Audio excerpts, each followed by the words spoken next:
지난번에 MSI 때 저희가 EDG한테 패배했었는데 한번 르블랑을 풀어주고 오로라를 써보자 해서 그래도 르블랑으로 먹자. 제가 르블랑 할게. 오케이, 미 모르가나. 제일 자신 있는 걸 가자. 르블랑 뽑아. 하고 싶은 거. 그렇게 해서 이겼는데 Faker has never lost with LeBlanc. EDG take down Faker. A Korean team has fallen in a best of 5. 이번에 그 MSI에 서력을 할 수 있다는 부분에 가장 기대를 많이 하고 있습니다. SKT 就经过 MSI 后变强了很多嘛，当然我们 EDG 也变强了很多。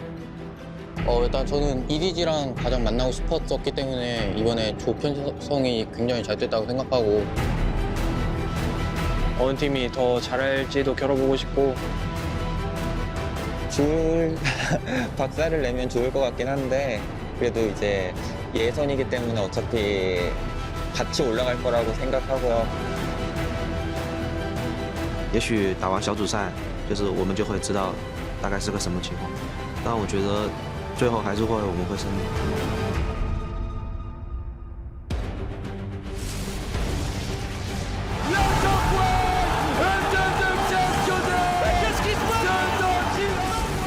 First blood, 1v1.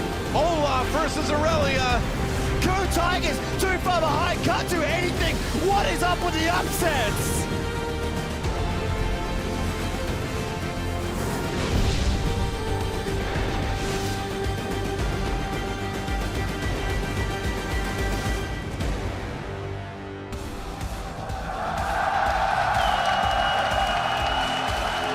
Welcome back to everyone to the 2015 League of Legends World Championship, beaming out around the world from Paris, France. You're getting a look outside, or inside rather, the arena as of now with the fans hyping up, and outside earlier today as they streamed in, and of course we're gearing up to support their favorite teams, getting in that team spirit. Our partners from Korea's OGN, of course, setting up, getting ready to tell the story as they will. And the big story today is EDG gearing up for the game against SK Telecom on stage not too long ago. And here's SK on the other side of things, prepping as well. Big game for them. H2K is going to follow that up with their game against the Bangkok Titans, still looking for their first win. Hello, everyone. I'm James Das Patterson, and lending their expertise to weigh in on today's action is Jake Spawn Tiberi, Christopher Monte Cristo Michaels, and of course, Aiden Zyrene Moon. Gentlemen, this is a game full of this is a day full of games. I'm all over the place because I'm excited, but this is a day full of games that matter very much when it comes to group stage standings and who's going to move on to the bracket stages. I mean, it's immensely important, and we have to start by talking about this first game, EDG versus SK Telecom. This is my finals for this tournament. These are the two teams, because of the way the brackets are going to shake out, I think are most likely to make it to fight for the Summoners Cup, and I am so excited to see this one. Yeah, I certainly think Game 1 definitely has a lot of onus on it, but you also have to look towards Game 3, LGD versus KT. That is also going to be a very explosive game, just because of how LGD came out of the blocks and looked absolutely horrible. Yeah, and conversely, KT played a very measured, very controlled style, and were pretty easily able to dispatch TSM. Yeah, and you got to look at later on in the day as well, look at the game of Fnatic versus AHQ, rematch of MSI, and that could be for the 2-3 spot, could be for one of the top 2 spots inside of that group.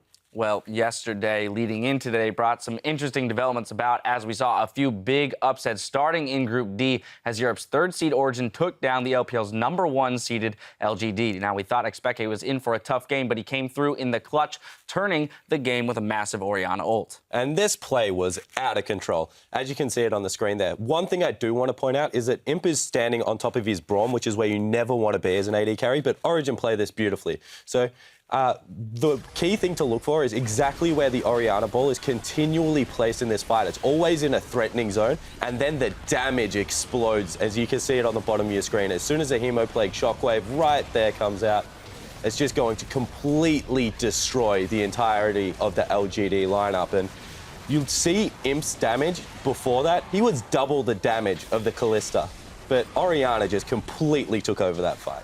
Yeah, I feel like the TP trying to flank when you have a Kog'Maw is not the best idea in the world. And ulting with Vi onto the Kalista support, you should be going straight for the Kalista in that situation. I feel like there was definitely a lot of misplays there, but I do think that Expeke's Oriana came up huge off of just the Wombo combo. And just taking a look at historically these two solo laners, Soaz and Xpeke, they know how to use double TP, right? We can go back years on this one, all the way back to season 3, and say this is a team that knows how to use these summoner spells to set up split pushes, to really actively engage pressure on the map. And I'm really happy that we're seeing it again. And one thing I do want to point out is how smart it was of Origin to pick this big team fighting comp, because as soon as they let the Lulu through, they knew that LGD wanted to group. So pick things like the Oriana, like the Vladimir, get a lot of Wombo combo going, because they will eventually come at you as 5 people. Now, important to note that play like that averaged Xpeke 783 damage per minute there as a mid laner, which is an exceptional stat in this tournament alone, as well as for Oriana as a champion. Then, of course, in Group A, the LMS's Flash Wolves took down Korea's second-seeded KOO Tigers. Yeah, and this is what I really wanted to see out of the Flash Wolves, because they're a team of 3 great players, in my opinion, in their jungler, mid laner, and support. And then they kind of have 2 players that are very hit or miss. So I expected them, if they were able to get it going with either NL or their top laner Stake, then they would have a strong showing at this Worlds. Yeah, and they brought in NL for this set. And Stake actually did an interview afterwards where he was saying he became more consistent in scrims, and he just said, I'll stop feeding, and the 3 people will carry me on the team. But they brought NL in for communication because Kramer just doesn't speak the same language, and he's always a little bit out of position and a little bit late to get to places. So it ended up working out for them. Also, on the inverse side, KOO, they've been saying, hasn't been doing as well in scrims lately. 516 might have thrown them for a loop. Well, we'll see how it goes. I think they looked quite good in their first game, but then again, it was not the strongest opponent. But Flash Wolves impressed me. Stake really, I thought, was going to be a weak point, but he's been solid so far in this tournament. Now, my concern about the Flash Wolves is, sure, they played this great poke composition. What happens if they don't have Varus and Nidalee and Gangplank? That's what I want to see more of that and see how deep their champion pools go and their team compositions go before I'm really sold on this team. Absolutely. A couple good upsets, though, yesterday. Now, before we get into today's matchups, a quick look at how the teams are arranged in the standings. North America's CLG are in first place in Group A. The Flash Wolves and KOO Tigers are locked up in second, while Pain Gaming is still looking for their first win. Now, in Group B, Fnatic and Cloud9 are up 1 win apiece over Invictus Gaming and AHQ. In Group C, SKT and EDG are on top with 2 wins over H2K and international wildcard Bangkok Titans. And in Group D, Korea's KT Rolster and the EU LCS's Origin are each 1-0 over LGD and TSM. That could all change today, where we got a full day of games starting in Group C with a powerhouse matchup between China's Edward Gaming versus SK Telecom. Then H2K will go up against the Bangkok Titans, and after that, we'll switch over to Group D for the #1 seed LGD versus KT Rolster. So again, returning to these games today, gentlemen, looking ahead real quick, key matchups for you and how you see them playing out, or what you think might play into them the most. I think the key matchup here is watching SKT try and shut down the Clear Love Mako jungle synergy, because they did it so well against KT, which is a team that plays similar to EDG in that regard. And I want to see if they can replicate it again against a team that I think plays it the best in the world. Yeah, I think they are very similar in that way, but I agree. I mean, Clear Love, definitely a better jungler than Score, so that is going to be one of the key facets of the game. I'm just curious where the mind games go in Champ Select. We saw that video to start it off, how EDG baited out the LeBlanc pick. How much do these teams want to show? I think they both really want to get out in first place in this group. That's my... Knowing SK Telecom, they never really stop trying. I completely agree. EDG is a very proud team as well, and you saw Clear Love on your screen. He is one of the most proud League of Legends players ever. They will not hold anything back this game. This is the revenge match. Yeah. Now, Zyrene, this is the second time we're going to see Group B. They had a day off, and considering the results of day one with C9 coming up over AHQ and Fnatic beating IG as handily as they did, what are you looking for out of these teams with that extra day of preparation to come into here for their second round of matches? Yeah, that day off doesn't do a whole lot for you. You're watching some games. The meta really is still up in the air, and people are still learning 518, and we've seen some teams have that rocky road. The one I'm definitely looking at is IG, because they had the worst performance, I think, out of any team that was expected to have a good performance here. They dropped the ball heavily in champion select and then just their play around the map. They showed those huge inconsistencies from before, but it was just another level up. Yeah, and one thing I do want to point out is exactly what you said. This is an existing issue with IG. Kakao is feast or famine. He either stays in the jungle, some say he's still farming in that game right now, or he comes out and ganks every lane and just snowballs the map. So I want to see what Kakao shows up. All right, well, there you have it. We've seen each team play at least once, and we've already had our fair share of upsets. So the question for today is, who is your group stage dark horse and why? Starting with you, gentlemen. I'm on the IG bandwagon still. I think a lot of people jumped off. It's now very spacious. I have a lot of my own stuff in there. But I think that Invictus Gaming, a lot of people will look at that and say that they just played it that badly that they won't make it out. They are a great team. And if that's not good enough for you, I think Flash Wolves are a really good team as well. Yeah, I definitely echo the Flash Wolves there, but then I'll say C9. This is a team that I know that's absolutely insane, but considering that pool that they're in right now, it isn't looking as strong with IG showing some inconsistencies. It's only one game, though, and it's so hard to draw conclusions, and we're asking this question fairly early on in the tournament. But C9 is definitely the team for me if they pull out a win today against IG.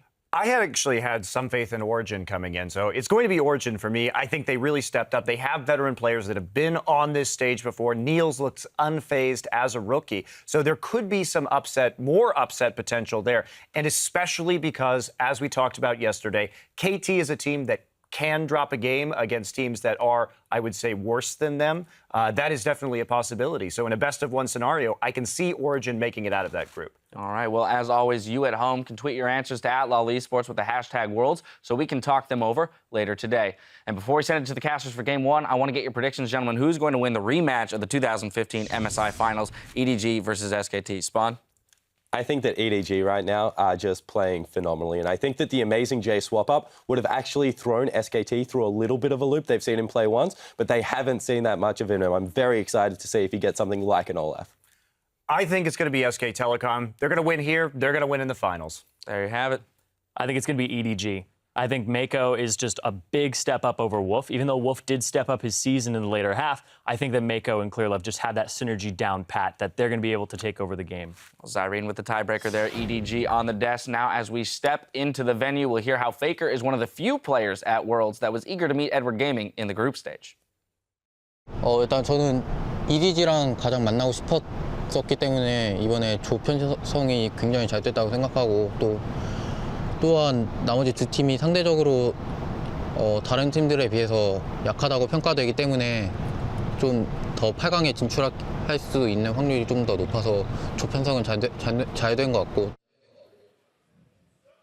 Hey everyone, I'm David Freak Turley, and along with my co-caster, the International Men of Mystery, Sam, Kobe, Hart, and Kensler. Fancy. You're very fancy. You got that horse on your sweater, and of course, Fits with the rest. Deficio, Lunga, some wonderful. Guy playing polo. It's still a horse. I'm not wrong about this one. Guys, we're heading into our first match, and it's going to be an amazing one. It's China's Edward Gaming versus South Korea's SK Telecom T1, and this is a battle for control of first place in Group C, rather. I guess it still kind of fits here, but it's going to be an absolutely close one. As the analyst has mentioned a little bit ago, this is the rematch of the mid-season invitational finals. It went to all 5 games, but Edward Gaming did pull it out, which means historically, I guess they're the favorites here. Of course, they're very strong teams, and SKT is definitely looking for payback. Yeah, and I have to say, you're correct there, Freak, and it's not only just the players that are looking for a little bit of revenge here, but also the coaches. Koma has said many times in these interviews how he was a bit embarrassed about the MSI defeat, so you know that he wants to redeem himself as well. I'm very excited to see what he's prepared today. Of course, there is always that question of how much these coaches want to remain reticent in the group stages and don't want to give away too much. Yeah, but now we have seen some other strong teams in the other groups. Getting that #1 seed is, of course, very important for these teams here. But if you look back at MSI with EDG versus SKT, one thing that really stood out to me was just Clearlove and Mako, the jungle support synergy against Bengi and Wolf. That was a big difference for me. I think it's going to be such a key thing today as well. Yeah, I definitely agree. That was a big part of their victory over H2K.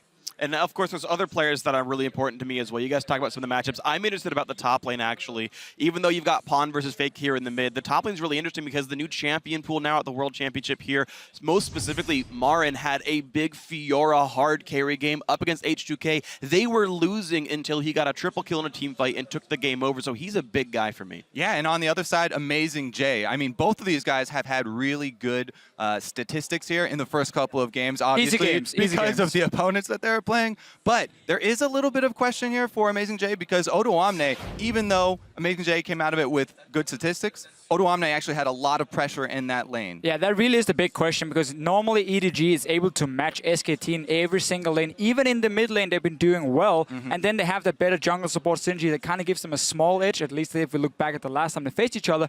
But it requires Amazing Jay to perform at his highest level if he's going to match Marin. That being said, there is a reason that he was subbed in here. He was one of the early adopters for all of these new top lane champions. So it's going to be a fun one as we get ourselves ready for the beginning of day 3 here. Again, control of Group C. We'll see how that's going to happen. And keep in mind, of course, there's so much more on the line here. I kind of like talking about the sort of regional strength here at the World Championship, where we're seeing Europe and America do pretty well, but the Chinese teams are actually only 2-2. I think after they got all these Korean players at the beginning of the year, people thought LPL was maybe the strongest region coming into the World Championship, but 2-2 records, not even that good. I have to say, EDG definitely have been looking really strong, and even LGD, maybe people already knew the one weakness or the big weakness for that team was TBQ, so even that game was not quite as ridiculous and still, of a again, surprise. it's one game, right? One game from IG where they got destroyed. Yeah. LGD was a close game for a while, and then we saw the Wombo combo coming in, and Origin took the win. So it's still very early to call out here. EDG definitely, though, showing up as a team that is playing at the maximum. Clear Love, especially in the jungle. I keep mentioning, I think he's the best jungler we have here, and if he keeps showing up, he can win the game. I mean, honestly, this year, actually, the jungle pool, I was a little bit disappointed. You could probably have played here, Kobe. Whoa! Hey, you like to play Vi. I appreciate the praise, but that you're reaching way too far.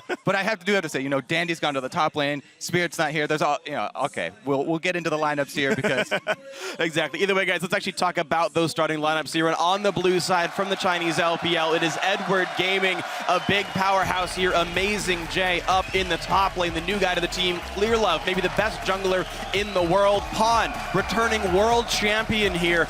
Def there, formerly of Samsung Blue, great AD carry as well, and Mako on support, absolutely one of the world's best. And on the red side, it's going to be SK Telecom. Up in the top lane there, Captain Marin. He's been a beast so far. Bengi, as you said, also strong jungler. Faker in the mid lane, AD carry Bang, and supporting him will be Wolf. And now coming into this pick and ban phase here, SKT is on the purple side, so we have first pick for EDG. I wonder how much focus we're going to see on these jungle picks, because if Clear Love can get an Elise and maybe get a small advantage up there, it could be very big for EDG. SKT, in the last few games, have been target banning quite a lot, and then of course been banning Mordekaiser as expected. Should be the same. Gangplank as well, you do not want to give that to EDG. Yeah, the thing to watch is Mordekaiser bans on the red side, because some of the teams actually, KT and SKT included, have banned him even on the blue side. That's going to be interesting to see if they actually care that much about this champion and maybe even can't play it themselves. They're not willing to first pick it. Maybe they think something else is a bit higher here. There are 5 champions that are still 100% pick banned so far. And only Gangplank is the one you mentioned not letting it go through, is the only undefeated one here of those 5 champions. So that's one that I have my eye on very, very closely as well. He should be banned away. We really saw the power yesterday when Flash Wolves beat Ku Tigers Mabel in the late game on that Gangplank. Completely just took over the fights. Yeah, and some interesting background on Gangplank. In that game, Maple actually did 40% of his damage as magic damage. So that's coming from the ultimate use. And actually, overall, the average across the world of Gangplanks, the champion just in general normalizes at around 25% magic damage. So it's a lot more magic damage than you would expect. Also helps when you missed all your barrels. So I mean, that's why it was 40% compared to the average of 25. So let's see here. Gangplank is already being banned away. Lulu as well. We would expect Mordekaiser being the last one for SKT. That would be an Elise first pick for EDG, unless they wanted Darius up in the top lane. That could be the trade-off SKT is looking for, because Amazing Jay already played it twice and has been looking pretty solid overall on it.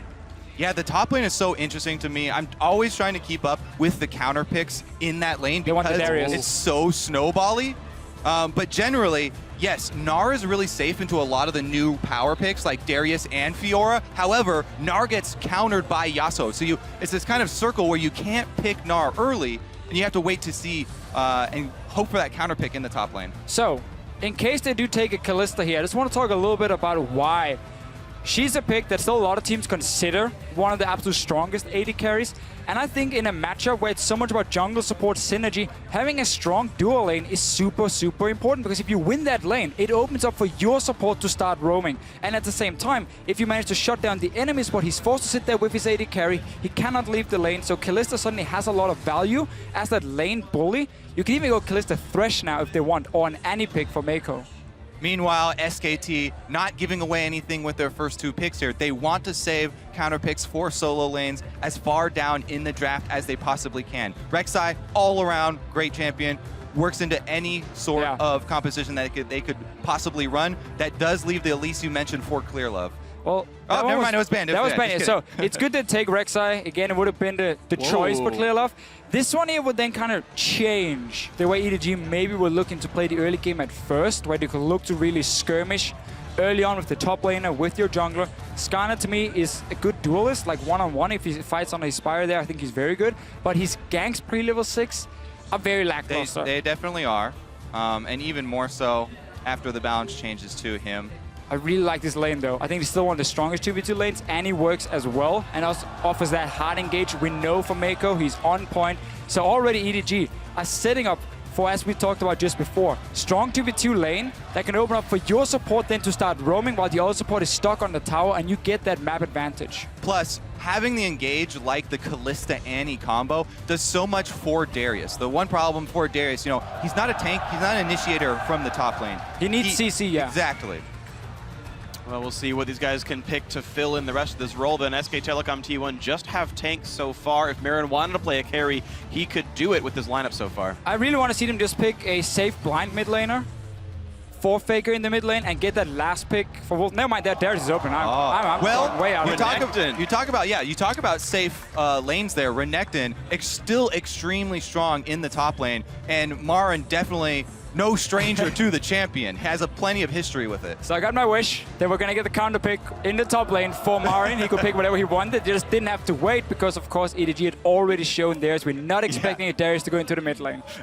Well, Olaf made his appearance there, so.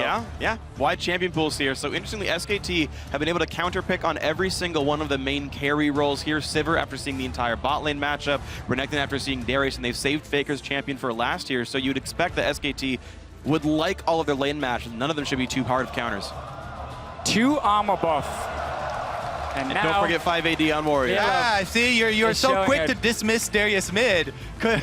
Could swat the Echo if you really wanted to. I think Echo is a really, really safe mid lane pick. You can farm against basically everything. So I heavily expect this to go into the mid lane, and it's again, Faker, you don't really have a specific counter pick into it. It should be at least an even matchup at best. Yeah, by the way, for people who haven't been keeping up with the patch changes, the reason we're assuming that Echo is going to be solo lane full AP is because of those recent changes. A big nerf to the tank Echo jungle build. So we're assuming that will be a solo lane. Though one of the picks I do like into Echo is Arise. Because I think what's very, very good is you can so easily keep him in check. You get a free lane as well for yourself where you kind of just trade farm. And the scaling of Arise is just so insane still. It's a lot slower than it used to be. But once he hit those late game points, he's still a monster. I say, though, you never really get a free lane against a jungle Jarvan. It's been a while since we've seen Jarvan in the jungle. He's one of those champions that can go for the high impact level 2 gank. All he needs is one camp to unlock the combo, and he can go try and burn something from Ryze. And again, that's the whole story. What can the 2 junglers do against each other? We know Bengi, he likes to be in the top side of the map. He wants to snowball both Faker and Marin up there. At the same time, we expect Mako to have a big impact, joining in with Clear Love, and we have to see if Wolf here can follow, because that 2v2 can really shut down both the mid laners, and of course a top lane matchup as well that can heavily tip in favor of each side, whoever gets that early great start. And that's the funny thing is the one lane we're really not expecting to see a lot of kills in is that bottom lane. Even though Kalista's a great laner, these supports are more about roaming out and make other things happen. They tend to be a little bit safer in the 2-on-2 match, just play style wise. So seeing, again, how they affect the rest of that map is going to be really interesting. And I really do like EDG going back to the Jarvan for China here, because with the Cataclysm, it's one of the tools that you can use effectively against Sivir as a jungler. She's one of the most frustrating AD carries usually to play against as a jungler, yet you can keep her there. Well, you can run around fast in the circle. You can run around circles all you want, but it makes it a pretty easy target there for Defta and Mako. Well, we'll see how good these targets are going to be because we're getting ourselves into the game here. The first one of day 3, and you guys at home are always involved with this one. Stay connected with us over on Twitter and share your game predictions for this first match. Use hashtag EDGWin or hashtag SKTWin for the team you think is going to come out on top. The mid-season invitational champions from China, Edward Gaming, or the #1 team and former world champions, SK Telecom T1, over from Korea. As we get ourselves into the game, here we go. And it really seemed like SK Telecom, they were ready for the Darius pick. Even when they saw the Echo, they were very quick to lock in Ryze last, again saving that pick for Faker because Darius had a high priority for EDG, so they wanted to pick it early and blind. So SKT, in their mind, have some good setups, and we just have to see what Benki now can do on this Rex side. Yeah, the red side counter picks definitely been rising in importance here. That being said, even if you are ready for the Darius top lane, Darius plus Jarvan, very scary early game combo as well. And I think one of the great things about Darius and why teams like him so much is even if he doesn't have the greatest matchup in the world, he can still farm pretty well, he can still be a threat, and he always has that risk in team fights where he gets that first reset and just kind of keeps going from there. Right. The one thing he does lack, though, an escape. If he's targeted early, you can snowball against Darius just as well as you can snowball with Darius because he does not have the extra mobility. Renekton will be able to move around that lane even if they blow his flash. Oh, it's so easy for Renekton to set up the stun, double dash, stun him down. But it's going to be a lane swap in the start. Both teams, one team, SKT, starting in their own jungle, and we see the invade now for EDG just to make sure we divide the map properly and nobody's stealing away an early Grumble blue buff. Yeah, they're trying to catch a greedy start here, but instead it's just going to be Edward Gaming spotted by a late defensive trinket ward by SKT, which gives a lot of vision advantage to that Korean team. SKT actually with the safest possible start, starting on their own red side jungle on the strong side of the map. And they're rewarded for it with that defensive ward. They did see the sort of late invade there from EDG, so they'll be slightly ahead, half a camp. And we're going to have 2 lanes pushing in towards the tower with the AD carries. An early Speaking of pushing. It's already been shoved up Faker. He needs level 2 for that Rune Prison. But here comes everybody. Pawns by himself, jumps forward, tries to get out of range, and Faker's not too. Didn't have Rune Prison, couldn't lock him down. Yep, great use of the minion wave there, Pawn. Even though shoving up exposes you, early on, the damage coming from the ranged minions especially is tremendous, and Faker could not continue the chase there, even with the rest of his team coming out of the river. It's always so key, though, which side you're standing at in this mid lane when we have these early lane swaps, 4 members showing on top side. Well, of course, you're just going to bounce down towards the bottom, and they're never going to chase you and like blindly face check into someone. This is something that Pawn does so well for his team. I mean, even we just talked about his team was a little bit behind because of sort of late invade. By drawing the rest of SKT out of the jungle to try and gank mid, he bought them a bit of time to catch up here, and SKT have been double jungling, and they've cleared out almost everything. But this is very much the standard Western lane swap in so many ways. The only change we normally see is the top laner come in and take down tower. SKT is doing it, EDG is not. They continue to double jungle, so they're they're slightly behind in tower damage. But this is an adaptation from the Asian teams. It's no longer that freeze with your top laner and play a very slow lane swap. It's fast-paced. You want to get down that early tower and then swap the lanes around. And bottom lane right now, though, even though it hasn't gotten any help at all, is down to 626 health, so not much worse off. Yeah. Mako making good use of the Spell Thieves early by there. Let's see if they transition into the Dragon. They've started it already. Pawn burns his first teleport, getting a second Doran's Ring, so he's going to be using that to help keep this lane afloat. Top lane turret's already gone. SKT have built the freeze, but a Dragon will come through for Edward Gaming. So I'm normally never a fan of taking a Dragon this early in a lane swap because I think the tempo of which you can now swap back really gets slowed down so much. Your tower is not dead yet, so by the time Amazing J catches a lane, it's either going to be slow pushing towards SKT on the top side where Marin is sitting, or he's going to have to walk down bot lane where he's going to be met by two guys, Bang and Wolf, instantly, and he won't be able to pick up any farm, so he sacrificed experience on getting an early dragon for the team. Yeah, that's a good point. Most definitely Marin has got the push going towards him right now, so he's going to leave it right there. Should move up close to the turret, and he'll get back in time. And he knows because he saw how late Kalista was sitting in the bottom lane, and because the tower didn't even go down from EDG in this lane swap, with them taking the dragon, that of course Darius is going to return to the top side. So he went for an early recall, got a second Dorns and boots, and of course that green ward that can be important when it comes to this early aggression. That being said, you can see EDG is thinking behind taking the early dragon. This composition that they're running does rely on drawing SKT out. They don't have a lot of siege potential, so the early dragon stacking is one of the key points they wanted to hit early. I do want to bring up one point about this 2-on-2 matchup down here, though. Even though Bang did get some turret gold, the average blade is in here. Deft has 6 extra attack damage from the dragon itself, so he's actually got much better actual just damage output in an eventual trade in this fight. And also, he's a Blade of the Ruined King AD carry, so for him having 800 gold is perfectly fine. You just get some lifesteal. For a BF Sword AD carry, on the other hand, it is really, really annoying. You cannot get a pickaxe, you have to go for average blade, so Bang is really weak at this point, and it's one of the reasons teams prefer Kalista above these Infinity Edge AD carries, because earlier you can be more proactive. You can force play a little bit more with these early items where you don't need the 1550 gold before you go back. Because SKT or EDG actually didn't take that turret in the bottom side though, there is the turret there for SKT to rely on, and Bang and Wolf have been controlling this wave, keeping Deft and Mako under the turret for a decently long time, and they've got a lot of wards in the red side jungle of EDG. We need to see Bengi though pay a visit to this top lane. Darius, he has his flash ready, but at least blow that one, because the lane is such a tricky spot for him. If you notice up here, there's no tower behind him. There's no real way of escaping a double dash stun from Marin. It's a very easy gank, and you just, of course, gotta look for that counter gank from the Jarvan. Yeah, and you just have to be very tricky with your gank path as Rek'Sai. Rek'Sai is so flexible. She can tunnel over the back of the Baron Pit, try and walk around the Scuttle Crab, sneak on through it, and squeeze through there to work your way around the wards. Bengi here is going to go straight through the jungle. The pink. Oh, barely. Very important though, you can see how EDG has been focusing vision on the top side. Rift Scuttler, a pink ward in the river to try and protect Amazing J. It's an easy target. It's very obvious for them what's going to happen. So 3 ways of basically spotting Bengi. Works out for them for now. And yeah, Bengi has to go back into his jungle. All right, he got one deep ward though. He'll track when Pawn goes for his own blue buff about a minute and a half from now. Meanwhile, though, it didn't, I believe, track Clearlight. Was already down to the bot side. Wolf gonna face check and be okay with this one. Looks like no turret dive will happen. This turret was already very low. Bang was already gone. Eventually, the turret is picked up, and Edward Gaming, in the grand scheme of things, equalizes turrets and still has first dragon.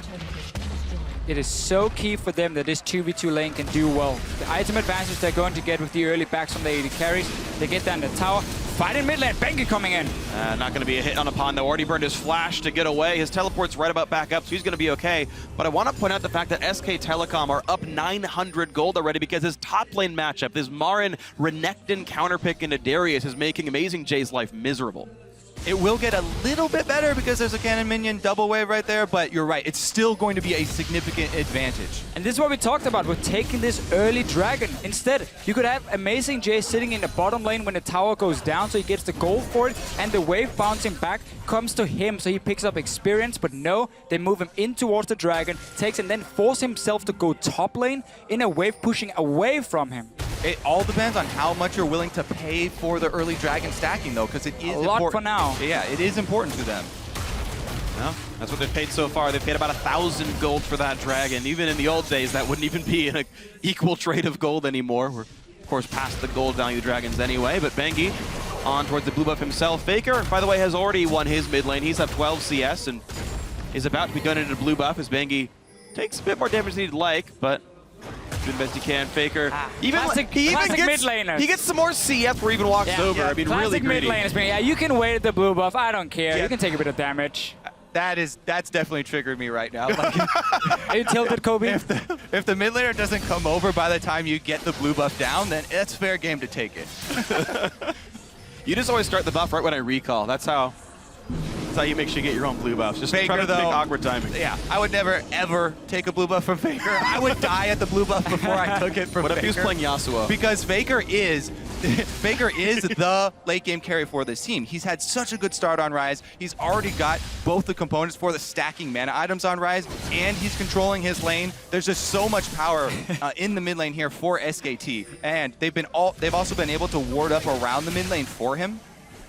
Yeah, Echo got locked in blind. I was like, hey, you know, so many good matchups, can farm against it. Just a few bad ones, and Faker is instantly ready with one of them.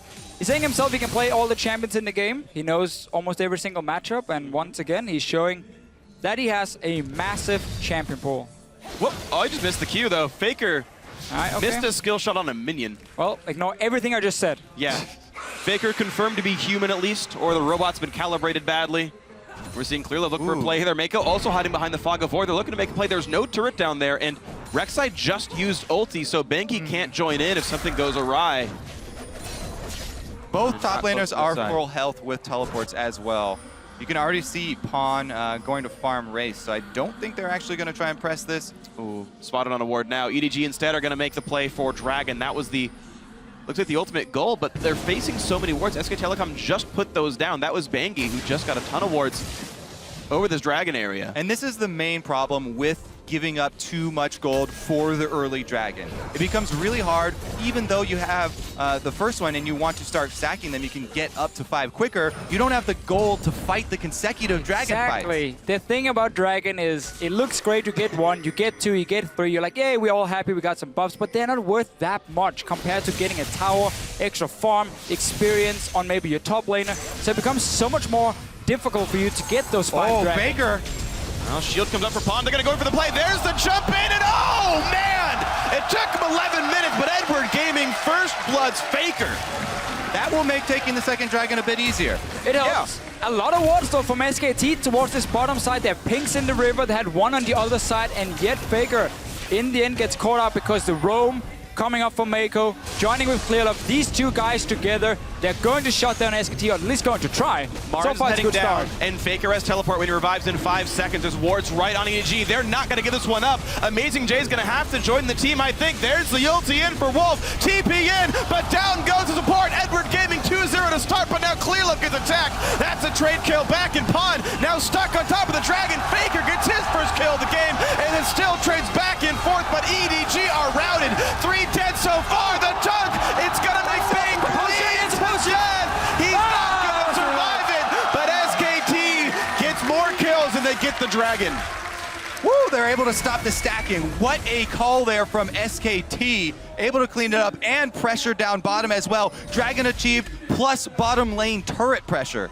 Oh, they might even get deft here. Faker's going to cut him off. You want some farm. All right, the 2 solo laners. Here comes the teleport from Amazing Jay. No, it's going to be Pawn, but Def's already dead. Marin has Agra, but he's not taking any damage. Pawn tries to set up the stun. He will not catch Faker thanks to the flash. A bit of damage on a Marin, but can he really do much more than this one? Down to 400, but out they go. SKT 5-4. It's a delayed ace. And another great thing here with Faker's Ryze pick is against the Kalista who wants to jump around and kite you. You snare her instantly, you chain the CC with the rest of your team. But that Dragon fight, that was one big Renekton who joined in all of a sudden. All right, so let's take a look at the prep for this. Faker just comes alive. He comes off of the death timer, starts channeling the teleport, and SKT will have all 5 members here. Look at Marin, straight to the back line. They take down Clearlove first. This front line here for SKT is going to be so massive in this game. Bengi does go down in the end, but he's already done his job. And of course, a full HP Faker, ready to clean up and bang with the potion. And sadly, the Doran's Blade lifesteal is not enough. The mid lane teleports so underestimated.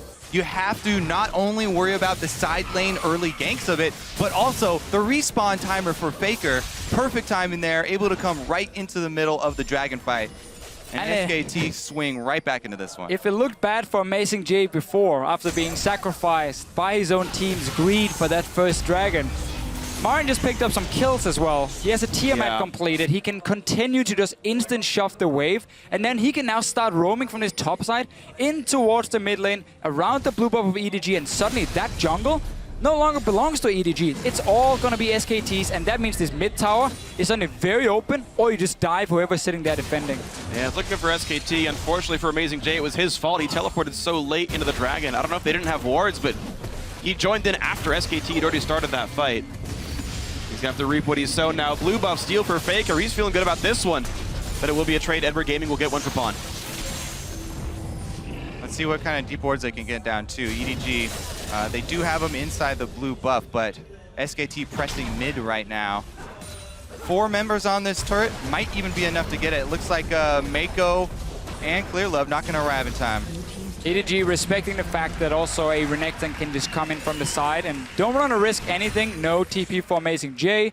He's kind of stuck there with this wave, and slowly when you're always forced to just catch the big waves coming down to you, you're never going to be proactive because you're always waiting for this wave to hit around your tower, and then you farm it and they can see you sitting there. They know you're going to be there to pick up the farm, and SKT can then always make the first move, or at least just pressure EDG so much they have to back away from objectives and get them off for free. Ooh, I actually like this here. Marin looks like he may be going for Spirit Visions for a second item because for EDG side, they've got the tank Jarvan, reducing a lot of the attack damage threat that they're going to have. And if Marin does get magic resist, then he'll be able to keep Pawn off of Faker, and that's really the only threat to SKT taking down SKT's carries for the late game. Yeah, plenty healing on the kid as well. Mechanically, it's going to be essentially the same as bonus health. And here we go, looking for the attempt on Faker, but Marin not going to find much. Bounces off a minion, and Faker's fine, just pressing R for the move speed. Yeah, Mako, you don't want to hit the minions here, so you get shot back to your auto attack range after the Fate's call. In case you wanted to get in range, at least for Tibbers, but with Faker running back, I think it was safer just to say, you know what, let's not blow an ulti, and just back away. They didn't know where the rest of SKT were in the map, other than just Marin sitting up in that top lane. Well, 2 minutes to go until Dragon respawns. Marin will easily have his teleport. Faker is going to have his too. Double teleport, of course, for both these teams right now. It's been SK Telecom done a better job at using them. And for EDG right now, they really want to use this Echo here to try and move him to one of the side lanes. Let him become a bit of a split pushing threat if he can. Maybe find Bang and jump onto him. The problem is he's also the main wave clear for this lineup. So if he leaves the mid lane, it's so easy for Faker just to push it down instantly. It's easy for Marin to push down the top lane. And again, the top side of the map just belongs to SK Telecom. Uh-oh. So much damage. Yeah, Marin trying to chunk him down. He's got a lot of damage this one. A couple more spells will do it. There's the hit, and wow, the solo kill. Marin chasing down Amazing J in the top lane. And Amazing J was the question mark for us. You know, the team didn't do him any favors with that early start you kept mentioning, Deficio, with the lane swap, but getting caught out there overextending versus Marin, and Marin's just going to take him down easily. He's getting turret pressure now as well. Of course, Tiamat Double Doran's Blade is not exactly a low amount of attack damage, so 172 on him, knocking this down quickly. Yeah, we mentioned so many times, these teams that do not take the wave clear have to be a lot more careful with getting behind in the early game, because if you are behind, then you give up a lot of the tower gold very quickly. And that tower gold's basically 3-1 here. SK Telecom already knocked down all of the outers. Dragons up in 30 seconds, and SKT are not far away from getting number 2. And right now, Marin is sitting on 1,500 gold. He should be able to go back, spend it before the Dragon fight. He's massive already. This Darius suddenly is just more or less going to be assisting his team by pulling in someone, try and line it up for Echo and for Kalista to take them down. But that damage against the front line of a very fed Marin, and then also Bengi with the Cinderhulk, that can stay alive for a while. Add in a Braum, by the way, against the Kalista to block so much of her damage. Yeah, EDG are very worried at this point. They wanted this comp to get ahead, to keep the Dragon stacking, to keep the neutral zone control. Because they do have problems when you get to the scaling here. The Rise and the crit-based AD carry versus the squad that EDG have to be a little bit worried. EDG wanted too much. They wanted the Dragon stacks, they wanted the early game, and that's not going to happen. And Bang was even allowed to play greedy. He bought Avarice Blade first item, has been stacking it still throughout the entire game. It's given him 550 gold so far in that one, so just a lot being stacked up here. Faker, both mana items are basically done here. Tyr's got to be close to fully stacked.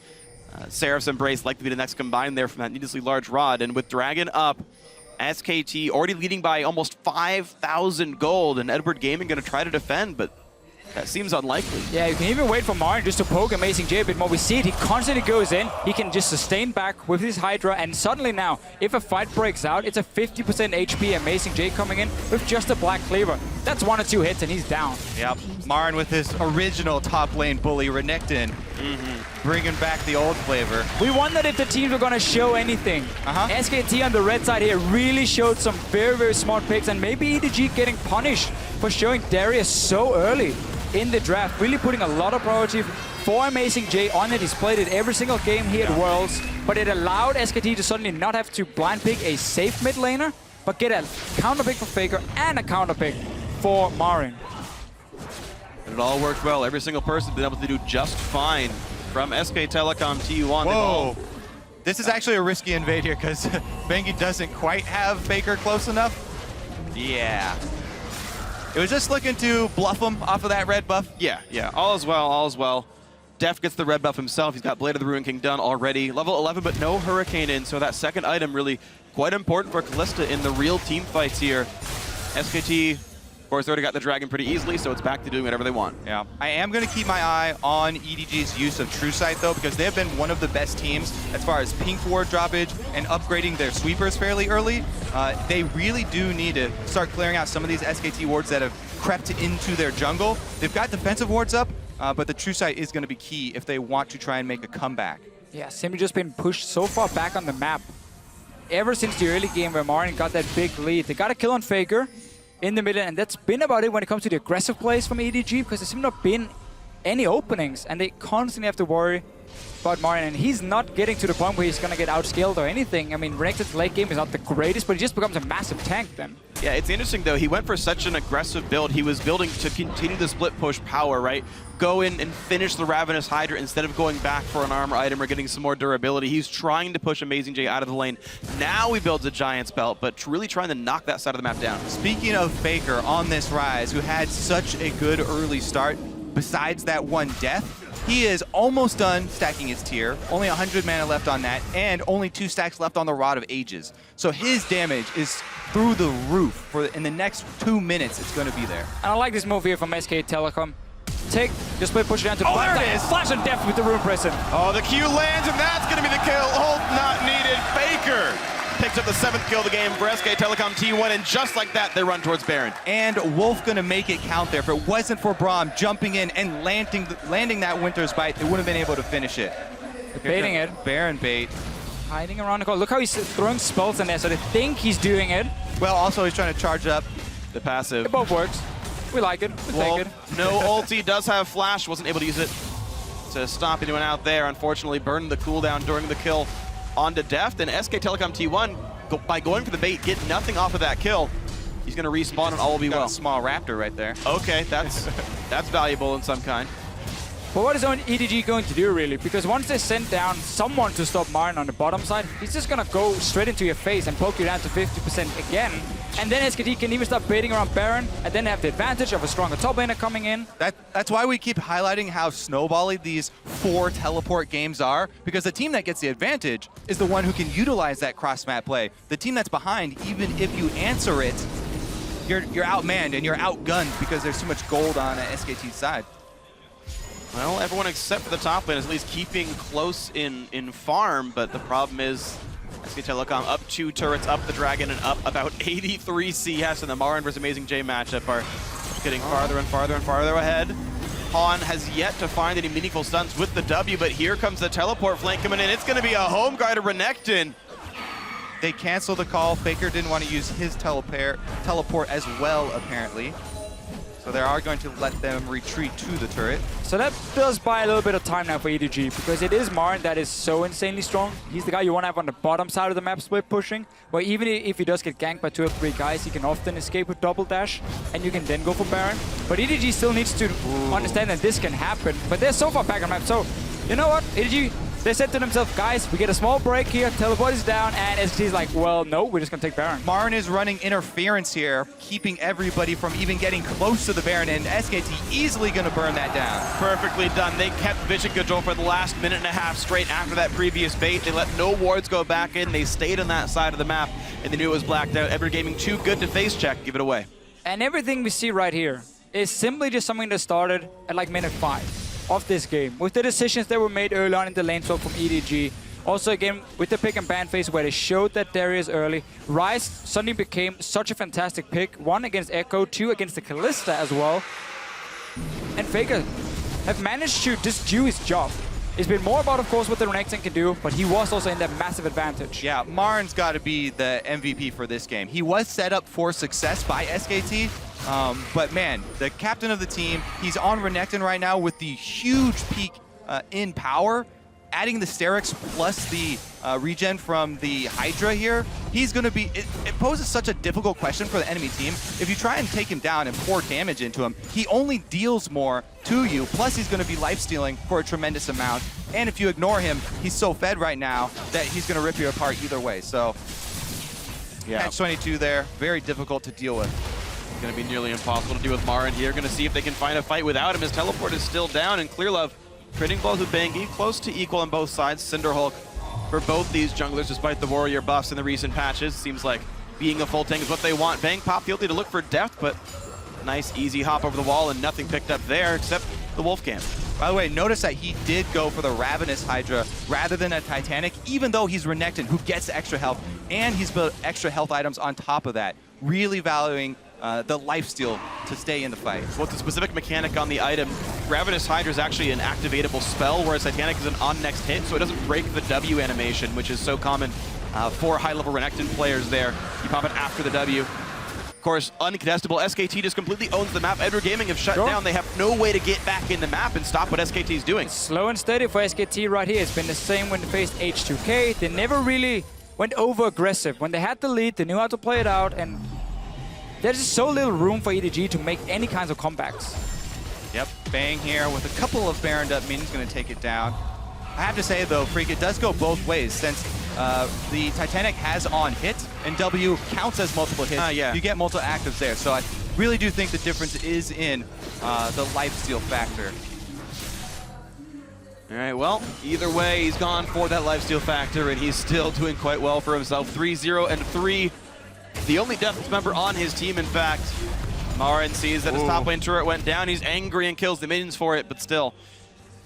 It's Edward Gaming at best getting trades, but still losing and losing and losing in Dragons. Exactly, so for SKT, no rush yet. Not at all, really, with the Ryze coming in for the late game. Already fully stacked on tier, Rod of Ages. It is heaven right now for SK Telecom. There's only one outer turret left in the mid lane. And only really the Echo as the wave clear on the side of EDG. You can go for a dive if you want. On SK Telecom side, it's not really much of a threat to. Yeah, I mean, well-prepared game by SKT, but really well executed as well. I mean, we always mention shot calling and briefly sort of gloss over it. It looks like Bengi here kind of work on some true sight, and Faker goes in. Finds Clearlove a ton of damage right away. They try to burst him back out, but Faker's totally safe. Clearlove running away as fast as he can, but it's not good for Pond in the mid lane. He's getting a lot of damage on him. A knockup comes back through thanks to Maker, but look how little damage Marin is taking. The Echo finally falls. It's a 1-0. SKT had to work for it. No, 2, as Clearlove followed well. Still win the fight, though. That was the engage from EDG. They can do with the Annie, with the Kalista, but they just have no damage at this point. SK Telecom pushing it out 2 lanes. Faker decided to say, you want to jump me? I'm just going to go down to the bottom lane and start farming. Yeah, I was going to, start filling there with some explanations behind shot calling and try to elaborate, but SKT keep up the pressure here. They don't let you breathe for a second. There was an outer turret left staying that they wanted to claim first. So it's interesting how defensive SKT are playing this game, but first, let's take a look at that fight. Well, we get the hard engage. It's what EDG basically have to do. They think they can catch out Faker, but he has the shield. He can flash out from this one, and then the movement speed to just run away, and the rest of SKT is coming. Marin is still such a monster in the backline. Yeah. And there's no damage to take him down. Exactly. That's the full tank Jarvan that we mentioned earlier. Even though they're able to get the combo of Annie and him, locking up Faker, they've stunned him, chained it into the knockup. There's just no damage to follow it up. So I wanted to bring up something really briefly around the defensive play of SKT, right? They're taking a long time to kill the turrets. They're not really diving anything too crazily. Bang not only went 3rd item Quicksilver Sash, but he's actually maxing Spell Shield 2nd. He's already got 5 points on that on the Sivir, leaving Ricochet alone. That's actually very uncommon as far as Sivir builds go, but it basically guarantees he's not going to get caught out by the Darius. He can Spell Shield a lot of his spells and not get killed in the back line. You're in a situation where being more defensive in terms of your items and in terms of your skills is even better because, again, there's just no way for EDG then to kill you, even if you do play a little bit over-aggressive. And it's just so good for SK Telecom in this situation. They can already now basically start looking at what went so well in this game, because they're obviously going to face EDG one more time in this group, and they want to make sure they can 2-0 them now so they get that #1 seed. Because this performance here, it was a very, very smart pick and ban phase. And I think EDG made some clear mistakes. We've highlighted them a few times. We're showing picks early, and then this early Dragon is just the wrong call. You can never do it. Yeah, it's that Dragon call that we just have to keep revisiting, because that was the breaking point there. They were a little lackadaisical getting down to the Dragon after killing Faker and opening up the option there to keep the chain going. But that's, again, why we praise the good shot calling so often. It's because it's the ability to quickly assess the game state and make a choice based on the probability of success of the play, weighted by the net gain that you'll get from that play. At Season 4 Worlds, Samsung White came in as a team. They had, so many different things they put in. They tried to change the meta. It was for the better. They had so many smart calls. One of the things they did so well was value experience over buffs or gold or whatever in lane swaps in the early game. So by taking early Dragon, it might look fancy on paper. Hey, we got some more AD, some AP coming in. But when you're falling behind in experience, it just starts a small effect where suddenly you fall further and further behind. It becomes harder and harder for you to do anything. SK Telecom, of course, knowing that, just executed really, really well, and then use this Renekton to just constantly go aggressive. Yeah, you always have to keep that opportunity cost in mind. That's why a lot of North American teams as well have been deprioritizing rushing for the early Dragons. Oh, close one there. Amazing J nearly pulls in Bengi. He didn't have a lot of support near him. It would have been a bit of an effort, but here comes the push back in. Mako in the front lines will get pulled back, but now Pawn is alone in front of the enemy team. He's going to ult to run away. Marin still tanking up in the front line. Amazing J now the sole tank in this one, and it's a little bit of knockouts coming through. Faker not getting attacked. Big shields, but he's going to go down. Deft is still alive in the background, and Bengi's going to be next, but there's still damage coming through from Marin. Pawn will drop down, and it's a 2-for-1. The chase can continue. Marin's not far. He smells blood. Yeah, he's got no flash, though, and chasing a Kalista, very frustrating. There's a minion wave coming. Guided. EE into Q. Summoner he'll use for the movement speed. Def will get away, but it's a 3-1 fight again for SKT. That looked so good in the start for EDG. Almost looked like the perfect fight to get back. We saw a massive Echo ult into the back line, into an Hourglass, a lot of damage coming down, and yet they simply cannot take down the remaining members.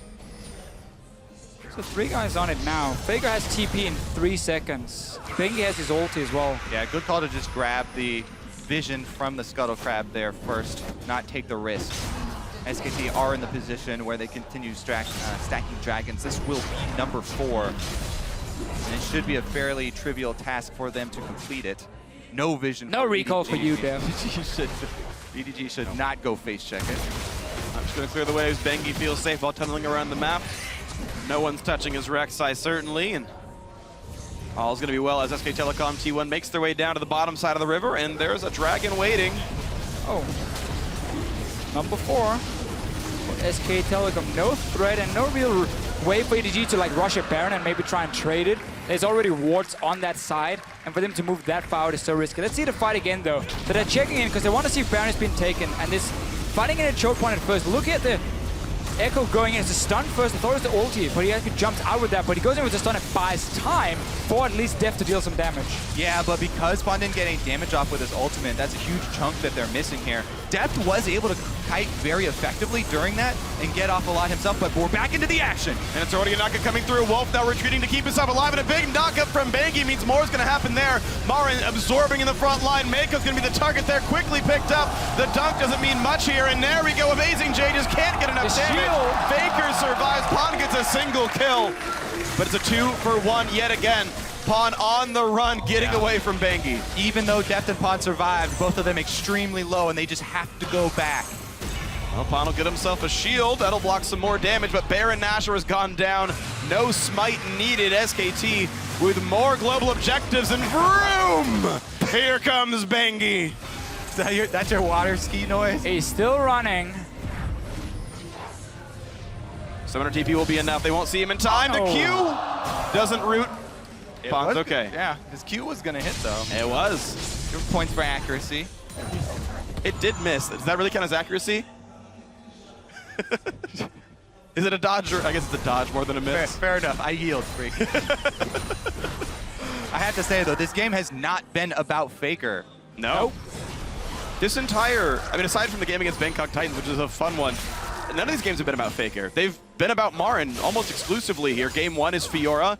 Won them the game against H2K. Game 3 now is Renekton is honestly winning the game against Edward Gaming. And team play, right? Yeah, Marin, absolutely. Yeah, exactly. I think it's well executed lane swap from SK Telecom, and then the fact we are in a meta where top lane can get out of control so easily, just a small advantage is enough to get him rolling. And when he has this pick with the Renekton who can always jump on a low mobility Darius, it's so easy for him to just push the advantage over and over. And Sivir buffing them up, they're going in. And there we go. Dev's going to get cleansed, but it's not going to be nearly enough. Faker picks up the kill. Mako's next easily. And there's really not much that Amazing J's going to do on this one. Pawn pops Yuldi for a bit of damage. Zhonya's to buy some time. But who even cares anymore? SK Telecom T1 barely take any damage as they ace Edward Gaming. It's just a formality now for the Nexus. That's going to do it. 3-0 start to the World Championship. SKT undaunted take down Edward Gaming. We had one big team fight where it looked like EDG maybe could come back. I even thought the Echo got into the backline with his ulti, but it was just him stunning him, so there was no damage, and that was really the story here for EDG. Once they fell behind, they never had enough damage to kill the front line of SK Telecom, and it bought so much time for Faker and Bang to just safely sit there, and even Marin, of course, with this Renekton being a monster and just taking out 2 or 3 guys every time. EDG very clearly focusing heavily on the Dragon. As you mentioned, giving up a lot for it in the lane swap, and then after the kill on Faker, rushing over to it even though Faker had his teleport up and the death timer so short in that period of the game. Yeah. SKT were able to swing it back in that moment. It was basically 2 Dragon Calls, level 1 or level 2 in the lane swap, and then the one you mentioned, but we saw both teams go for the western lane swap in the start with fast pushing the lanes, you know, divide the map, double jungle, then start fast pushing. But EDG just didn't send in the top laner to the lane, so they sacrificed their own top laner. SKT did not. They gave him everything. He got gold from the tower. He got the wave, you know, sitting there getting experience advantage. Helps to be the captain? It helps being the captain, I guess. But that really is just a big difference in how such a massive advantage gets created, and then just slowly but surely just grows and grows and grows. And a lot of credit, of course, to Marin for being able to, you know, open that wound a bit more and kind of dig in there and start ripping out some organs like he's a Mortal Kombat character or something. Just got the lead and ripped the game apart. I mean, this is Renekton. Like, he's one of the most graphic champions of the game in the first place. But, I mean, really just impressive stuff. Built very offensively, which is not greedy, certainly, because it worked out, but a little bit risky. You're one of the pure tanks in your team, building offensive items, a 3,300 gold offensive item. That's true. Rek'Sai and no, Braum as well. You're right. That's a scary He gets to be champion. more of an in-and-out fighter. Yeah, Renekton is interesting, but so certainly, yeah. Pick and ban-wise, I think we could see what EDG were trying to do. Again, a very strong 2v2 lane, see if they can keep Bang and Wolf together and maybe even have some kill pressure onto them. Allow Mako to start roaming with that guaranteed gank from the Jarvan. You talked about level 2 and just all through the early game. Klilov and, of course, Mako could set up plays. But again, once you start falling behind, they're just locked into defensive positions and then suddenly the value just drops down completely. Like a Jarvan who's behind is about as useful as you in the jungle, Kobe. Fair enough. I mean, I'll give it to you because you gave me such high praise at the so now beginning. we've gone up, we've gone down. You just build me up only to break me down. We even it out. So you gotta, I mean, the bigger they are, the farther they fall. Just grow your ego so we can smush it down a little bit. But really, that one catastrophic mistake against SKT, you can't make that. And they showed SKT very good execution after they were able to gain control of the game in that Dragon fight. And what's funny too is Edward Gaming are not a team. Obviously, it's a very small sample size, but up until now, at no point had they ever been behind in gold at the World Championship. Okay, H2K and BKT. Not the strongest opponents, but even like SKT had fallen behind H2K and come back in. And much like this game, Edward Gaming had gotten ahead, and then SKT came right back in. They've done an amazing job of pulling their way back into this one. Yeah. You can see, based on the name of the jersey, Faker will be joining us for an interview in a little bit with Shox. That'll be great. But yeah, I mean, it's actually now 2 games. Like the only games that they've been tested. H2K was close for the first 15 to 20, and Edward Gaming was fairly close for the beginning as well. SKT have come back into it, and then once they got a lead at 20 minutes, they never, ever looked back. Think Amazing J might be questioning his Darius from now on? Especially early picking it, like he did.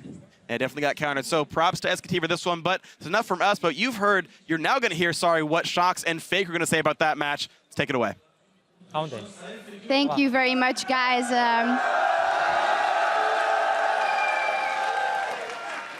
Joined by Faker, who is smiling ear to ear. I even get a little nervous always conducting these specific interviews. First up, congratulations for that humongous win versus EDG.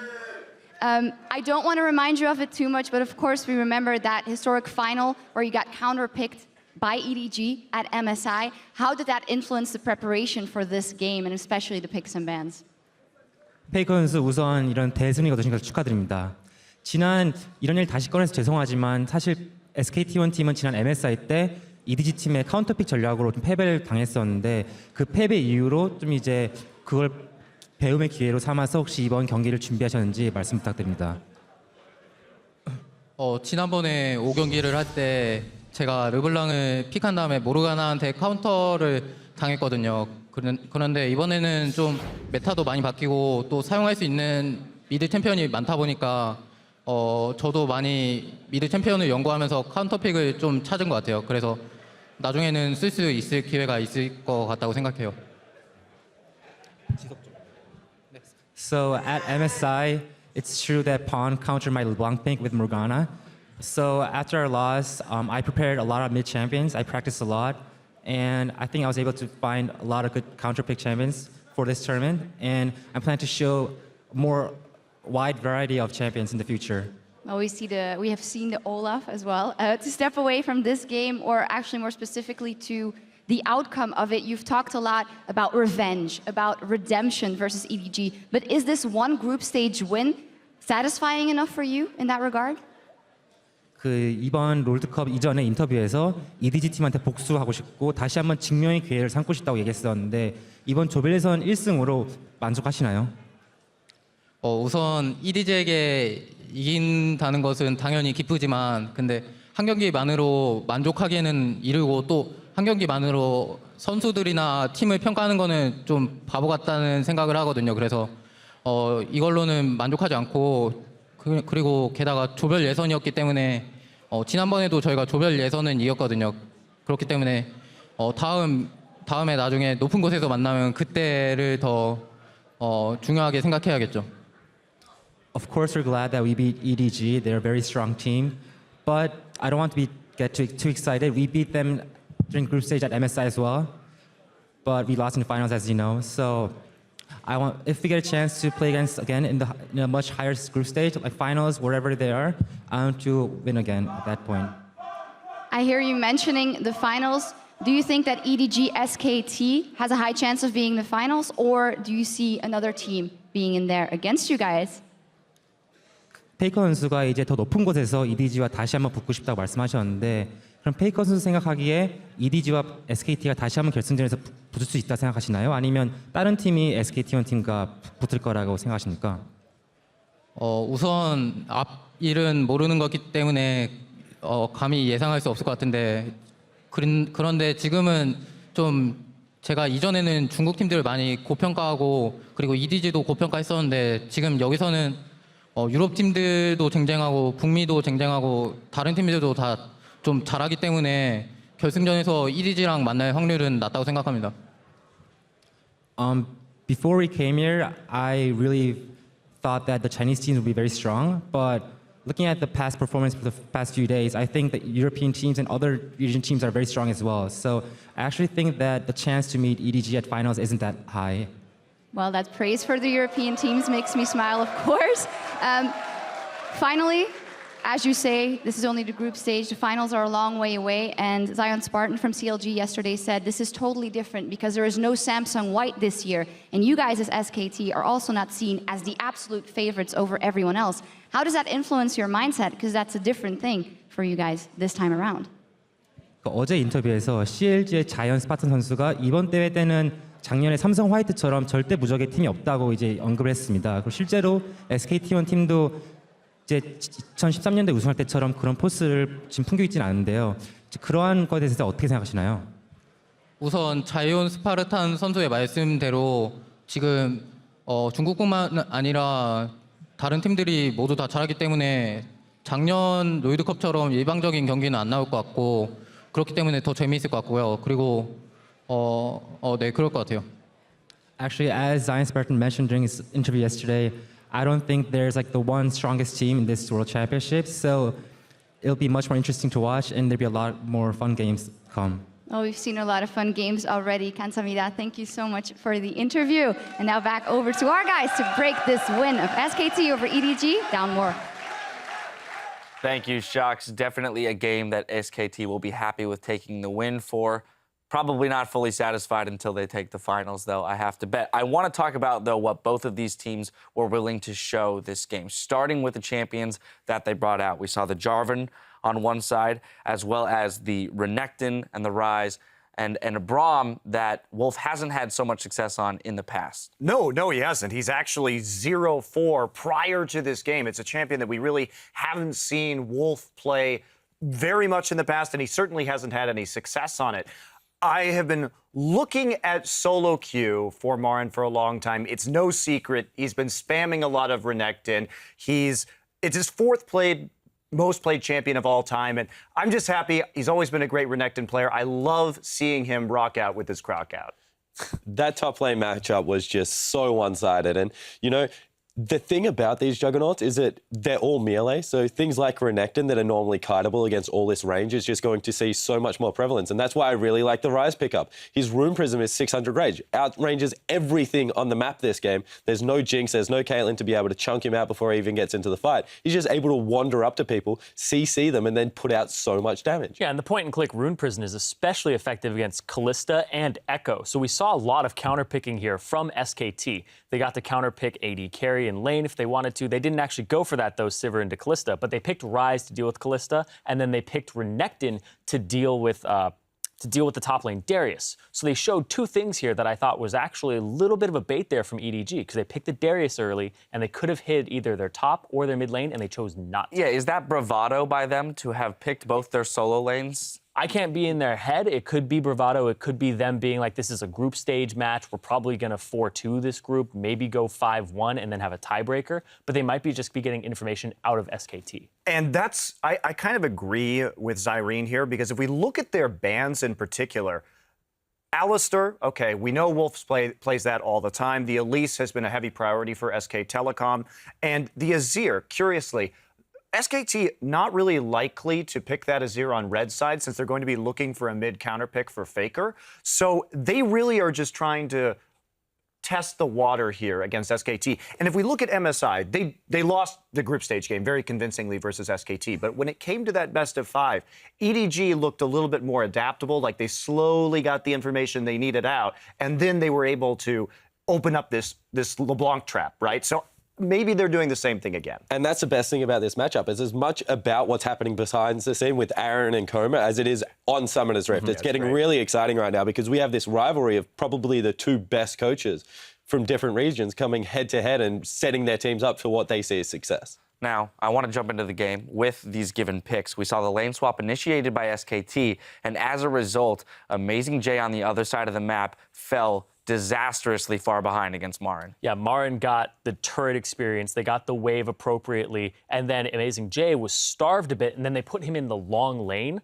with no turret, no safety, so he had to go up against this Renekton, slight counterpick there, and had to be in a lane that he's always threatened by Bengi, so he got kind of shafted there. Well, a quick way to lose against SKT is to allow them to counterpick both solo lanes. I don't think we're going to see that so much in the draft in the future from EDG or from other teams. But if you look at what EDG was trying to do, it did make sense, right? So they were going for the quick dragon. Okay, it sets Darius behind a little bit, but we're looking at champions such as Sivir, who started with that Avarice Blade, the Ryze, which needs a lot of time to scale. So the problem was when they ganked the mid lane and killed Faker, they blew 2 ults, Annie ult, Jarvan ult, to get him. And then when the ensuing team fight came, even though they needed scaling, they didn't have the cooldowns to do it. Now, I would have actually rather have seen EDG not try to kill Ryze right there, just go for the dragon, save those ultimates. I think they win that fight. Well, so the dragon fight comes through, immediately following this. This was kind of that moment where the huge gold swing came through. As a result, gave SKT the advantages further throughout the game. Yeah, like Monty was saying, No Cataclysm, no Tibbers. Tibbers is actually still up during this fight, but of course no stun initially. Wolf does have a really good ultimate here, but they weren't respecting their lack of cooldowns on EDG's side, and they weren't also respecting the teleport. It is so early in the game that Faker just comes back to this fight no problem. So it was a big oversight there by EDG, and both these teams, I understand the idea. They're not built for sieging, they're built for team fighting, and they're built for going for objectives, but it just wasn't the right time relative to their cooldowns to actually go for it. Yeah, that's why I say don't gank Faker with all those ultimates. Either try to get some damage on him, force him to recall. Don't commit like that. Save the ults for the Dragon, because that's EDG's big hope. They already committed to this idea. They committed to losing the top lane in order to get 5 Dragon stacks. Final thoughts? And beyond that, just target prioritization. That team fight was so different between the two teams. One team, beautifully executed from SKT. EDG were just smacking a Braum for way too long. It was so close of a fight, too. If they had those ultimates, could have been very different. All right, well, some stuff has been shown, but I'm sure they still have a lot left in the tank between these two teams. Our coverage continues in just a few minutes with Europe's own H2K facing off against the Bangkok Titans. We'll be right back, so don't touch that browser. It's going to be an amazing one. It's China's Edward Gaming versus South Korea's SK Telecom T1. That's a trade kill back in Pond. Now stuck on top of the Dragon. Faker gets his first kill of the game and then still trades back and forth, but EDG are routed. Finds Clearlove at a ton of damage right away. They try to burst him back out, but Faker's totally safe. Clearlove running away as fast as he can. Faker not getting attacked. Big shields, but he's going to go down. Deft is still alive in the background, and Bangy's going to be next. Faker picks up the kill. Mako's next easily, and there's really not much that Amazing J's going to do in this one. Pond pops Yuldi for a bit of damage. Zonya's to buy some time. SKT, undaunted, take down Edward Gaming.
Welcome back, everyone. European squad H2K and the Bangkok Titans are setting up on stage for our second match of the day. Now, in yesterday's game versus SK Telecom, G4 blind picked Aurelia mid into Faker. At the very least, that takes some guts.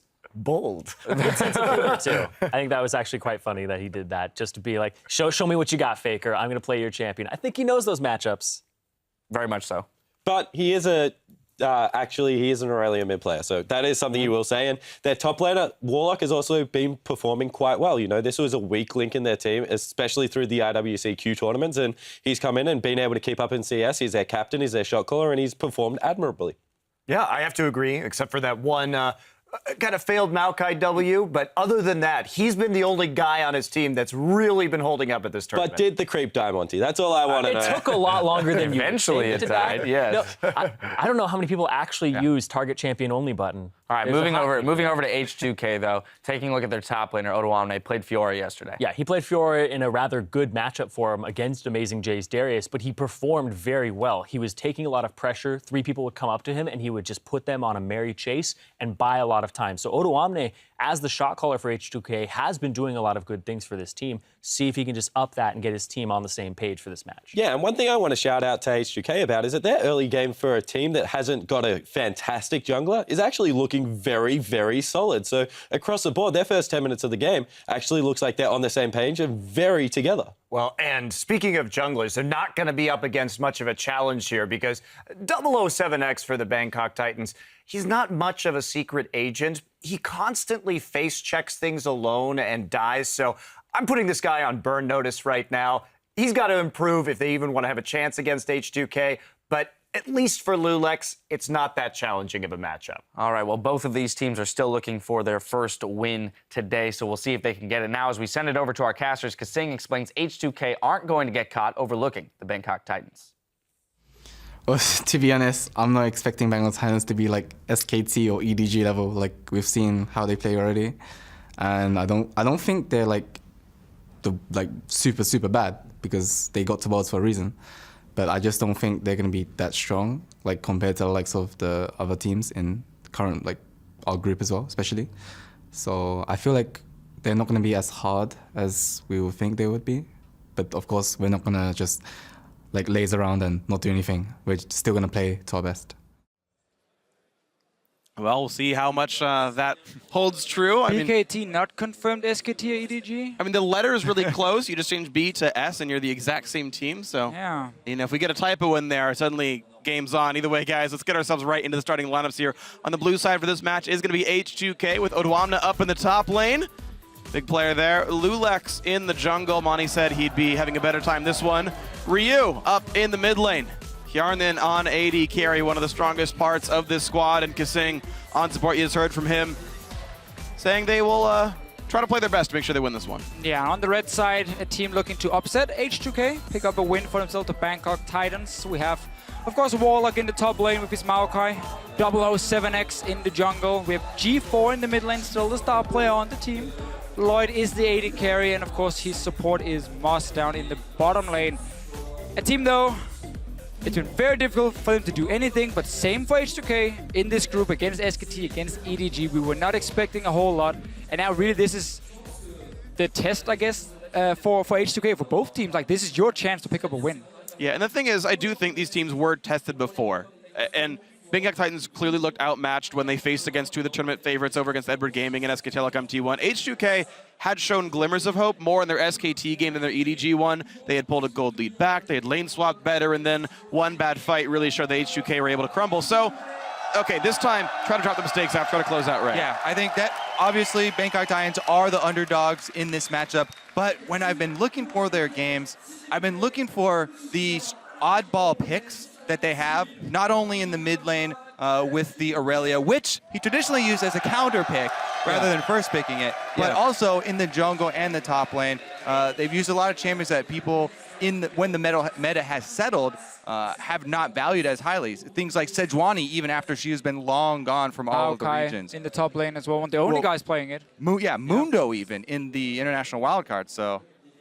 Well, it's like they have a style they stick to, right? Like, 007X is going to be on a tank. He's going to be as beefy as possible, and the exact same thing here for Warlock. And they're built around this. Even Moss is actually 2 Braum games here himself, so that they have like a very specific team comp style, an assassin mid laner, a carry, a damage-focused ADC more than utility, and 3 tanks in front of it. And over and over and over, that's how they play these games. Yeah, I was talking to some of the Southeast Asia analysts, and they said, yeah, G4 can play other styles. They just haven't had success with those, right? He can play the Lulus and the Orianas, and you did see at the International Wildcard when they tried to play Poke. Maybe the rest of the team can't quite play around it as well. No, but he's the main carry. So do not put him on like a Lulu or anything, like, because he's the guy you trust to do well. The problem for him again is mid lane is super stacked at this World Championship here.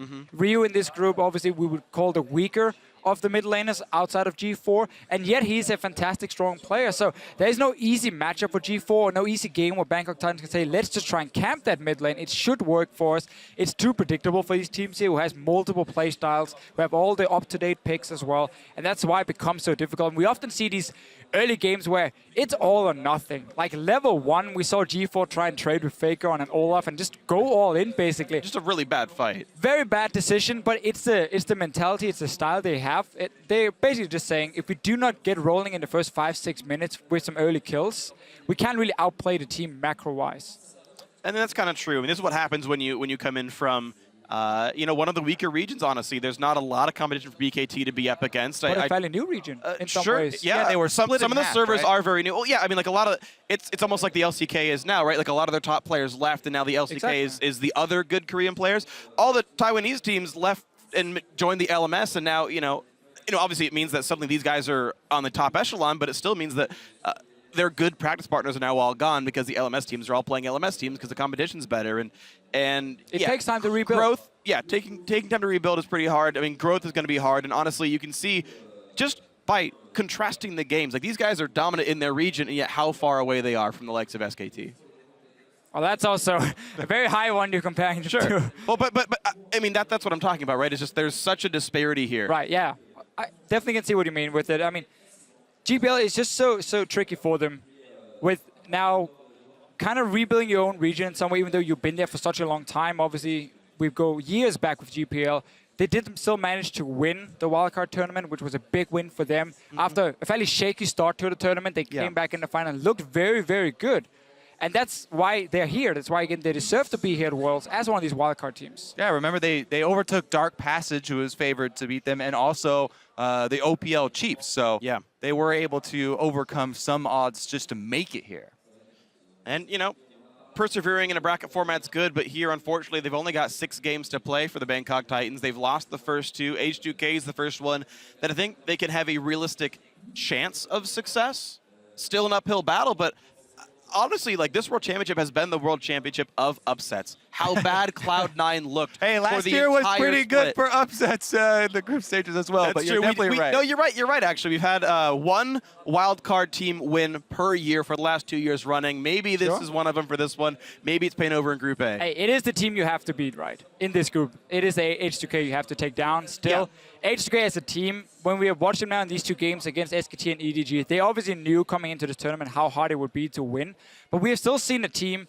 Spawn just said on the analyst desk, in the early game, they've been looking good. The lane's always been on point. They make some good moves strategically, something we know they can do well back in Europe as well. But then when it comes to matching, I feel often individually, like with your decision-making, they overextend, they go a little bit greedy, they waste the flash where they're already going down, and like all these small mistakes just kind of pile up, and you get punished by the world-class teams when you make those mistakes. That's the interesting, I don't mean to cut you off, but that's the interesting thing about mistakes here is mistakes only feel like mistakes when they get punished, right? When the GPL is a weaker region and the junglers aren't as good and the mid laners aren't as good, you can go for fights that work because you're just better than your opponent. When you go for a level 1 all-in against Faker, big surprise, you get punished when it's the wrong fight to go for. And unless you're kind of actually shown when these decisions are wrong, you very clearly will have some very bad decisions for yourself. So real quick, though, we are waiting for BKT to get into the game. We're working out some technical issues with that on the stage. So for now, we're going to check in with the analyst desk for a bit more in this game. Thank you, Freak. Yeah, a couple networking issues on stage, so as they get that figured out, we'll have an opportunity to talk a little bit more about the game. First up, Zyrene. We have hammered the point a little bit. Lulex in the jungle, underperforming as of yet in the tournament. What are you looking for in this game for him to improve on? So in both games that H2K have played so far, they actually had rather good early games, like Spawn was saying. But I feel like perpetuating that and continuing to do that is fine. But what you need to do is use that even further. You need to have Lulex, which I think is the big catalyst here, continue to push that. There are windows of opportunity, and he is not using them. He is not pushing what advantages he has and what opportunities he sees on the map. Identifying those and using it is what he has to do to level up at Worlds right now. And when we came into this tournament, we talked about the stat with H2K. If they were down by 1,000 gold at 20 minutes, they only won 1 out of 9 games. So you'd think that getting their early game rolling would be a massive boon for this team. And even when they've had opportunities to do that, they haven't been able to actually convert on those plans. And I don't know what the problem is. It seems like you can't just lump all this on Lulex, right? Because in that particular situation, it is his teammates' job to tell him what the cooldowns of those summoners are, when there are opportunities to create openings for him and get him there. To me, it just looks like they're not on the same page. Kasing is there ganking the mid lane. Lulex is nowhere to be found. These guys need to just talk to each other in the early game and be able to plan on the fly better. Yeah, that's the thing. Identifying the opportunities. They are not identifying them, and they're not jumping on them. So it's either one or the other. All right, well, with that, the technical issues seem to be resolved, so we're going to toss it back over to the guys for the call. Thank you very much, Dash. Great analyzing in the day so far. We're ready now to get ourselves into our second of 6 matches of the afternoon here. I've been saying night most of the time. That's incorrect. We're afternoon here in France, about 3 p.m. Champ Select about to begin. H2K looking for their first win of the World Championship here up against Bangkok Titans in the same shoes here. And right away, lessons learned, Rek'Sai banned away. And this could be the first game where we get a lot of these top-tier picks open, maybe even a Mordekaiser, because a lot of teams have some very specific target bans versus H2K. Lee Sin against Lulex and Thresh against Kasing is normally always banned away, and that would potentially leave some of them open. Yeah, I mean, you mentioned the Lee Sin with the 5 extra AD added back to Warrior. I thought we were going to see more Warrior enchantments upgraded here, but even in the previous game, Jarvan and Rek'Sai, 2 champions who could have both opt for the Cinderhulk. Still that late game scaling for yourself when it's so much about these team fights. For the teams anyhow, so far, no big surprise in the bans, except for maybe the Yasuo coming in. Yeah, respect for G4. Yep, that's the second ban this championship against him specifically here. Gangplank out the table as well, no surprise. It's actually following pretty much the exact trend that SKT had for their bans. They're the ones banning all the 100%. So I want to see if H2K is going to first pick a Thresh for Kasing if it's left open. They've done it before multiple times, even though there were other very strong picks in the meta open that other teams would value higher. They trust so much in Kasing being that big playmaker, and the Lantern is so key for this team because when they do invade, because there are often some miscommunication or some problems, that Lantern is kind of like get out of jail card you have, and it saves them so often. I definitely agree. It's huge for him. He's a great playmaker with it. I would also like to see H2K try and save Odoamne's pick for a while, just because he's been so good with the Fiora matchup when he gets to choose the matchup here with the counter pick. That being said, though, Warlock almost exclusively playing tanks. Mordekaiser's open. Mordekaiser's up. Mordekaiser's up. We got one! Yeah. Lock it in. You have to. We don't care about Kasing's champion pool. You gotta get that. Look at that smirk. Look at that smirk. Well, what's funny is H2K. I want the crowd going. H2K is one of the 3 teams in the World Championship to ban Mordekaiser on the blue side. But it still means we're able to play it. Our first Mordekaiser of Worlds. And now we get to see exactly how Huron wants to play it. Let's just see the first 20 minutes here for H2K, how well they can use that Mordekaiser to take the dragon and get completely out of control. Yeah, let's talk about how you build your team around Mordekaiser. He brings so much pressure to the bottom lane, constantly shoving, and the extra experience he gets guarantees you're gonna out-level your opponent, so you get to the level 6 quicker, and then you immediately take dragon. You can just chain objectives right after taking the dragon, use that ghost, run straight mid, open up the entire jungle. It's all about that early snowball. BKT, they need to take Elise because Mordekaiser is so good at pushing his lane, so if you give the other team a setup that's really good at diving towers, it becomes so easy to camp that bot, and H2K is not even going to think about this one. Massive mistake. Bangkok Titans is trying to take away picks, it has to be Elise. I know it's your comfort pick, Lulix, but Elise with Mordekaiser is just so easy dives, and then you take Dragon, and then the first 15 minutes is just set up for you to snowball. Yeah, people talk about, oh, Mordekaiser, all you have to do is gank him early. But both teams know that. This is competitive League of Legends, but the Mordekaiser team are also going to send their jungler down bottom. And if they counter gank you down there, then it just gets very painful very quickly. Yeah, so again, we see takeaway picks from Bangkok Titans. They're like, okay, we keep Mordekaiser open, and we take the Thresh away from Kesing. We take away the Gragas from Lulix, but Lulix would rather play Elise or Lee Sin over the Gragas. It's because they've been banned away. He's been like, oh, well, I have to go with my third option, I guess, then, and then he went for it. So they're not really taking away anything. Obviously, 007 have played quite a lot of the tanks, so maybe it's also just for him a stronger pick, but I mean, this is such a problem. Look at this here, Alistar Elise. We just talked about how getting tower divers with a Mordekaiser, we're gonna have a party in the bottom lane.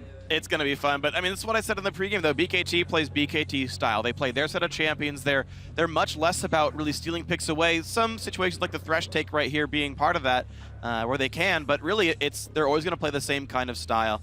G4 now, if he's going to play an assassin versus the team fighter, and I think he should play like an Azir or a Victor, something long range, something very control magey, so that and wave clear.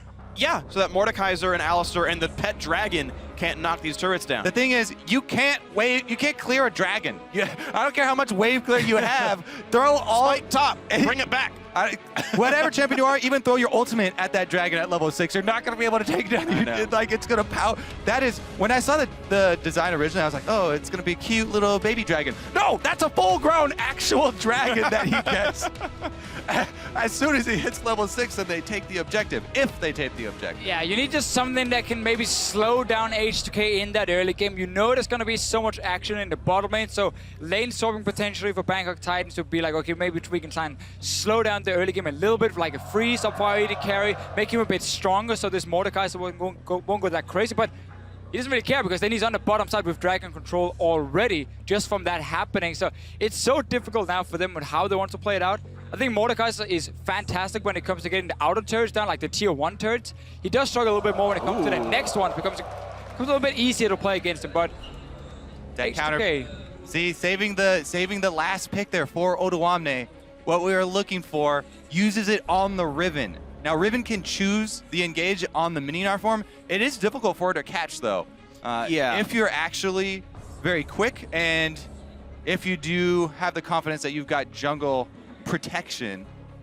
I mean, at least top has a reasonably long cooldown, so there's the chance that you can catch him between those. This is actually just a confidence pick here from Odoamne and the rest of H2K. If you bring Elise early, then Riven can snowball, but normally... I mean, you want to go with Mordekaiser. Yeah, normally, I don't think that we would see them opt into this matchup. So, Riven is a champion that Odoamne coming into the EU LCS playoffs. He spammed it. He practiced so much. He never got to show it. I think this is him again, just testing it on stage again against a weaker team on paper, being like, you know what, I'm going to try and take this matchup. I'm going to see what's going to happen. Yeah, I've talked to a lot of top laners that actually pick Gnar into Riven. Oh, wow, interesting. So we'll see how and who gets the better of this matchup here. And this one, there's also, I guess, a chance that Echo can play top lane, Riven can play mid, though I don't think that's going to be the likely one here. Bangkok Titans Twisted Fate for the mid lane in the last one here, so they've got a lot of pressure on these side lanes. So I like that pick. Again, Wave Clear might not save you from the big bad dragon, but at least it can help you a little bit. But then you have something now that can respond to the aggressive dives on the bottom side of the map. You have something that can gank a Mordekaiser and try and maybe keep him down in the early game. But this is also the second game now we see Echo being picked as the blind pick mid laner. Because again, he's supposed to be that safe option coming in. We saw it from EDG, we've now seen it from H2K. Yeah, this composition from H2K says they are not planning to get behind, ever. This is... Yeah.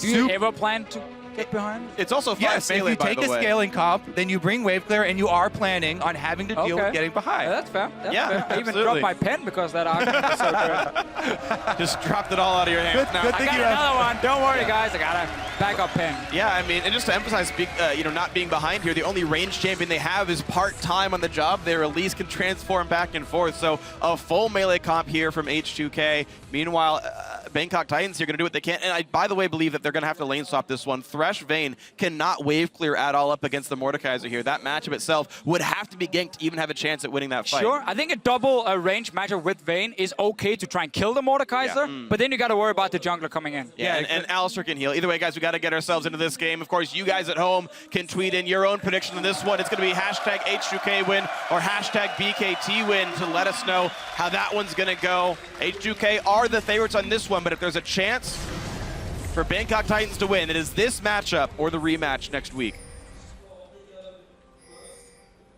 Didn't make it easier for themselves by giving Mordekaiser the perm ban champion until now.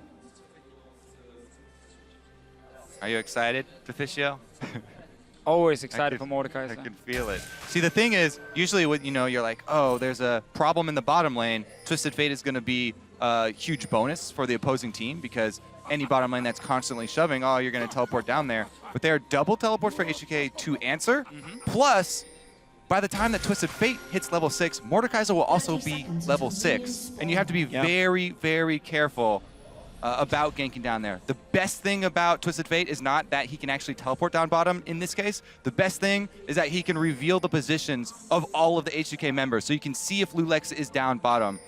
And if he's not, then you can decide to commit. This is big, though. H2K is calling the lane swap. You can see where Vayne and Thresh are headed on this side, but look at Mordekaiser and Alistar. Oh, yeah. They're going to end up meeting. And again, from what I've spoken to pros, there is not a 2-on-2 lane that can actually handle the hard push of Mordekaiser Alistar. Even if you can try, you get worn down too quickly. Yeah, so the thing that happened with Mordekaiser, when he just got reworked and there was no nerfs coming in for him yet, he could literally just push every single lane and out-sustain you. There was just so little you could do against him. But that has been toned down quite a bit. So I will say, lanes with like maybe a Kalista coming in, Kalista Thresh, Kalista Ken and so on, these lanes can take and kill him. And I think Vayne and Thresh as well, if you are a very strong 2v2 lane, can apply quite a lot of pressure. But as you say yourself, Freak, if they don't manage to take the good trades and try and kill him, he will just push them into the tower over and over and over. Yeah, to build on your point as well, Deficio, especially paired with an Alistar who started Coin, the extra mana regeneration on Alistar, he can decide to actually level up heal second, and the sustain on an already ridiculous Mordekaiser lane just comes so difficult to stop there because they have 2 heals coming from each other. So they gave Vayne the full camp at level 1 on the side of Bangkok Titans here. So you see Thresh is only level 1, but they're already looking to start trading, and you can see this again, it's a double range setup into double melee. So it is going to be difficult for Yawnin to get in the middle of these minions here.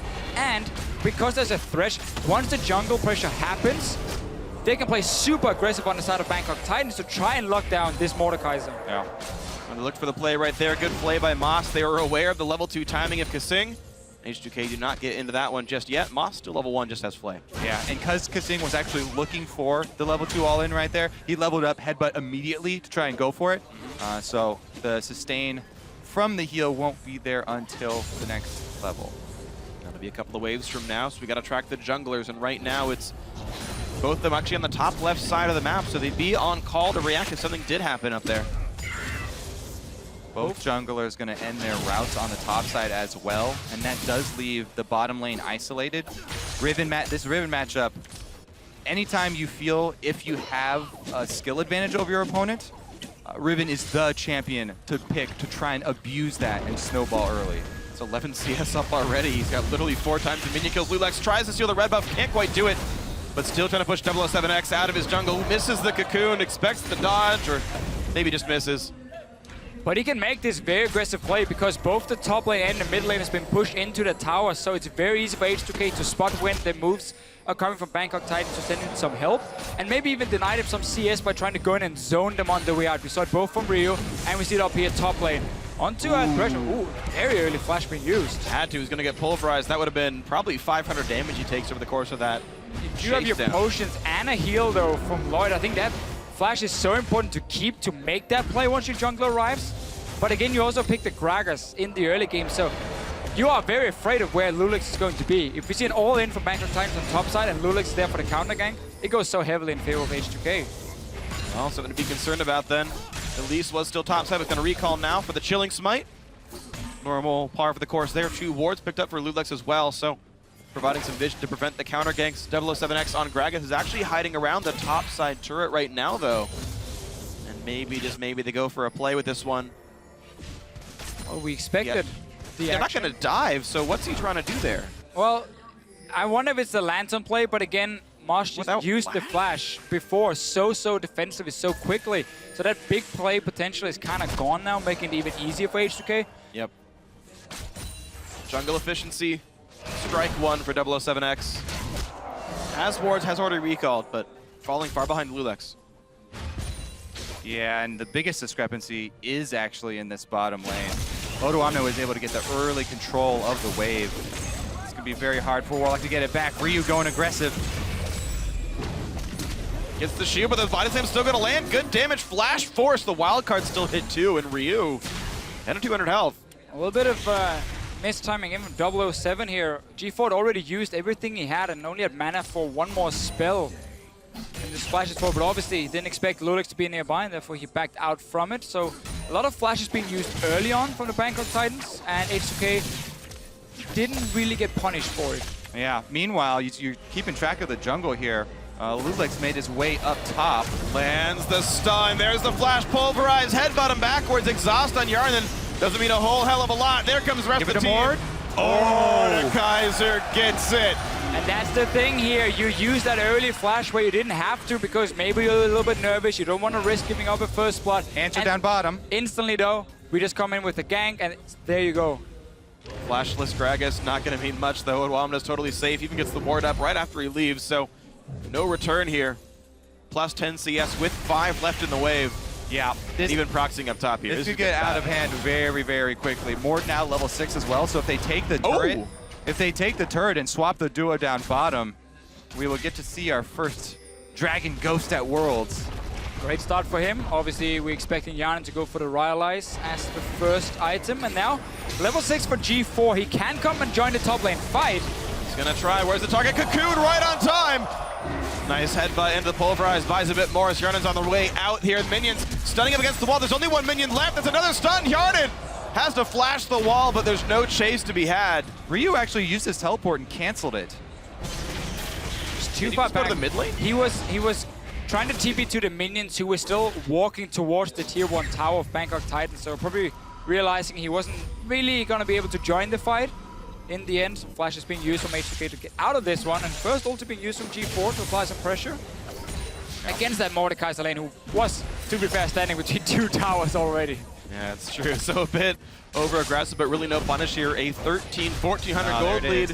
Another trade Odoamne into Warlock. Yeah, you want to go for the trade when he's in mini form. Warlock trades back very well there, though. Warlock's winning in the potion game. Odoamne's going to have to recall fairly soon. Didn't like that engage from Odoamne because we're so close to Mega now as well from Warlock, so the only thing he would ever be able to do is just 1 or 2 hits, but then the return damage will always be greater than Warlock in that case. But he's still winning the lane. Yeah, quite handily winning the lane. Very easily. Anytime that you do see a Riven in the game, it should attract a lot of jungle attention. But what if you have a Mordekaiser? But exactly. Mordekaiser takes priority. And they actually didn't get the turret, so that's a good thing for Bangkok Titans. The turret didn't go down top quite yet. Yeah. So I don't know if H2K will actually swing down for that dragon until they finish the job. They can just easily, Odoamne can try and just push out his lane, go back and shove, and then go to the top side of the map if he wants to, if they want to swap around the lanes, because obviously Bangkok Titans will have to try and respond as well, because they don't want to give up that early dragon pressure. But for now, everyone is still happy just staying in the lanes. Yarnan's already gone back once, and is going towards that Rhyolize. And for those who want to play Mordekaiser like the professionals, tracking his builds and whatnot, has CDR per level glyphs, ability power Quince, he went cooldown boots right away. So pretty ability power focused so far, and you know, ability spam focused as far as the build's concerned. That's going to be the build. We're going to get an Hourglass later from him as well, and maxing the Q first instead of the W. So want that single target damage coming in from the Kaiser. The King of Death, if we were in German. Well, he's the king of kills in this game, 100%. Man, what a beast, 1 kill. 100% of all kills in this game have gone to Yarnan. Best part of Mordekaiser is still the bonk noise on his 3rd Q attack. the most deceptively threatening sound. Yeah, in the it game. actually is kind of interesting because. Okay, well, let's see here. Nice Lulix repel, though. Gets forced out. Dodges the wild card, and Ryu's coming around. Another stun's gonna land, and forcing the flash to get away for explosive cask. We're seeing still, glimmers of hope for Bangkok Titans. Certainly one of the closest game they've had so far at Worlds. Yeah. So, anyway, speaking of tricks from Mordekaiser, there's very few tricks because, he's a fairly straightforward champion. But one of them is to charge up your first 2 hits of your Q, and you'll just look for the only flashy play from a Mordekaiser is a flash third hit from Q, and you get this very, very satisfying noise, and you'll usually get the huge burst kill. So people, that's one thing to watch out for. The other is, of course, the speed boost from your W. If you put that on whoever's initiating on your team, try and get you in there. Just a warning for everyone trying to make that play Kobe just talked about. It requires 0 mechanics. Hey, you got a flash auto attack there. Some people flash auto attack the wrong thing or flash twisted advance the minion. Man, that's gonna be what Warlock is known for this World Championship. bad. That one play. He was good yesterday in the game against EDG, SKT. Oh, wow. Just by walking forward, Lulix wasn't even in range yet. They forced the teleport from G4. Had home guard, will land in the stun, but a 3-man pulverize says hello. G4 is gonna be the first ghost of the game, and here it is. Maybe they can chase a bit more. Ryu is in. It's not a dragon, but they're going to be killing everyone all the same. Ryu cannot get the ulti off in time, though, stunned up. But we got more targets here. Odwamna had held aggro. Now it's Kasing. He's got to run. The turret might kill him, and it will actually, but it's still a whitewash. 5-2 in kills. A double for Warlock, but way more for H2K. Yep, they're going to get the tower after that as well and continue pushing on number 2 here. 007 runs for the mid lane to pick up the minion. Go G4, go! He's turned against him. And now he's gonna go kill himself. All right, 1v1. No! Oh, he didn't kill it, it's the ghost. H2K Hey, G4. keeps home guards, though. He's going to be belting out of that lane. Let's see again what happens here. So Bangkok Titans looking for Kasing, but again, it's onto the Alistar. He doesn't really care. 3-man knock up. Everyone is here from H2K. TP's coming in. Loads of them in the game. Now you have the Ghost. I mean, from here on out, it's almost impossible to fight the Mordekaiser. Once you get that early Ghost, then it just becomes a massive dive fest. Yeah. They actually could have pulled this off even a bit better. Odwamna could have kept doing damage there. Stays on the outside, and after he drops turret aggro, it goes on to Kasing, who can't take more than 2. Now, yeah. Another attempt in the bot lane, though. G4 trying to make the play. Flash stun. They caught Odwamna. Do they have enough damage, though? The flame is not hit, and he's running for his life. Yarna gets a kill. Now there's a Gragas Ghost trying to wreak some havoc in the backside. Here comes Ryu. Traded 1-for-1 so far. Lantern keeps him safe. Kasing can't get in. All right, so far the Ghosts here, they're growing in size. We had the Twisted Fate first, now the Gragas. We need a Dragon next. I mean, it's so disappointing. Yeah.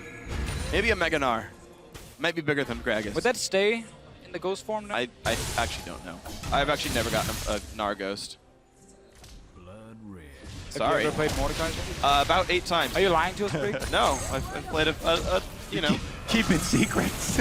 single-digit number of Mordekaiser. Yeah, I don't want to actually let it be known until the finals. Then I'll bring out the real Mordekaiser knowledge.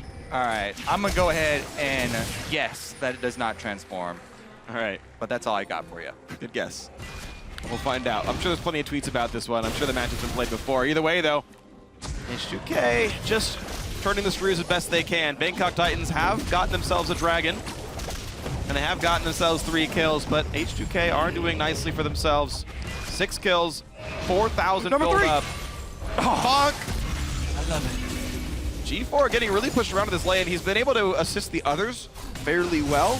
Yeah, early cooldown But reduction boots for himself, so he's been using more time in the side lanes than he's doing mid lane right now, but that's basically what he needs to do, and just try and get some kills for the team. You said to yourself earlier, Freak, there's been more action for Bangkok Titans and more, should we say, normal fights, and not just these crazy all-ins one-on-one. They've been trying to coordinate as a team, but so far H2 have been ready to respond, and it's all been around the Mordekaiser, who's sitting on 2 kills and 4 assists. Oh, Ryu. Oh. Baited. I have a better guess for the Gnar interaction, by the way. So, okay. Oh, hold on. We're gonna have a fight. Yeah, we're gonna have a fight first. Who wants to open it up? 007 does. Knockback out of Lulex. Repel gets him not very far. The box will hit. The kill comes through to Lloyd. One on the vein, hook goes wide. H2K looking to still push 4v5. Bangkok Titans used many ults, but they've got a Mega Gnar bar. But they've also got a Riven behind them. Odoamne decides not to 1v4 try and cut them off, though. That's not a proper Riven player. Yeah. But they were driven away from the turret, so all well for H2K. 3 kills to nothing. Turrets to nothing, rather. And all's well. Okay, so story time, Freak. Hit me. Mordekaiser Ghosts always inherit character passives, Okay. which includes things like Narbar. Yeah. So he can actually turn into Mega Gnar while a ghost. But how would the ghost... Okay, okay. It auto attacks, it takes damage. Does Tryndamere Ghost charge up Rage and get critical strike? Rage is at yes. All right. Say yes. All right. So we need people to tell us the Freak is lying to us, because I mean, I feel like he's giving me a lot of hope here, a lot of cool information. The but passive is the when you're low. No, the passive is the your, rage your generation. resource bar is definitely different from your passive. Yeah. Okay. Yeah, but I mean, part of the character script is literally what your resource bar is. True enough. Yeah, you inherit like Char.ii. I like the bold statement though, Freak. Yeah. Stepping out there. I mean, I was in Riot like when we made Mordekaiser, so I'm actually aware of like some of the scripting behind the champion. You were in Riot in the building? Yeah. I mean, I worked at the company by then. Yeah. Production tells me I'm on target, by the way, so all is well. I really hope you're still wrong about all this Mordekaiser stuff. I don't know if I should stay on target for too long. Maybe it's going to go badly for me. All right, so Bangkok Titans still. I mean, again, they keep trying to look for these places. All 5 members coming down, just trying to look for fights. I don't think Yanin minds too much, though. No, I mean, he's just happily pushing around, being level 11, tied with his other solo laners here. Kasing, by the way, I actually want to point something out here. It feels so bad when you're Mordekaiser and your support roams, because you can't use not only your relic shield, but also the W, which is like your main skill. He's actually... It did get changed. Only 1 point in the W. It barely does anything you can solo. It's a bit better, but it's still pretty crap. 007 forced to run away. Kieran is 1-pointing the W, by the way. I feel like after we called out, he wasn't playing a lot of Mordekaiser. He's just showing us all these cool things. Really trying to one-up. Like I said, I played 8 games of Mordekaiser. Laning is something I'm aware of. Killing a Gnar, I'm not. I do know that the Zhonya's rush second is a bit odd. The cooldown reduction is really important for him, so you can definitely see going for the cooldown reduction boots. But it's an interesting choice actually going for the Zhonya second. I think it's fair enough, especially when you're getting really far ahead, and you're already going to have so much damage. If you're just going to be unkillable at the same time, you can play super aggressive. Obviously, H2K's lineup, we have the Talisman on the Alistar, so it's going to be popped, and we're going to see 3-4 guys to try to dive in on the back line. Lloyd is going to be targeted probably every single fight, and if you get that Ghost for the Mordekaiser, it normally is a guaranteed win in these team fights here. I mean, I do like AP heavy Mordekaiser. I think it's actually one of the better choices in builds. For sure. And AP items, I'll give like the same amount of AP for the same amount of gold. So, of the AP items, Riley's first, then Azonia's, I feel like makes sense. It but does. If we see more Mordekaiser, maybe there's going to be better builds coming out. I mean, there's a lot of different things you can build, and often when you have a champion that you consider so strong, one of the big things is that you can often build a lot of different items and you will still be very useful. It just depends on the situation. Are you against heavy AP? You go for a Abyssal Scepter maybe for yourself. Do you want more movement speed? A Twin Shadows. Drop my pen again for the second time. Abyssal Scepter there is definitely one of my favorite items. It's so cheap and so cost effective. Especially since Mordekaiser is melee, is going to get right into the thick of the fight. Really get a lot of value out of that AoE. Meanwhile, Kjarnan just happily farming off on the side. Trying to be the brains of the organization. There we go. Nice cocoon off on a Moss, but just building max CDR. Actually, no team out on the build. No lifesteal either, but Black Cleaver and a Brutalizer. Even though he's got no physical damage to support, he still wants to shred a bunch of armor for his teammates in some way. Here we go. The first Dragon Ghost of the game for H2K. Yeah. The dangerous thing about, it's really hard for Bangkok Titans because you don't want to have to go through the jungle to fight that dragon fight, but if you don't, then the dragon's going to come straight up mid lane, and you're going to have a real problem defending your turret as well. So almost giving up like an objective and a half. All right, let's see what they can use it for. Looking for the mid lane, but that wave got cleared. Lich Bane already done for G4, so his single target damage is much higher. I took some damage already. Down to 3,100 health. And nearly kills a bunch of caster minions. Well, they just need to get him over to a tower. Start pushing onto it. Oh. Okay, want to make sure it doesn't go down. Playing very safe with it for now, for Yanin. You know what's interesting? We talk about new champions and players having to adapt to new things. How often do minions have to face dragons? Like, this is a new experience for the minions as well. Will they even react properly? There we go, turret being attacked, and they just can't kill this dragon very quickly. 2,400 health still on it, and the dedicated focus comes through, but no, it despawns in time. Nothing was gained from the dragon at all. H2K is like the worst siege comp ever. Like, you have a melee mid lane, a melee top lane. It's 5 melee. And then you have the Elise being like poked for like 20 damage, and that's about it. And then the dragon. We set that up to be so big. The dragon coming down mid lane, and it didn't do. All right, Odoamne though got pulled in, and here comes the engage. They're focusing him down. Flash the way will survive. Meanwhile, Kissing is up in front, but he's not the one holding turret aggro. He's instead just kiting away on the Vayne, but he's still going to go down. Turret picked up, but a couple of revenge kills. There's the stun. Lulax forced to flash. Warlock does have his own flash, but he's getting slowed so much he can't reach anyone. G4 doesn't run fast enough, and the Echo Q. Ryu saving many of his teammates there. So H2K going in for the dive and then suddenly realizing the tower was still alive, so they started hitting both things. Odoamne had to flash out, obviously he got engaged on at first, forcing that move from H2K. Now going in again. Flash engage, they pull it in Yarn, and he's going to be going down. Picked up one, the TP. Doesn't mean anything. Why did Odoamne even finish that channel? Yeah, big swing here for Bangkok Titans. They're able to punish H2K. It's a fairly severe mistake right there, and they do give up the mid lane turret. First turret there for Bangkok Titans is going to give them a little bit more gold to work with. 100% kill participation on the Thresh. Let's see what happens. It's him pulling it Odoamne at first, so he forces the dive, the move happening, but Tower's still alive. And it's very hard for all these melee champions now to get back here in the back line between two towers and really fight with Bangkok Titans. So much time to take down Kissing. Not enough movement speed then for the team to catch up and get more kills, but then of course took down Yanen a little bit later. Yeah, multiple hooks there from Moss back to back. I just want to point out that even though the gold lead is still 5,000 apart, Bangkok Titans are equal in kills right now, 22 minutes into the game. And Mordekaiser is a pick that is insanely strong if you look at the early and mid game and what he can do with these dragons here, taking down the early towers and get that massive gold lead for your team. But late game, it becomes very difficult for a melee champion to carry like an AD carry. Oh, Kissing takes the hook. Beautiful play. Carrying the game as much as he can, and now it's time for the second Twisted Fate Ghost. A Body Slam comes in, and now Lloyd in the back line's doing what he can. Ryu gets a lot of punishment there. Bob's wanted to go back in onto Warlock, but he's still getting hit. He's going to have to run, but now Moss is beset, and Odoamne gets the kill. It's a 2-for-0. Opens the game back up for H2K. Make that 3. It's going to knock down 007X. Kissing with a huge counter engage right there, saving Yarnen and turning it around for an advantage. Bangkok Titans are going to have to retreat now. And it's going to mean that Baron is the easy target. Sadly, for Yarnen, there will not be a Baron Ghost. It's not how it works here. He'll be stuck in the pit anyway, wouldn't do anything. Well, you can send out G4's Ghost again just to be a little bit annoying. G4 is pretty low, not that it means much. Gets revenge on himself, and now Odoamne on the chase. They have picked up the kill on Echo, but Barons would have been picked up, so H2K has this one. And to re-engage with Warlock, buying some time. What can they pick up? G4's got to be a bit careful. I guess there's no range champion. It's really like only Elise can project threat. Baron picked up. 1 kill for a BKT. But H2K should be able to take a lot out of this.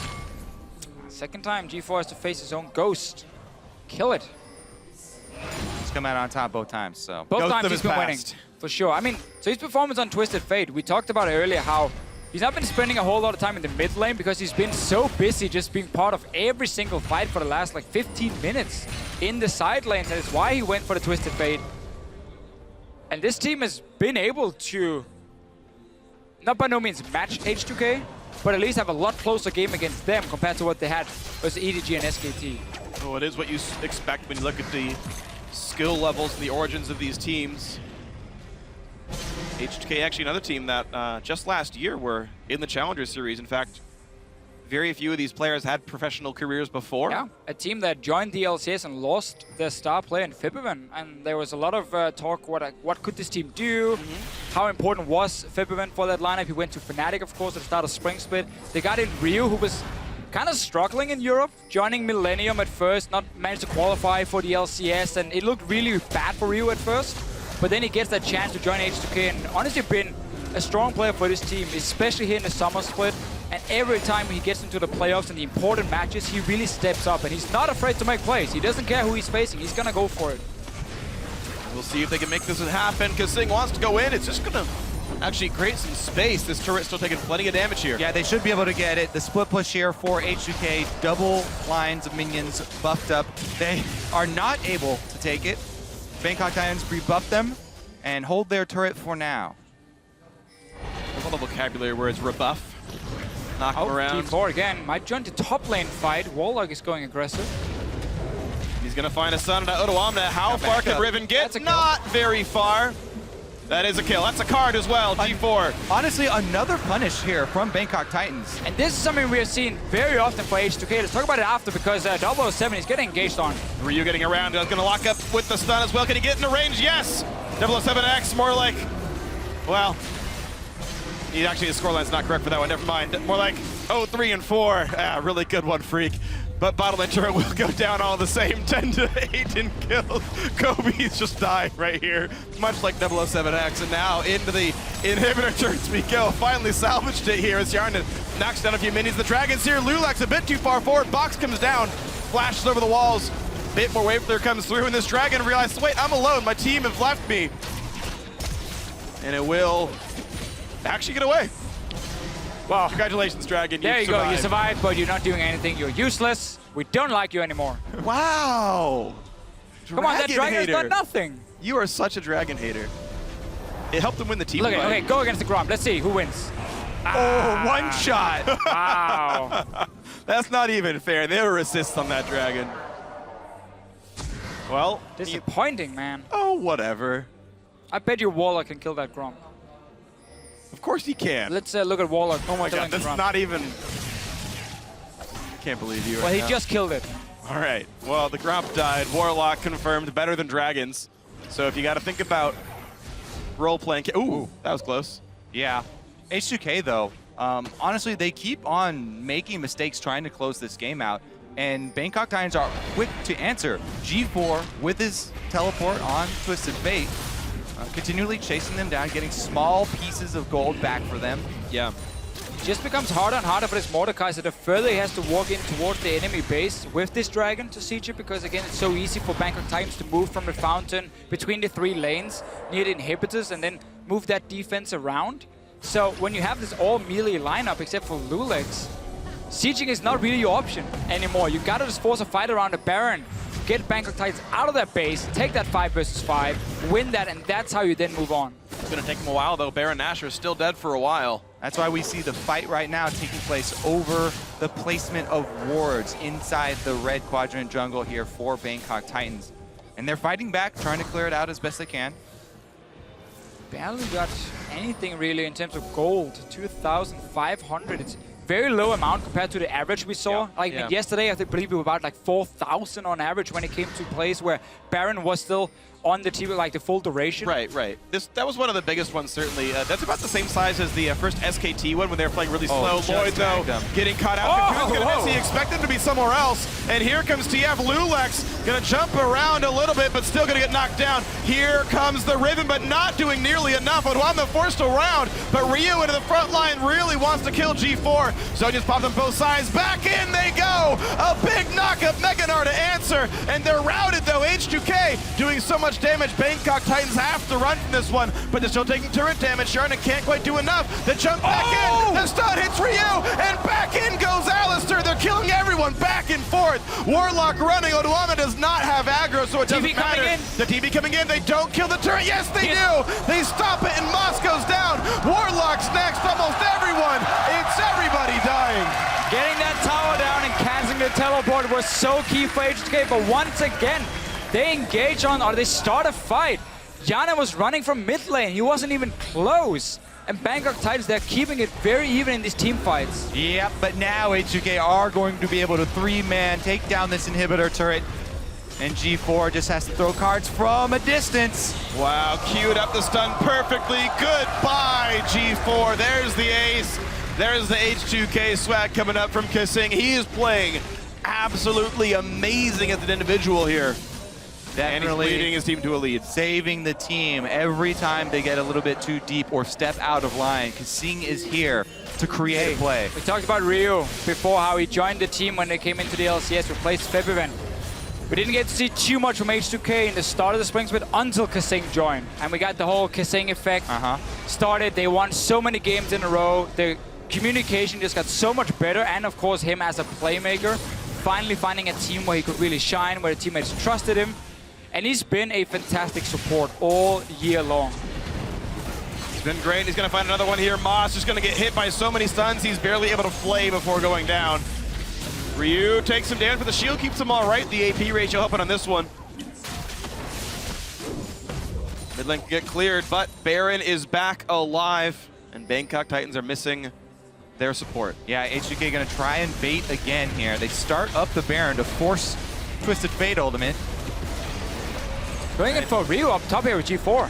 Well, bit of damage back and forth. Ryu's gonna hide away, but here comes the engage. 5 versus 4. You look for Warlock, Chilling Smite to get the slow. Odwamna will land the stun, and everything else, they just pile in there. And it's time to keep on pushing in this one. G4 pops his own, he's got nowhere to go on this. There's the kill, another TF Ghost comes through. 007 actually trying to run away, but that's 3 kills picked up in sequence. Another successful bait there for H2K. Grab themselves a couple more kills, and they're gonna return to the Baron. 007X still alive, doesn't have flash, but he can try and sacrifice his life and go in there for a steal. Would you be able to do it, Kobe? Would you take this one? If you know my Kobe's history, known for I'm making notoriously poor at Baron smiting. You had 5 years to practice, come on. Like, to put it this way, he was replaced by Saint Vicious and it was an upgrade. In they go, though. 007 gonna get jumped on. The rest of the team can take the Baron down, but he's not gonna want to stop. He jumps down the prep. Odwamna's on a rampage. 007's still there. No! Down he goes, and there's the blue team picking up Baron Nashor. The kills now far apart, 20-10. 2 more plus the Baron. All right, we'll see if they can get more done with this Baron power play than previously. It should be a lot easier because they already have super minions flooding in the top. And both waves shoved here for H2K. And you can get a dragon again. Maybe this time it can do something. You're such a dragon hater, though. I'm surprised you even brought it up. Secretly, I wanted to do well. I want the dragon to do well. Positive reinforcement from Deficio here. How to train your dragon. Hopefully next time the Baron power play can be gold earned plus dragon ghosts. I mean, this is going to be the one. What's the Dragon Ghost power play? That's what I want to know, you know, over the course of this game. So they didn't get a mid tower, or they did after the What fight, about the but G4 play? Oh, dear Lord! He's going to go down, and he can just run and hop and skip and jump away. Pops the H2K swag, but it's not going to be enough. A shutdown comes through for Lloyd. The unseen Quicksilver Sash is indeed the deadliest. If you go in expecting to have the stun lock to work with, Odwamna turns it around on him real quick and able to pick up the kill. He does end up going down, but it allowed the shove here from H2K. They're inside the base. Another inhibitor going down. And if you're looking for a stun lock, unfortunately, it's still Mininar here, so he can't have one just yet. A nice zone as Ryu buys some time. Mid lane goes down to the Dragon, and now that Dragon is into the fight. Moss getting chased down by Ryu shouldn't be a hard one for him. Hjarnan steals the kill away, as is his right as the Mordekaiser player. Big engage from Kasing, knocks up 3, and the Dragon is still chasing the enemy AD carry. Lloyd's got to be careful, and down they go, a double kill. The Dragon value is big on this one. All is well. There's a triple kill. They're going for 4. Now will it be the pentakill? Go, Dragon, go! Mordekaiser. The Dragon takes it. In they go. Warlock says no. A double kill for him. Hjarnan tries one more time, but it's not going to be happening. Odwamna just not good enough to give his Mordekaiser a pentakill. There's the Warlock stun lock. Gets the shutdown. At the last minute, they kill away some of H2K, but it's not going to be enough. There's the Nexus. There's 1.5 million minions. And there's the game. H2K pick up their first win at Worlds. And Mordekaiser got his first win. Undefeated. Was first picked. 13-2-10. I mean, a good scoreline as well. They played around him pretty well. I think this entire game was just one big team fight around Mordekaiser. Yeah. No matter where he was on the map, we would just see everyone be there and try and fight. The Dragons wasn't the key thing here for Mordekaiser. Something to be desired there. Yeah, well, Bangkok Titans tried to test H2K's mettle, but Mordekaiser is the master of it, so unsurprising that H2K came out victorious here. And that's going to do it, by the way, for all the Week 1 games for these teams. Now, every single team from Group C is on break until the next week's group stages. And these guys now have about 4 to 5 days to prepare everything back again and say, okay, here's the last run of the group stage. Bangkok Titans 0-3. Sure. Not a good start. H2K still have to hope for that one kind of upset. Yeah, H2K can go back and still rewatch like the SKT and EDG game and say, what did we do well? Let's try and do that again, but where did it go wrong? Were there a few openings we missed? Weren't we confident enough? You know, was it the pick and ban phase? Because they're still obviously going to chase towards getting that second spot, getting out of the group. Let's just say EDG loses again to SK Telecom. Suddenly, that one match is going to be so key between H2K and EDG. Yep. But it's obviously still going to be so difficult for Bangkok Titans. I like that we saw a different kind of game from them. This was not the, hey, let's just have a bit of fun and try and go all in. They legit had a strategy and tried to shut down the Mordekaiser. Yeah, they did what they could with it, but unfortunately, like, Kasing stopped all of it. Like, if there's a player I'm going to watch for, I mean, Mordekaiser's fun and all, but Kasing played out of his freaking mind that game. I mean, he would pop his ult while headbutting to break a stun so that he could flash pulverize afterwards. I mean, so many amazing plays. He would turn around and walk back into a hook, then ult it, and then go kill Moss. Like, just, this game is honestly a Kasing highlight reel. The Kasing effect, you talked about it earlier, but I mean, his individual plays at such a high caliber. I'm actually really glad he's at Worlds. Well, I'm happy too for him because he deserves it. Looking at just his overall performance all year long, people would highlight maybe towards the end of Summer Split and playoffs, he went down a little bit in terms of level, but so did the rest of the team. It was like, I think, to me, it was the entire team who kind of dropped. Now they're obviously trying to pick up the pieces. They are no longer the top 2 team in Europe because Origin took that spot and showed that yesterday as well. But they're just still trying, and coming into next year, still a very young team, probably first year for him as a coach. There's a lot of things here working for them and a lot of things they can still improve on. And they're very good early on in the game. Their first 15 to 20 minutes actually is one of the very best in the league. Their lane swap game is good. They understand that decision tree. It's when it gets beyond 20 minutes. Monte Cristo quoted a stat about H2K that they're 1-9 if once they have 1,000 gold deficit at 20 minutes, because that end game is not good for them. We saw the evidence of that in this one, how long it took them to close the game out, right? All the Dragon Ghosts did very little, as you were happy to point out. Their sieges, their dives often misfired here despite the big leads they were having. Meanwhile, Lulex and Kasing are preparing for that interview with Shox right now. We will speak to them in just a moment. All right, so what are our final thoughts here about these teams? We're not going to see them for a week. We saw the end of the Edward Gaming SKT match. What's Group C going to be like? I don't think we're going to see any more Mordekaiser in Group C, but EDG sitting very comfortably at the top, undefeated still. Yeah, SKT taking them down. Yeah, Or, excuse me. Yeah, no, I know what you meant. SKT, EDG, you know. Yeah, they're basically the same team. I mean, this is what we expected coming into the group. SKT, EDG fight for number 1. Yep. H2K try the best to maybe keep up, and then Bangkok Titans probably coming in and having a tough time in every single match. So I'm just happy to see more of a serious game for them as well. Pick and ban wise, and the way they played out the early game and how they tried to challenge H2K and did make it easy for them to just go in and close the game. Because the continual plays from G4, constantly using TF teleport to try and make plays, to try and punish H2K every time they did offer an opening. So that was his attempt there. We're going to see what else these guys can do next week. But for now, we're going to check in with Shox, who's standing by with some of H2K after their first win at Worlds. Thank you. Yes, more specifically, Lulex and Kasing after that victory of H2K over the Bangkok Titans.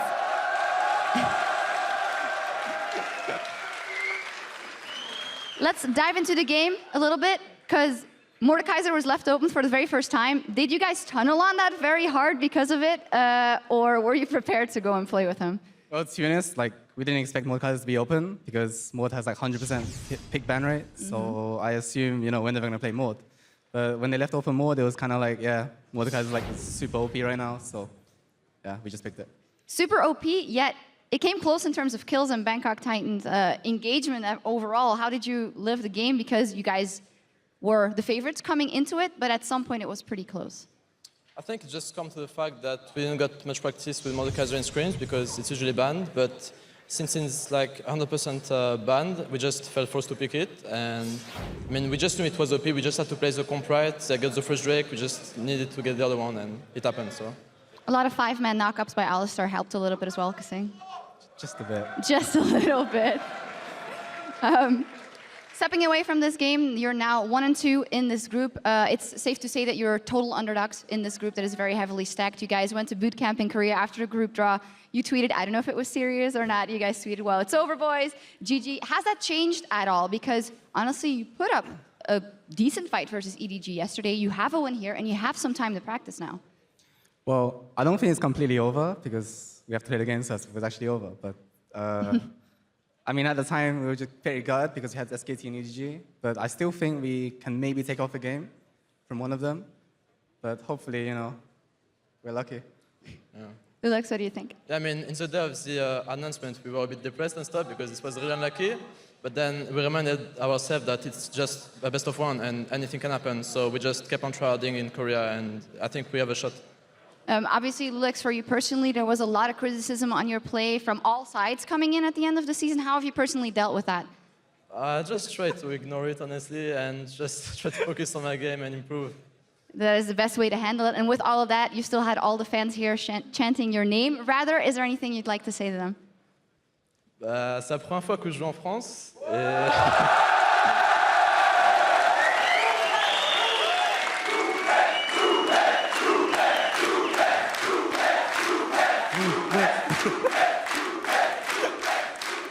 Et voilà, et franchement, je me trouve super et on a encore... ouais, on a encore une game contre EDG et SKT et on va tout donner pour pas vous décevoir. Voilà. A big thank you from Lulex to the super fans here and saying that they still have a chance versus SKT and EDG, and he's going to try not to let them down. Well, you guys have a win on the board already. Thank you guys so much. Congratulations. We're going to take a quick break, but when we come back, it is about in Group D between LGD and KT. Don't go anywhere. We'll be right back. Look behind you. Look at Hyun's face. Commented now. Do you like that, Yana? I'm so cool there. Lands the stun. There's the flash pulverized. Headbutt him backwards. Exhaust on Yarnan. Doesn't mean a whole hell of a lot. There comes the rest of the team. Fight. I'm not cool. TF. He finished TF? Okay, good. Go back. Finish. Oh, no E. No, carry. The TB coming in. They don't kill the turret. Yes, they do. They stop it, and Moscow's down. Warlock's next. Almost everyone. And down they go. A double kill. The dragon value is big on this one. All is well. There's a triple kill. H2K pick up their first win at Worlds.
Welcome back to Worlds. Pyrotechnics here. I'm joined by H2K's Prawley, and I wanted to get your impressions because last year you were on the desk, and this year you're here with your team. What do you think of the competition so far in Worlds 2015? I like how there's a whole lot of really good teams, and it's not like super, obvious who's going to win. I like the chance of upsets, H2K versus SKT kind of upset. But other than that, there's just like really high competition this year, so I like that we have to look out for everyone. Absolutely. I really wanted to get your impression too on who do you think is a team to watch out for, the team that you have your eye on specifically?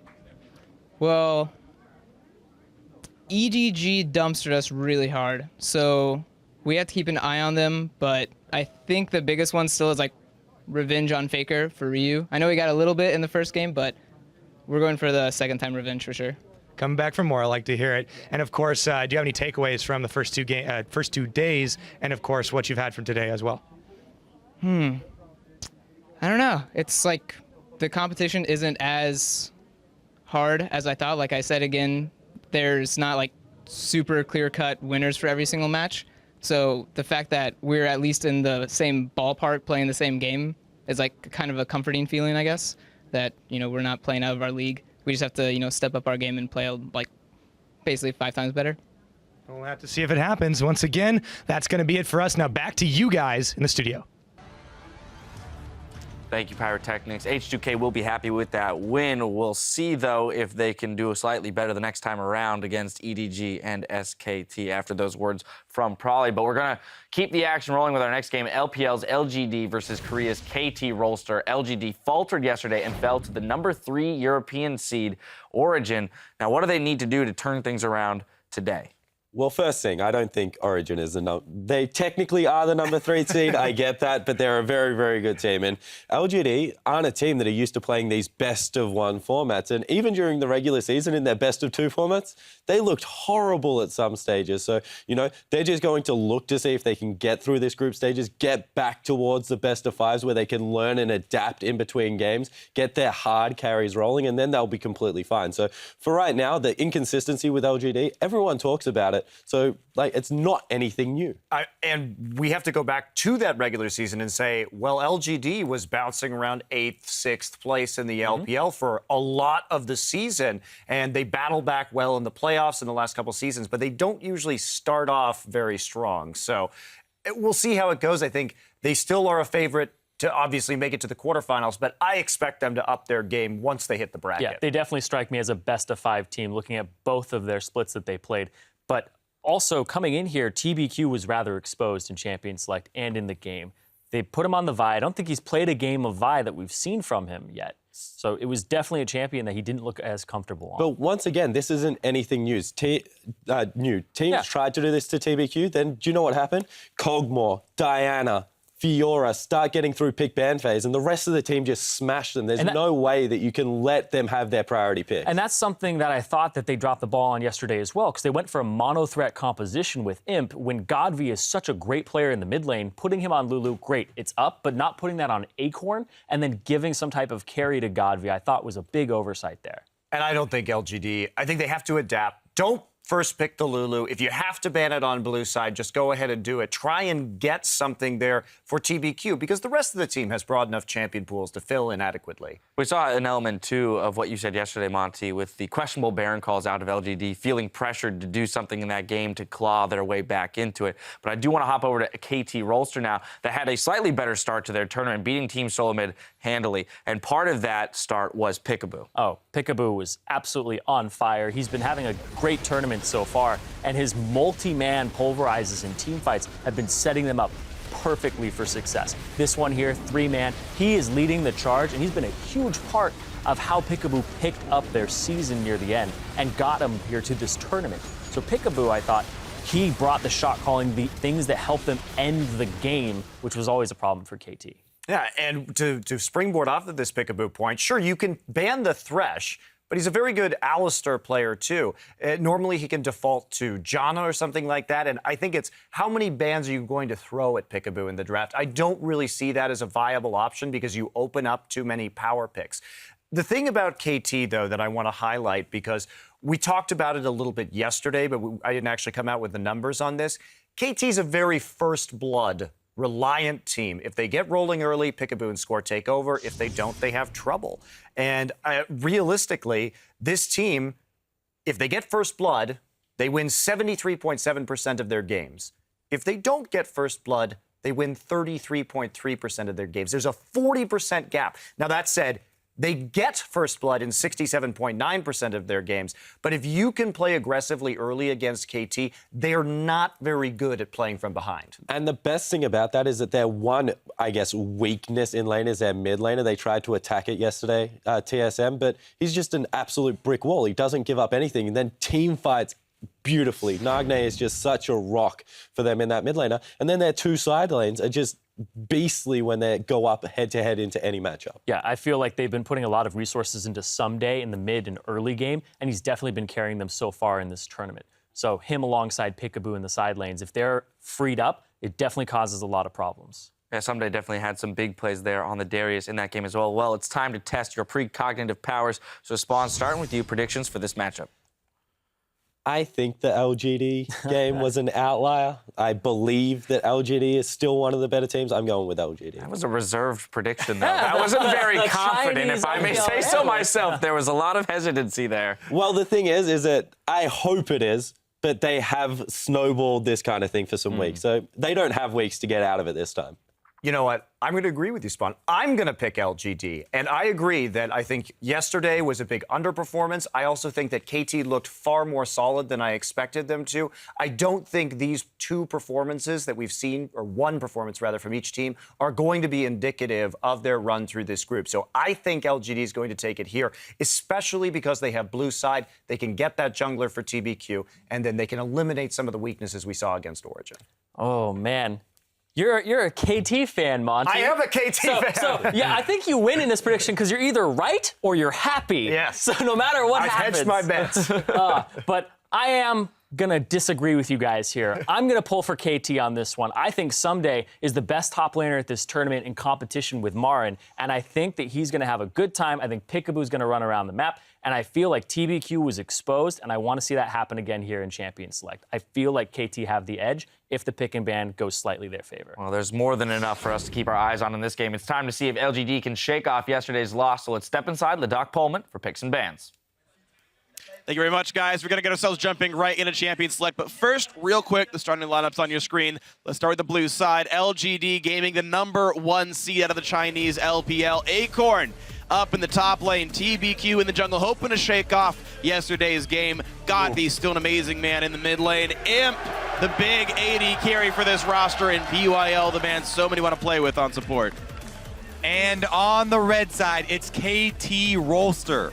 Up in the top lane is going to be the MVP someday. Jungle will be Score. Mid lane, Nagne. He had some troubles, so he bounces back. AD carry is going to be Arrow, and supporting him will be Peekaboo.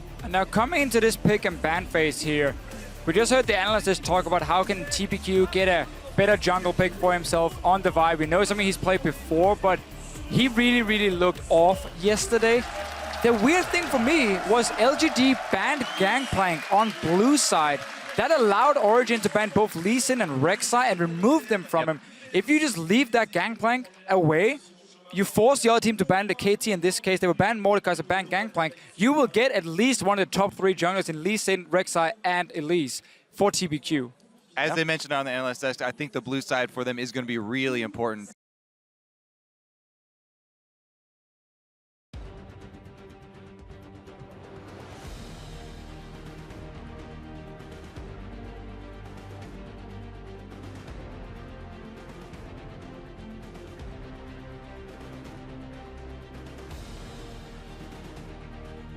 I'd say, hey.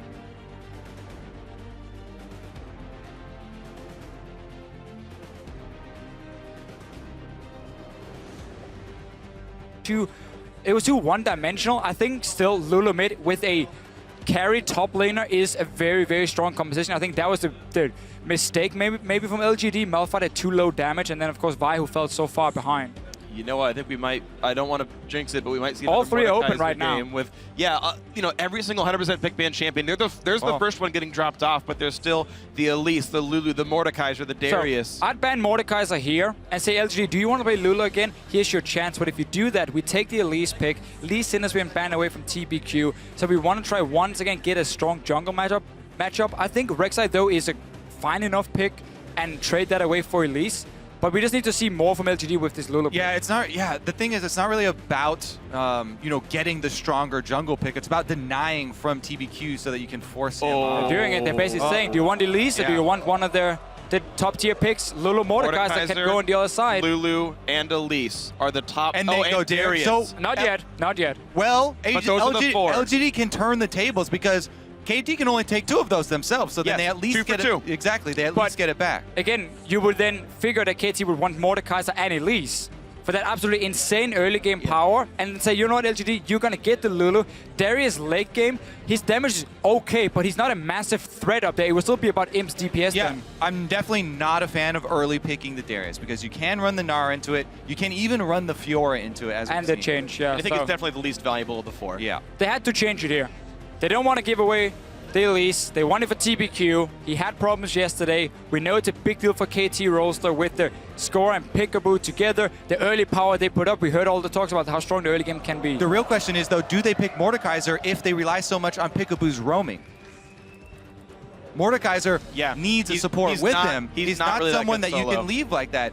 We always mention the supports and how good the supports are that are able to get off good roaming, but also the AD carries surviving while their supports roam also deserve a point there. So, and it's worth noting that KT don't even seem to care about these pick and ban trends, these 100% champions, because there's still a couple left open. They're leaving the Darius on the table. They're leaving the Mordekaiser on the table. They don't care. So here's what KT is doing. Kiting is so effective versus Mordekaiser. Because if he can never get to one-shot that target with his ulti, get the ghost in a team fight, if he can never really stick to a target because he's a slow melee champion, he never gets to do too much in team fights. So what they're doing is saying, you know what?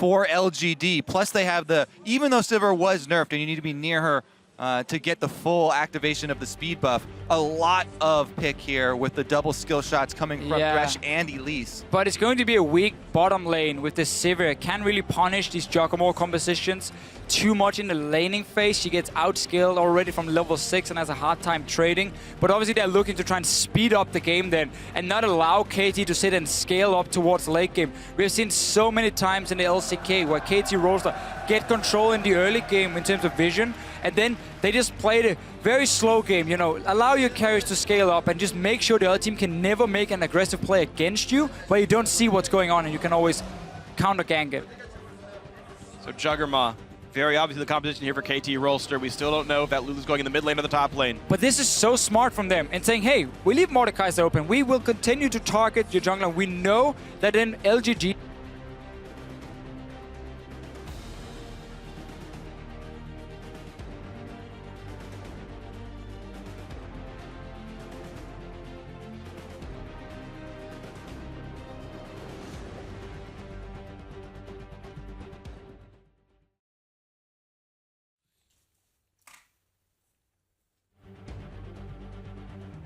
Ladies and gentlemen, we seem to be having some technical difficulties, so the analyst desk is going to jump in here for Champions Select and possibly the game. We'll see. The time is now, gentlemen. Well, so we've seen a lot of this play out. Let's try and play catch up here. Thoughts so far as we've seen the Mordekaiser fall all the way through Champions Select? Yeah, I don't think it's going to get picked up here. And they also picked a Varus here for the mid lane for Godvi just to have a poke champion as well. Against the Braum, though, it is a little risky. First pentakill of the season, LPL, Godvi, Varus. He's a freak on the champion. Do not underestimate it. Yeah, I think it's definitely still a very good pick for him.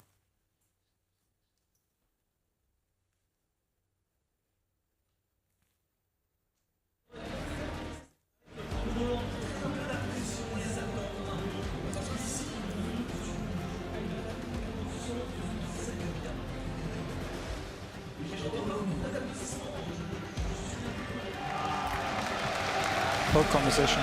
Yep. But he's the only poke on that team. I really like this from KT. The last pick. Dude, they get so fight into 3 physical DPS. It's so dangerous to go poke composition against red side. You can't do this. LGD's massively lost his pick and ban phase. KT's comp is super good. I love to play around the Mordekaiser. I absolutely love to play around it. Yep. All right, and they're told to wait on the game until we can get the stream back up, it looks like.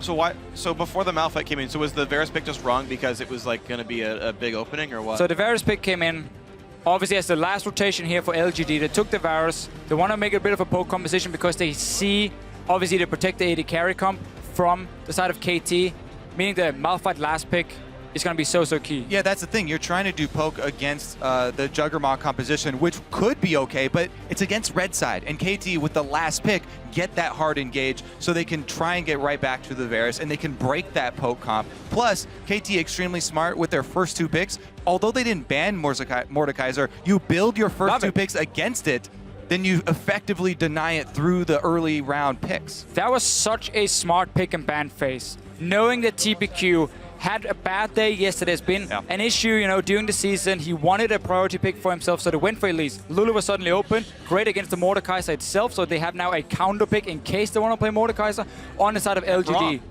And the Braum as well. It works really well in that sense. The team fighting power we're going to see from KT is going to be absolutely insane. What was strange to me as well, when you look at LGD's pickups there, as soon as you saw Braum Lulu picked up, I was like, oh, they're going for Juggernaut. This is the most obvious tell in the world. The Arrow's going to be picking up Kog'Maw. They've got already 2 defensive champions. You saw the hover on Gragas as well, which even further betrayed that they were looking at that champion. And then they decided, wait, we can hold on to this one. And then LGD, they don't get any more hard. Like, they picked up Sivir, which is a bad lane matchup, but then don't even pick up more hard engage to go alongside it. They didn't find any more ways to dive into this one. And then say, you know what, never mind. Let's go poke after all. Let's go pick up a Varus in the mid lane with no other pokers on the team. And I'm just very confused with the LGD lineup here. I mean, starting this game for LGD, there's a timer going.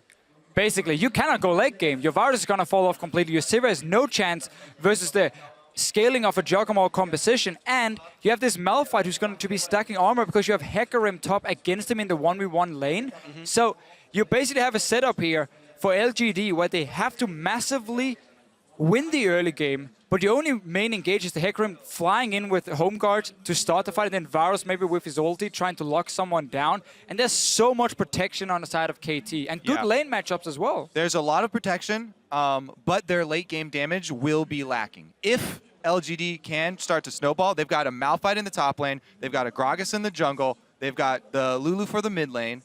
So it's going to be all around Kog'Maw. Obviously, it's going to be all around Kog'Maw, but there is a Hecarim on LGD's side.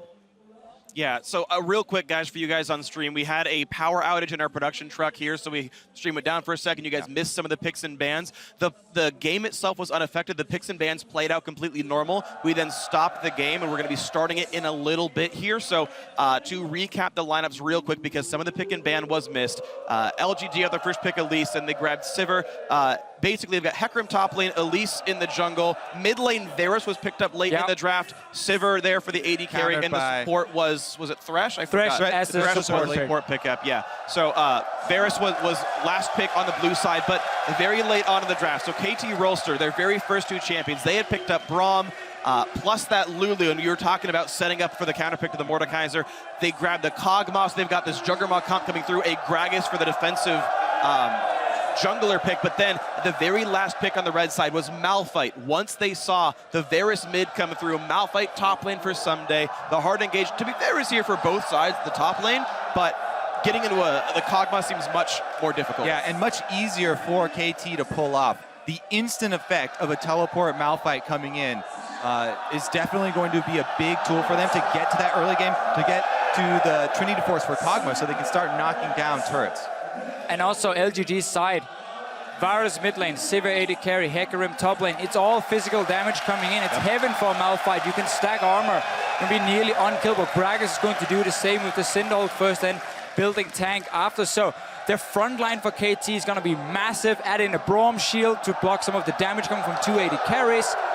It is going to be so difficult for LGD unless they show something in the early game where they manage to get a lead over KT. Red side has been so important on 518, and KT really strong draft phase. Love to see the crowd though. Yeah, yeah. I've for this year most in particular been actually more of a, like, I always kind of believe that the sides were closer, but really this year we've shown that red side, I think, almost has an edge over blue here, because even though we heard the analysts that say, oh, you know, blue side they can get a jungler for TBQ here, but that's so abusable. You get to pick one champion and give away two. That's exactly what happened here for KT. It was so predictable for KT. Oh yeah. What was going to happen? So okay, we mentioned very quickly when Champ Select started how, oh, maybe they have to worry about banning Mordekaiser and Gangplank, so they can only remove one of the junglers, not both Lee Sin and Rek'Sai. I said, you know what, we don't care about Mordekaiser. If we leave as much open as possible, especially the Lulu, so we have to counter pick in case they go for Elise. The zone control from Braum, so much Everything. defense there to control the battlefield, make it hard for Mordekaiser to move around. You don't even want to pick it into that. No, and that's why we didn't see him picked. He's been banned in so many games. Last one was the first one he got through. He won the game, he was first pick, and now he's not even being picked because of these comps. Yeah, and this game marks now 2 champions falling off the 100% pick ban list. Darius, unseen in this game, the actual aggressive diving champions of Hecarim and Malphite picked instead of him. And also, as we mentioned, Mordekaiser falling off. Compositional counters exist here. We still, of course, see the Gangplank on the ban list, the Elise picked up and the Lulu picked up early on, but the trend's changing a little bit here. Now, as a quick update for you guys, of course, Champions Select did play out off stream. In real time right now, they're going through the picks and bans one more time, locking in champs. That won't be on screen for you, but the game is about to get underway. And we just get to see the fantastic crowd here in Paris, keeping themselves entertained, making it awesome all the way through. We can see them, and we feel the energy during the games. When big plays happen, they go crazy. The in-house casters, Chips and Noir, also Sean's and Nono, if you guys remember those guys from the competitive scene, bringing you the cast live on the stream here in Paris, France, and it's been wonderful. They are so amazing at keeping this crowd entertained. It's absolutely wonderful. These guys are some of the best commentators I've ever been around. So a little update as well, now with the compositions. Nagne on the Lulu is running teleport in the mid lane, but we have the Varus pick for Godfrey just running Ghost and Flash, so we're going to have a global advantage. And just enjoy this.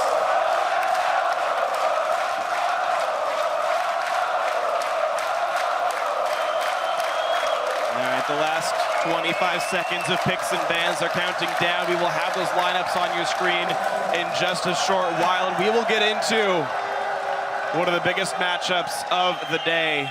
It's actually a great day overall of games, but LGD somehow have started out 0-1. And the name of the game for KT is going to be control. If they can control this early stages of the game, then they're going to be sitting very pretty here. Malphite's got a very clear build path. They can rely on the Lulu Kog'Maw. LGD do have some surprise cards they can pull out, though. You know, Elise Thresh pick, never underestimate.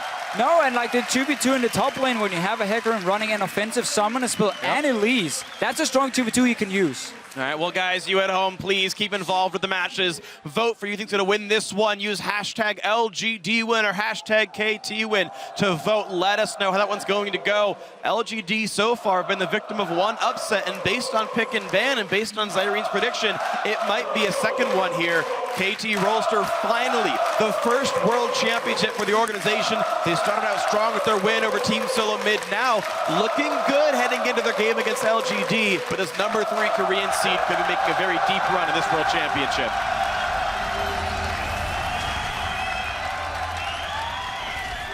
So let's take a look here at how LGD can play the early game, because we talk about how there's a timer on this game. They don't want to go full late game against the Juggernaut composition. It's very difficult for Varus and Sivir versus Malphite and Gragas and Braum when it comes to dealing damage in these fights. But we just quickly highlighted Elise and a Hecarim. That's a strong early 2v2. So LGD, to me, would be happy, honestly, taking a standard lane and try and use TPQ and the early game power he has of this Elise pick. Upset the lanes early, absolutely. Yeah, well, we'll see if that happens. LGD do have more range champion in the bot lane. They could maybe get a bit of harass down onto Peekaboo and Arrow. It's a lane that LGD can push very aggressively in the start and try and deny CS. Also trying to get a lead on the double AD comp here with the extra poke is exactly what LGD want to do. They want to try and get that lead for Godby, start rotating around because they have so many skill shots to throw out in the siege. And we can see both teams are still on the bottom side with the dual lane. So LGD are looking for those standard lanes.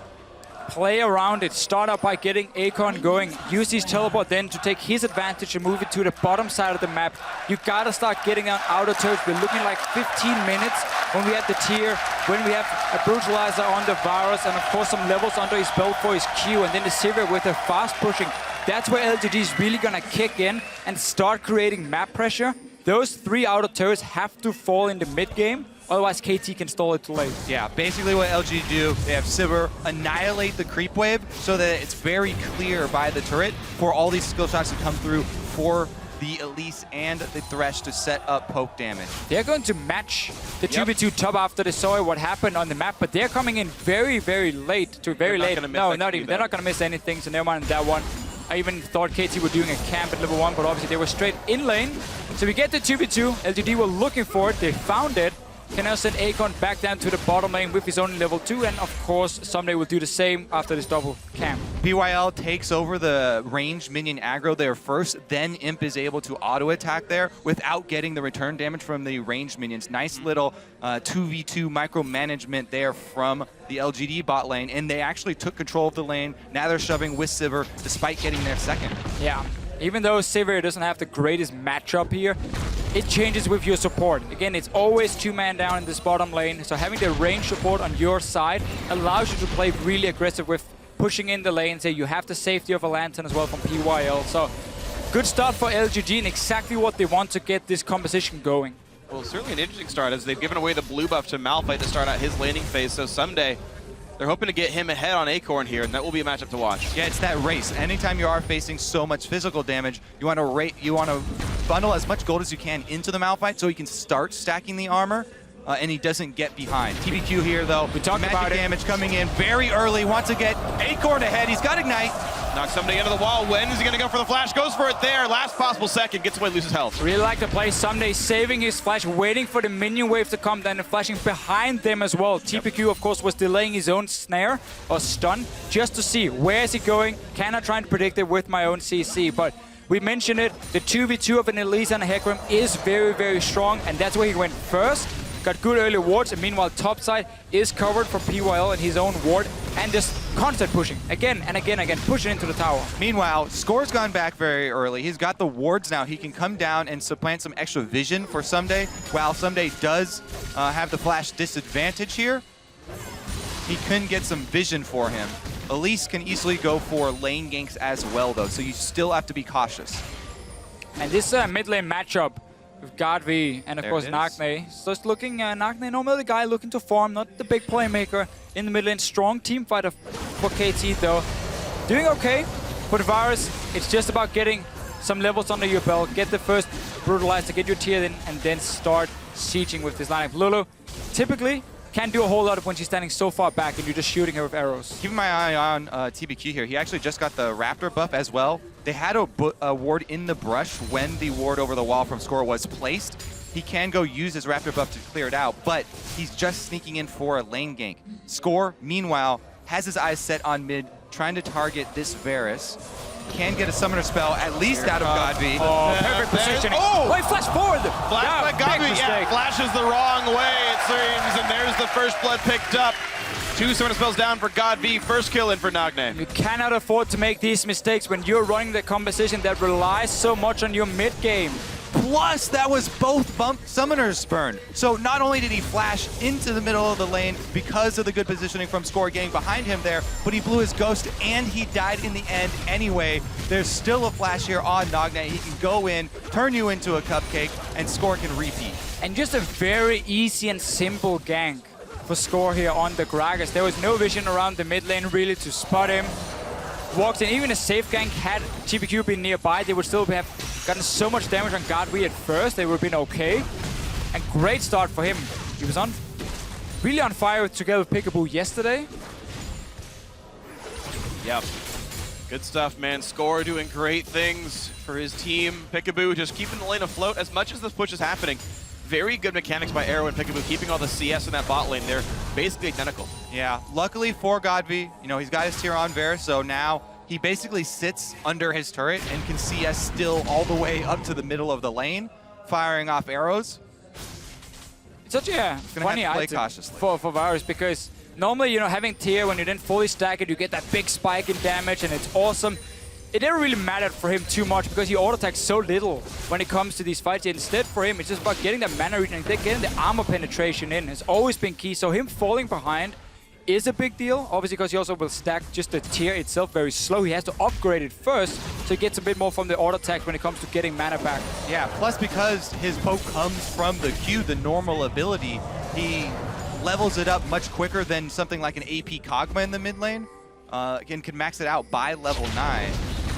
Oh, Someday finds TBQ, jumps down a few spiderlings, stun comes back, and he's gonna run. Oh, good flash. I like this play though. You know he's going to flash it, but it's an ulti traded for a summoner spell. Always worth it here from Sunday, just forcing that, even at backup coming, so New could go completely aggressive.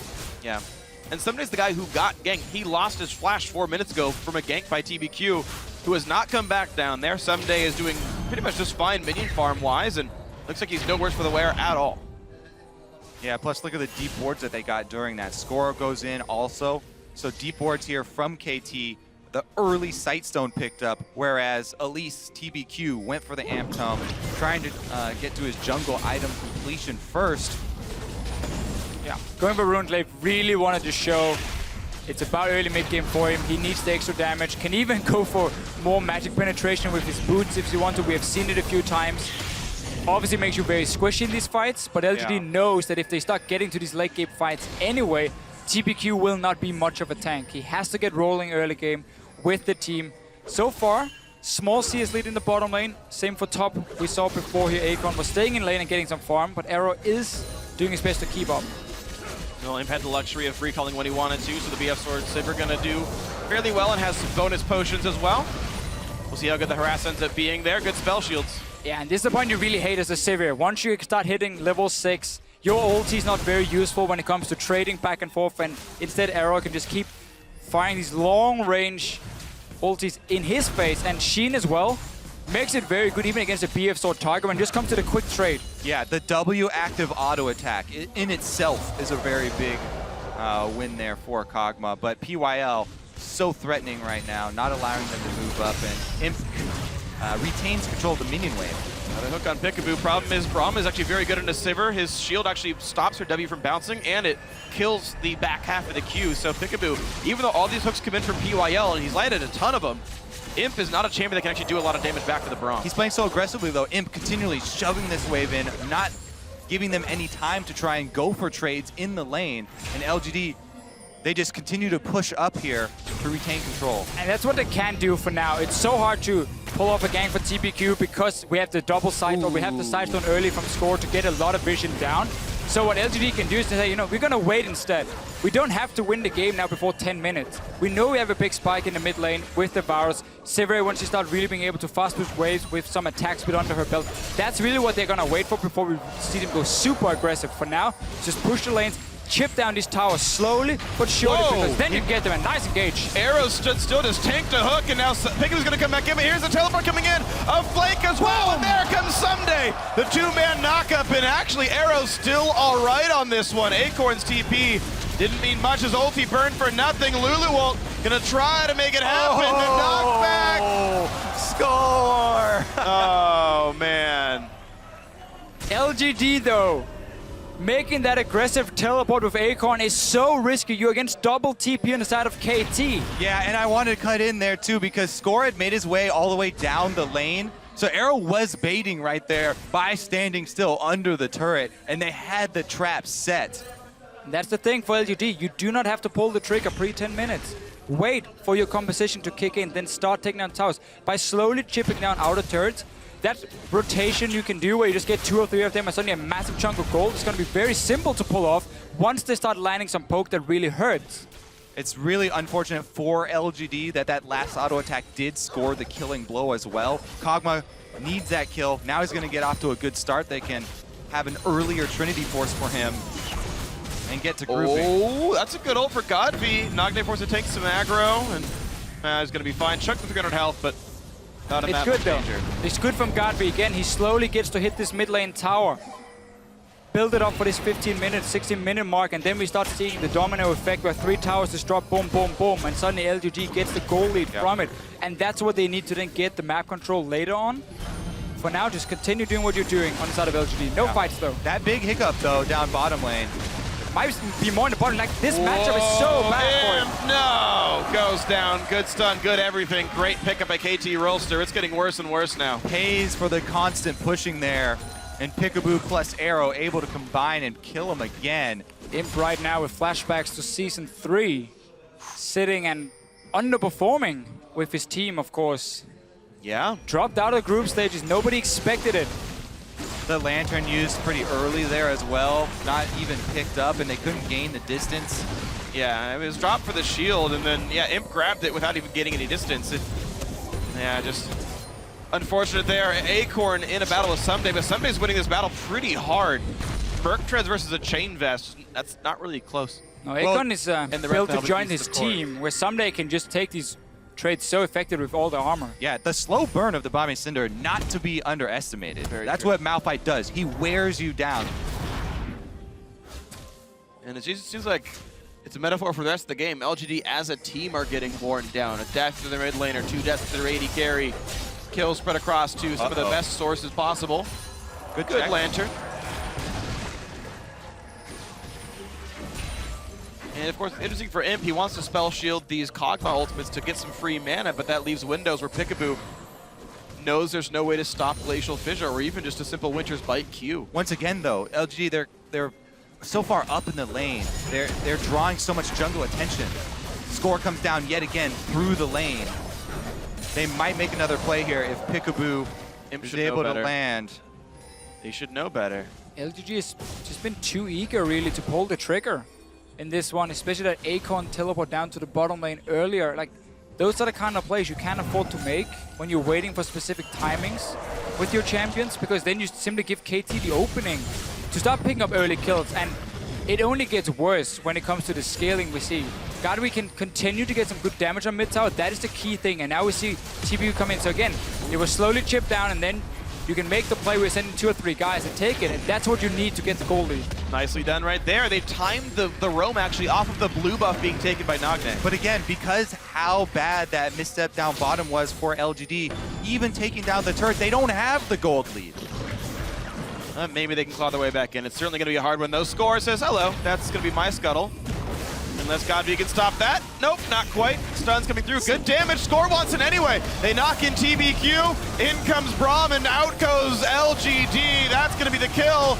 Wild Growth to secure it all. Godby's going to run. The knockup's going to hit him, but no one else wanted to chase there. Control for KT Rolls. The early game skirmishing here from KT, just coming out on top over and over again. Plus, the tower gold still standing here. If they can gain this much control just by continually killing LGD, they'll easily be able to take it back.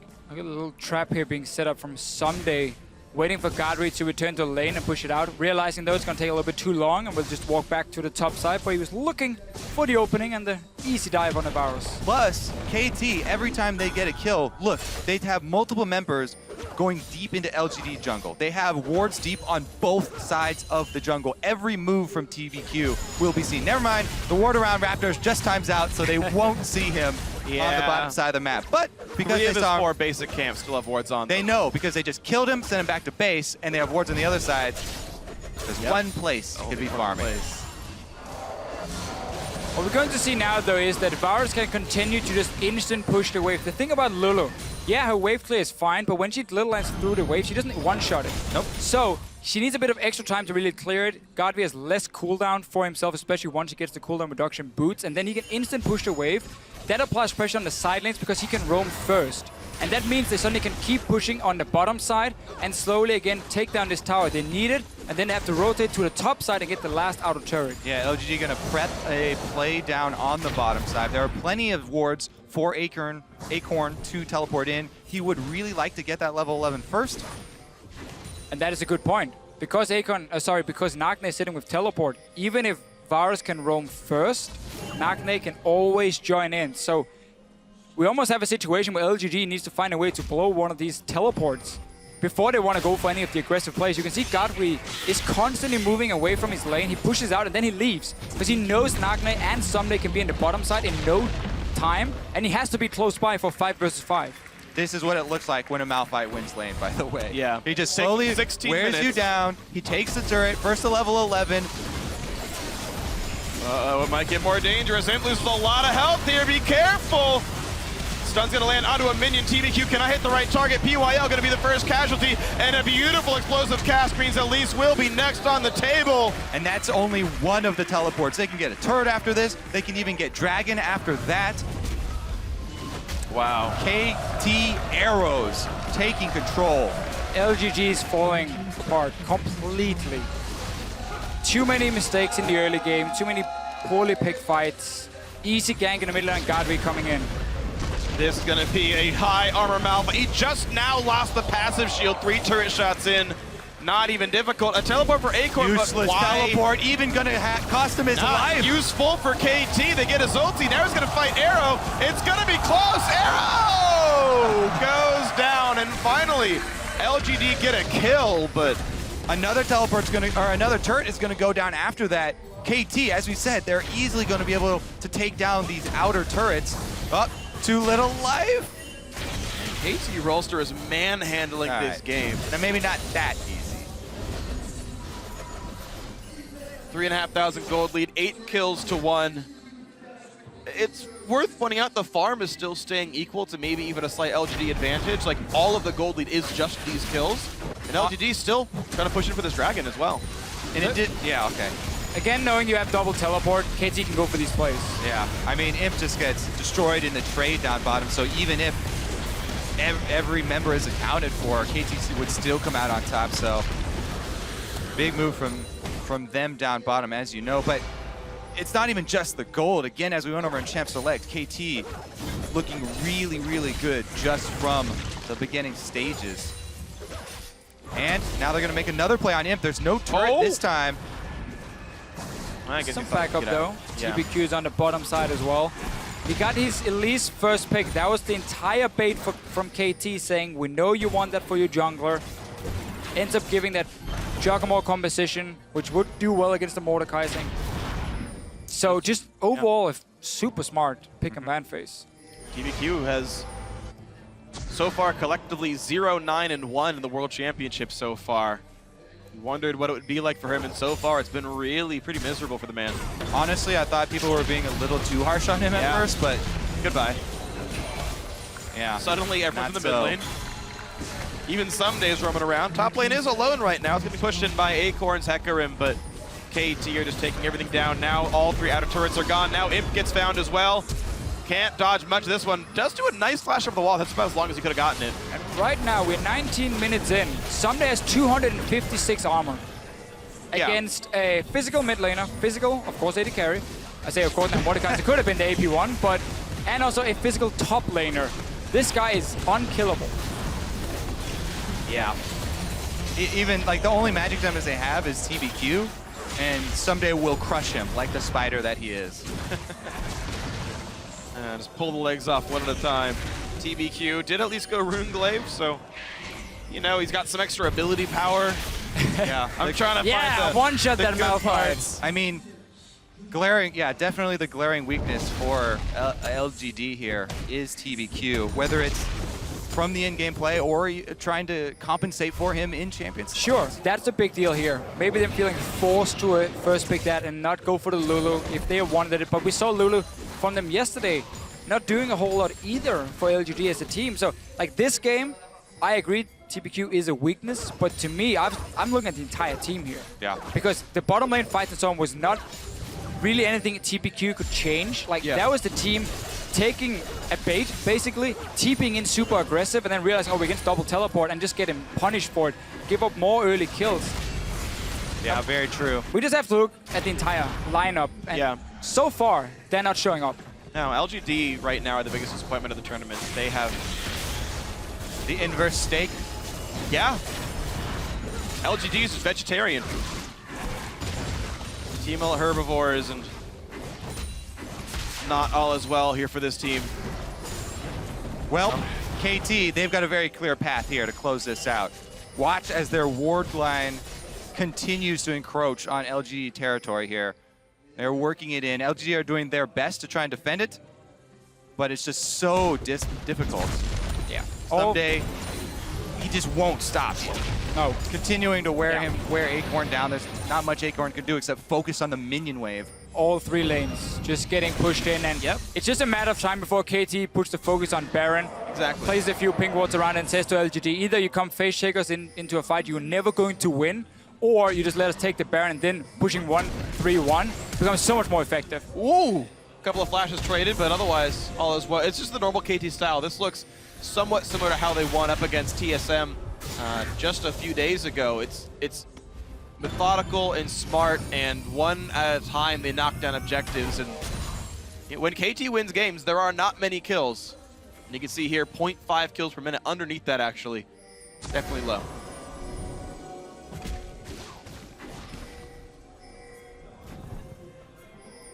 I really want to see with LGG the team communication is like, because there's so many small moves in the early game between all the teams, and every single early game we've seen there, small miscommunication can make or break almost your entire early game. If a member is positioned wrong, if he teleported in on the wrong time, or maybe the team were calling for Akon to not join in and he did anyway. We don't know what's going on with the team. We know, of course, there has been some problems in the past because they have Koreans, they have Chinese players. Yeah. And it's something we see more and more from these Chinese teams now, that they have these mixed rosters. It looks like there are some miscommunication happening in the early game.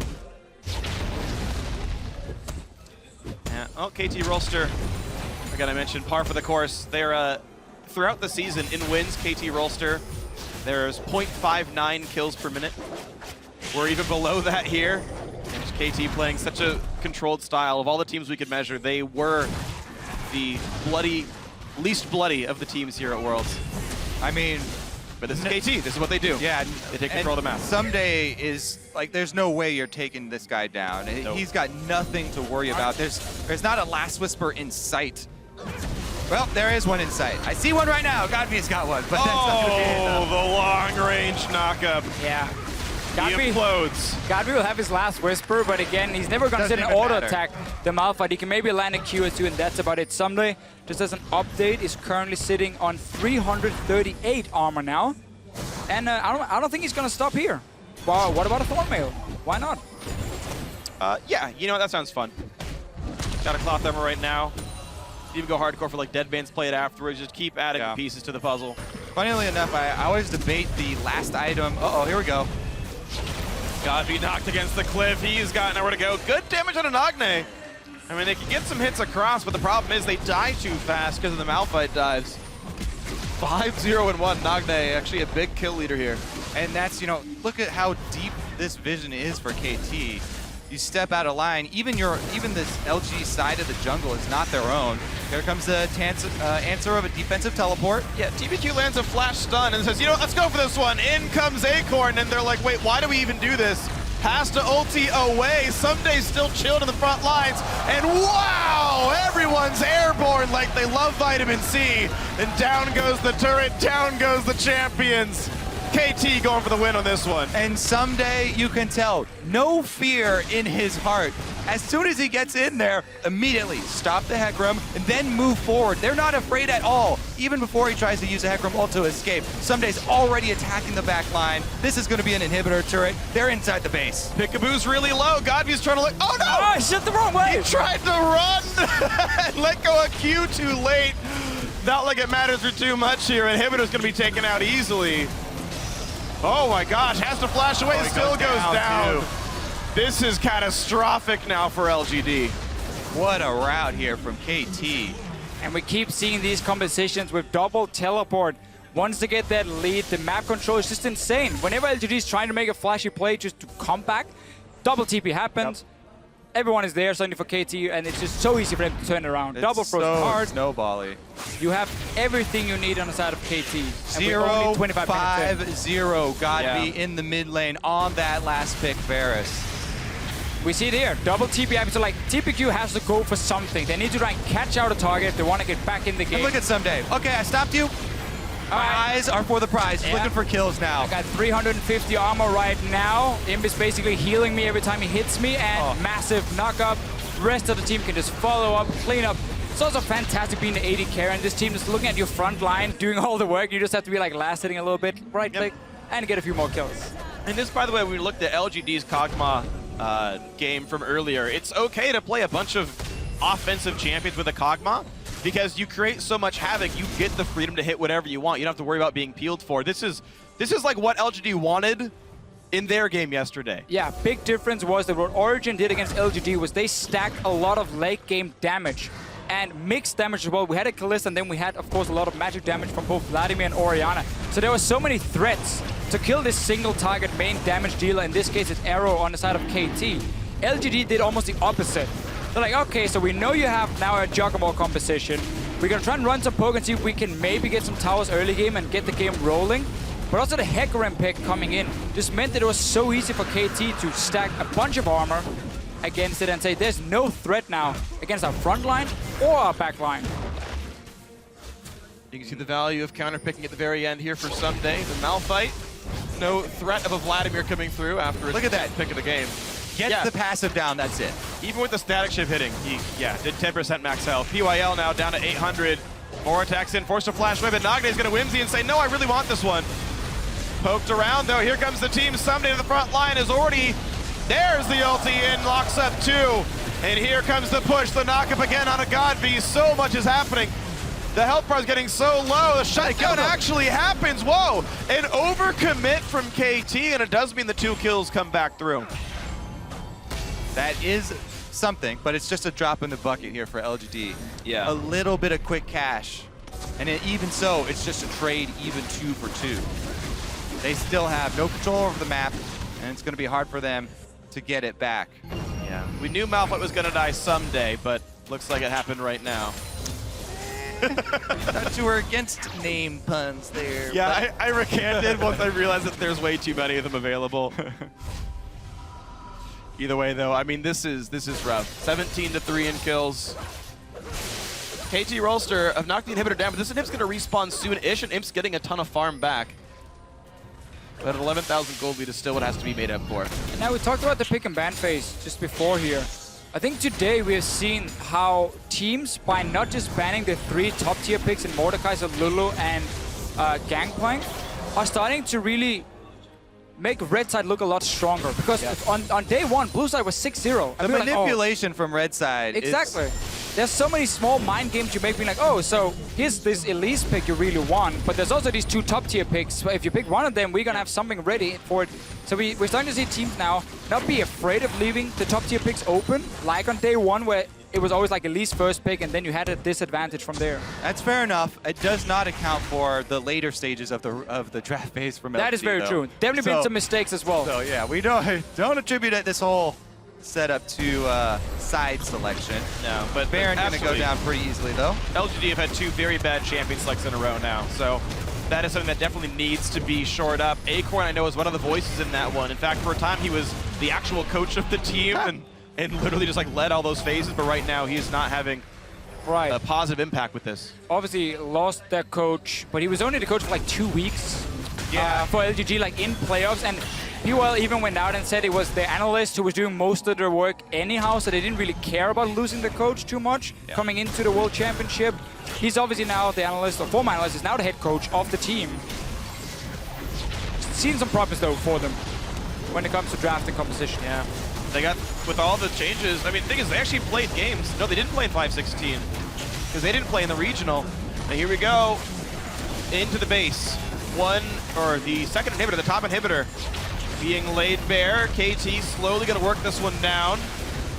TPQ can only throw a cocoon. There's the flash engage. They caught him. He's gonna flash out himself, but Someday is gonna return on this one. Chain of Corruption comes across, but already 2 kills, now 3 kills picked up. Acorn jumps in, tries to pick up a little bit of something. Score will go down, but only the 1 kill. There's the A's. KT Rolster should be closing it out now. It only took them 31 minutes. KT 2-0 to start out their World Championship. Dominating victory as well for them.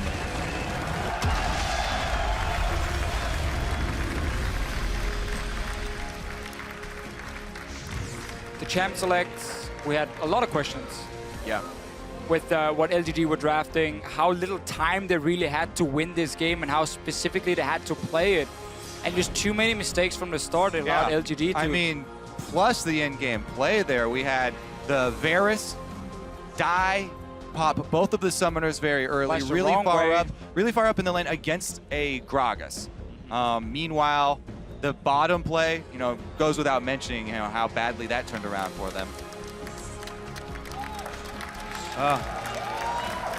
Unfortunate things here for LGD. But KT Rolster, of course, they have a very well-deserved bow here. It opens up this group that people were referring to as the group of death so wide, because even when everyone was mentioning group of death, the most probable to be on the top for everyone was still LGD. Yeah. And they started out 0-2. Yeah, I mean, LGD was the obvious #1. You can see Imp not happy with how the game exactly went, but LGD was the obvious #1, and it was, okay, it's probably KT Rolster versus Origin fighting for #2. Well, now it's probably KT Rolster and Origin fighting for #1. For now, at least. And of course, we will see TSM face Origin that very next game. And the thing is, TSM made that KT game a lot closer than LGD did. As far as looking at single games and power ranking off that, TSM looked better than that. Yeah, they had their own set of problems. Of course. Two teams with a lot of problems. Team Solomid and LGD. Really for LGD here, you're down 0-2 now. You play Team Solomid tomorrow. That's a must-win game if you want to have a chance to get out of this group. So if there's so many problems with the team, we don't know if it is communication or what it is. They have 1 day now to fix it, because this is not acceptable in any way possible from everything they were doing basically in-game. Too many mistakes. KT take full advantage, full credit to them. What a fantastic performance. And they sit as #1 in this group for now, and it's well-deserved. Yeah, well, we'll see if they can fix these things in about 24 hours. But for now, going to hand it off to our analyst to break down that KT commanding win. Thank you very much, Free. Commanding, to say the least here. And there's a lot to discuss. First and foremost is KT coming out of Champ Select with the composition that mirrored LGD's composition from yesterday, barring the Gragas for the Vi. Thoughts on that, getting beaten by the comp that you came into the day before with? Well, different story, right? When they take the Varus, they open themselves up to a big Malphite pick there. And what I don't like about LGD, and what I haven't liked about kind of the LPL in general, is that the Hecarim is still picked. I think Hecarim is too item dependent, doesn't have a lot of upside. If you shut him down, then there's nothing that can be done. There's no comeback potential, and that made it very, very difficult here.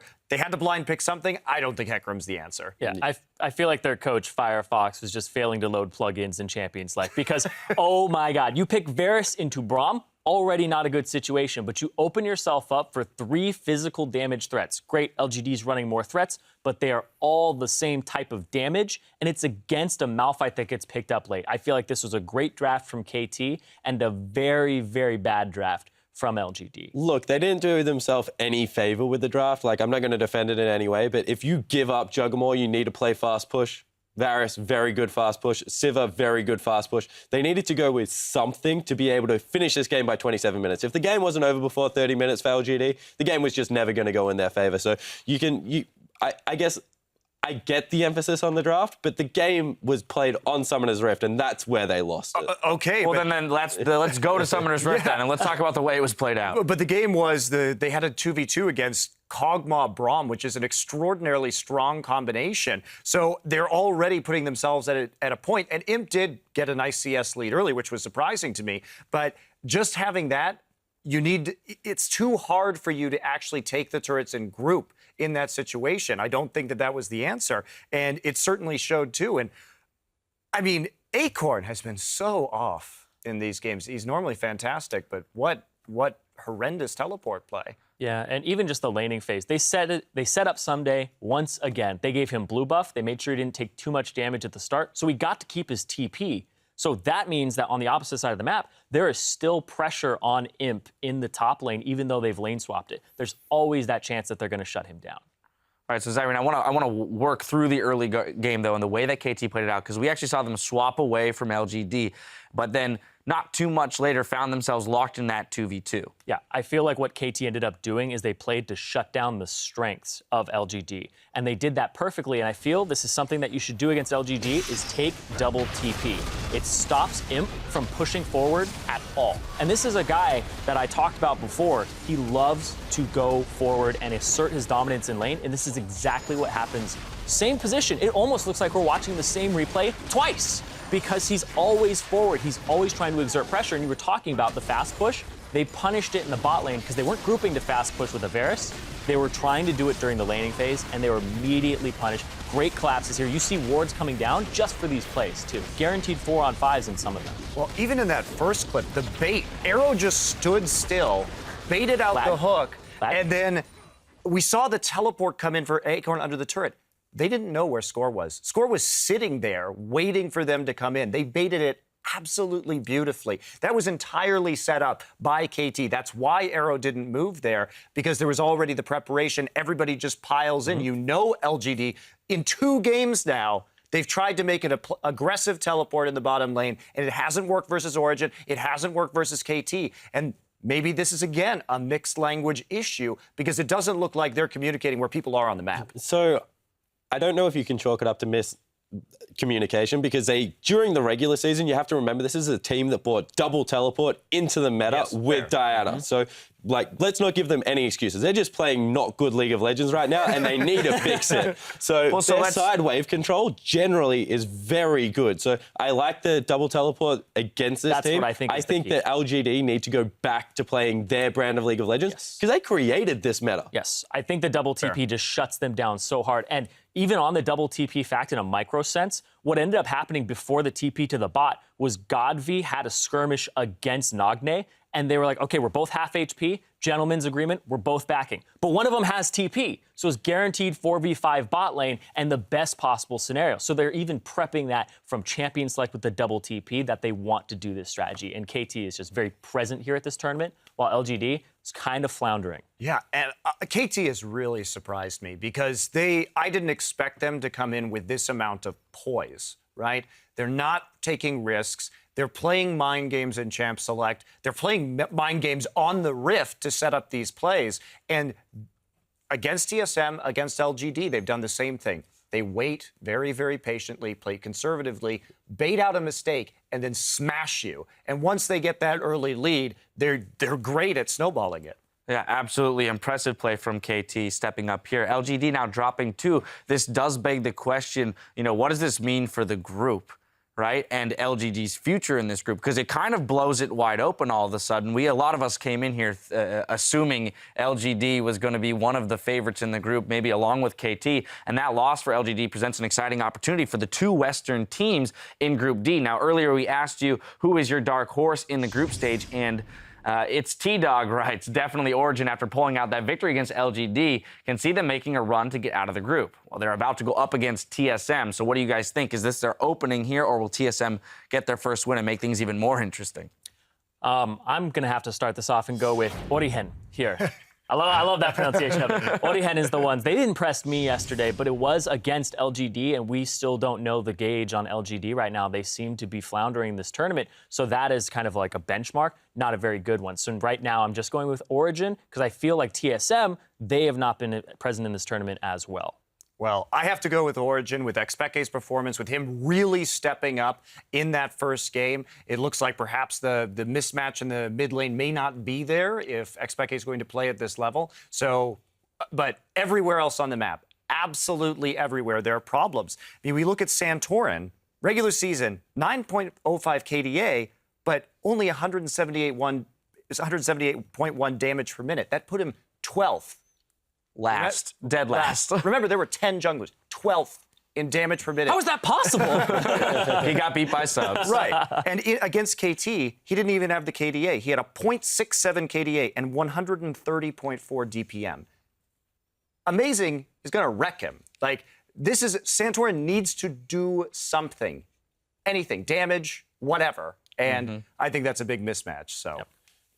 I completely agree. The Kakao game is like how Santorin sets up to play League of Legends, unfortunately, at the moment. I think Origin across the board are actually a really strong team. I actually really enjoy watching these guys play League of Legends, but they have to draft to their strengths, which is pick some form of initiation on Amazing, because they don't normally give it to Soaz. He likes to play more of a damage threat. So if they have an initiation on their jungle and support, I think that this team can go very far. Well, there you have it. We've got that match coming up in just a few minutes, so keep it right here. The 2015 World Championship continues after this. LGD so far been the victim of one upset. It might be a second one here. They knock in TBQ. In comes Braum, and out goes LGD. That's going to be the kill. Cost him his life. Useful for KT. They get his ulti. Now he's going to fight Arrow. It's going to be close. Arrow! Has to ulti away. Someday still chilled in the front lines. And wow! Everyone's airborne like they love vitamin C. The chain of corruption comes across, but already 2 kills. Now 3 kills picked up. Acorn jumps in. Tries to pick up a little bit of something. Score will go down. KT 2-0 to start out their World Championship.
I really want to play at Origin because they have Amazing, which is a former teammate of mine, and I know a lot of the players from Origin back from Europe, and it's kind of like a grudge match because I came over from NA. I haven't really talked to them as much, but I know them and they know me at a very personal level, and it's a team I really, really want to beat.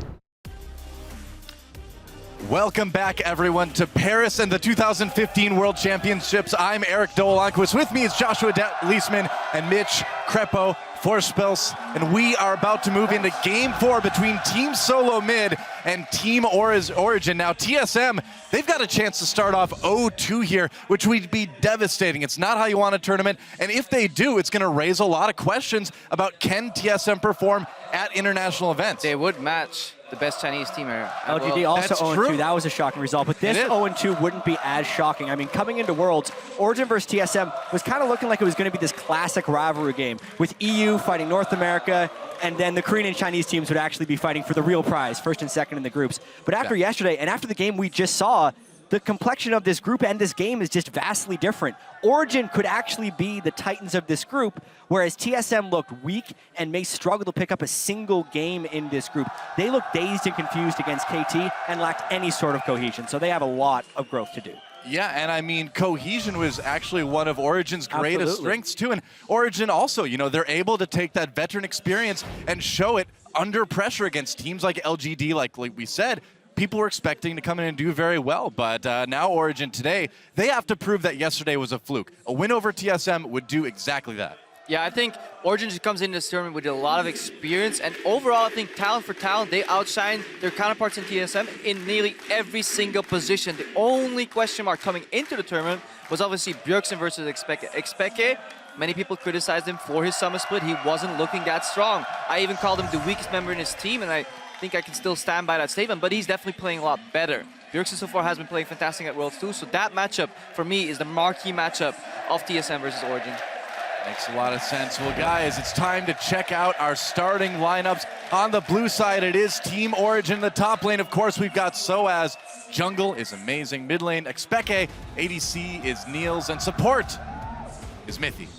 Yeah, we can see. There they are. I have to echo that thing you said just a second ago, Crepo, about Peke. He's kind of in Worlds form, as we say, final see Mithy on support. And on the red side of this map, it's going to be TSM. We have Dyrus in the top lane, 5th time at Worlds. Santorin in the jungle. Bjergsen in the mid lane, as we just saw him talking about the team he's playing against. Wild Turtle AD carry, and Lustboy on support. Yeah, it's just fun to see these guys still get along. Earlier, right before this match, I actually just was talking to Bjergsen and Amazing, so there's some friendly banter going on. So both of the teams seem relaxed going into this match, but it means a lot for TSM. You know, it's a difference between 1-1, 0-2. For the other, for Origin here, they could peak in the group here, end up 2-0 already. So that is completely unheard of, because as you said earlier, we expected them to be playing for scraps for 3rd and 4th place. Yeah. And the crowd chanting TSM right now, and man, these guys need all the chance they can get. I mean, it's just been so rough. You go back to MSI, you think about the poor performance there. Summer split was very rough for these guys. Now here they are down 0-1. They can turn it around. Like on paper, theoretically, this is a match that going into Worlds, we would expect to be very close. But after how it's been in these last couple of days, it's going to be interesting to see how this one turns out. I mean, you hate to judge too much off one game, but that one game was incredibly damning for TSM. It was. And incredibly encouraging for Origin. So if those trends held true today, it would be a stomp. It would be, and here we go into picks and bans between Origin and TSM. TF taken off the table right away by Origin, not wanting to let Bjergsen get his hands on that.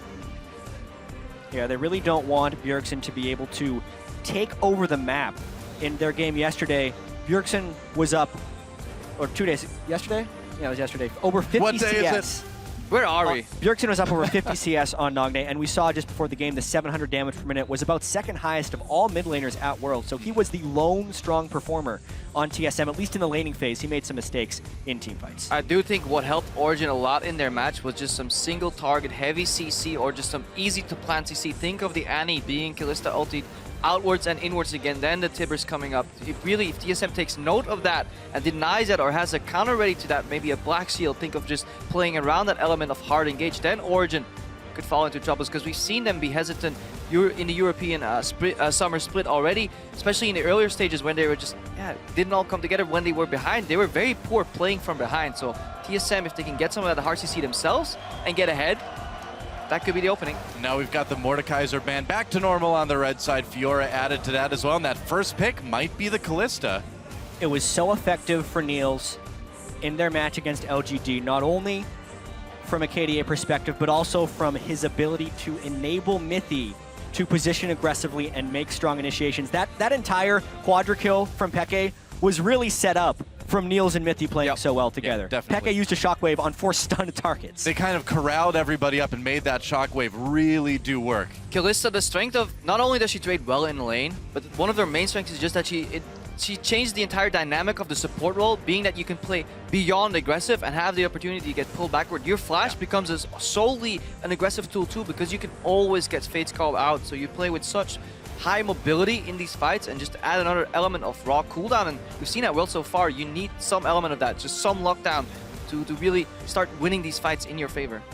Yeah, it's impossible to lock down a support when Kalista can just pull them out. Darius locked in, along with that Elise. Now, Darius hasn't exactly performed as well as people expected. What do you think about Dyrus taking it this time? I think this is going to be incredibly hard for me. I think this is the best time Darius could be picked for you, Krep. Yeah. You have trouble saying Darius or Dyrus now, it's always correct. TSM's top laner. Mistakes. But yeah, we've seen in this tournament, initially we came in and the pick Darius just got revealed very early in Champions League, but has consistently been countered. Whether he got kited by a Gnar, whether we have Marins or Renekton into it. So early picking this top lane has been punished a little bit in the tournament. I do agree with the Elise pick though. Early jungler is strong, necessary. Yeah, we're all talking in the caster room how Darius definitely hasn't had a good showing here at Worlds. Teams are picking him early in pick priority, but then they're not giving him game priority. Yeah. They're not helping his lane. They're not even sometimes picking early game junglers with him. If TSM wants this pick to work for Dyrus, they have to do the unthinkable, actually camp for Dyrus' lane instead of somewhere else. They did it a little bit in the regular season, but it is by no means their primary strategy. And especially don't do Dragon in a Western style lane swap. It puts you so far behind. It was one of the main reasons we saw Darius fall behind earlier today when he was picked too. You can't do that, especially against Marin on Renekton. If you have one of these close matchups, just gonna lose it that way. Definitely seen it. So Braum, Lulu locked in for Origin. They got the Lulu. Yeah. And Wow. they got to wait on it a fair bit too. We have been seeing Lulu making it through into more and more in these pick ban phases, and we've seen it lose a couple of times, so it's obviously not without weaknesses. In particular though, against Darius, a champion who is already lacking in his ability to stick and initiate on targets, the Lulu becomes even more valuable. This is looking like an early outdraft from Origin, unless TSM can pull some tricks later. I mean, at the end of the day, Darius has what I like to call Volibear syndrome, where no matter what happens, he still has to run at somebody to engage. He can't really, unless he has flash, he can't like dash in or anything like that. Yeah, he's got a little bit of range with the E, but he's so easy to stop if you see him coming.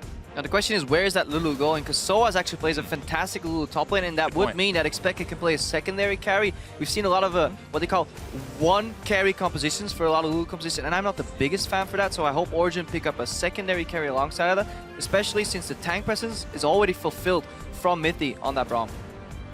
Bjergsen locking in that Alistar for Lustboy, and it looks like it will be Tristana for Wild Turtle. So they've got that late game hyper carry. They've got some engage for Lustboy now. These are ways to get Darius involved. So as Origin, your last 2 picks are coming in. What do you do now that you've seen 4 out of 5 of the champions on the other side? Well, we get to see what type of early game tempo Origin wants to play with their jungle pick, and we also get to see where this Lulu flexes to.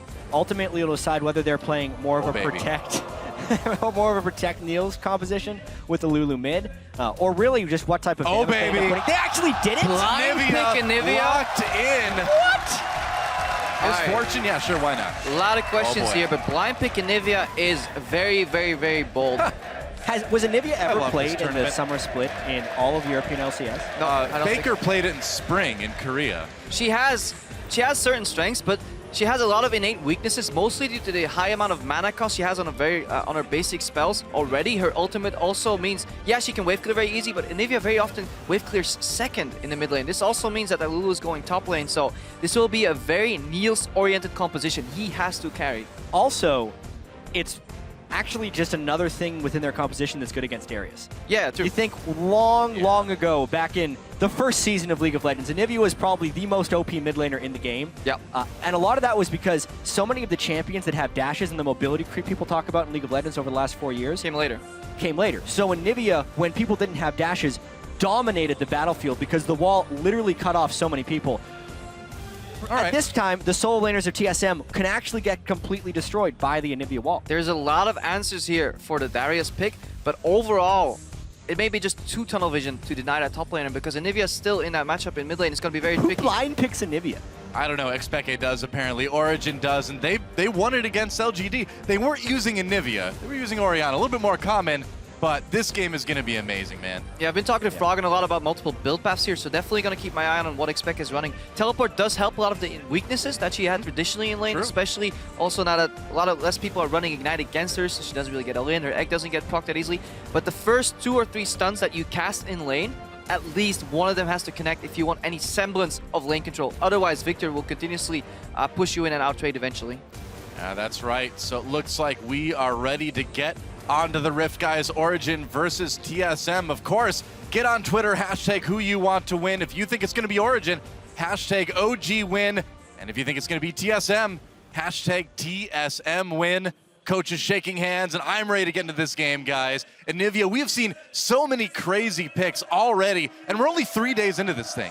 Yeah, just got no 18th and unique mid laner pick so far at Worlds. We came into it patch 5.14. Victor is here, Victor is here, Victor is here. Now we've seen 18 different mid laners already, and we're only here at day 3 at Worlds.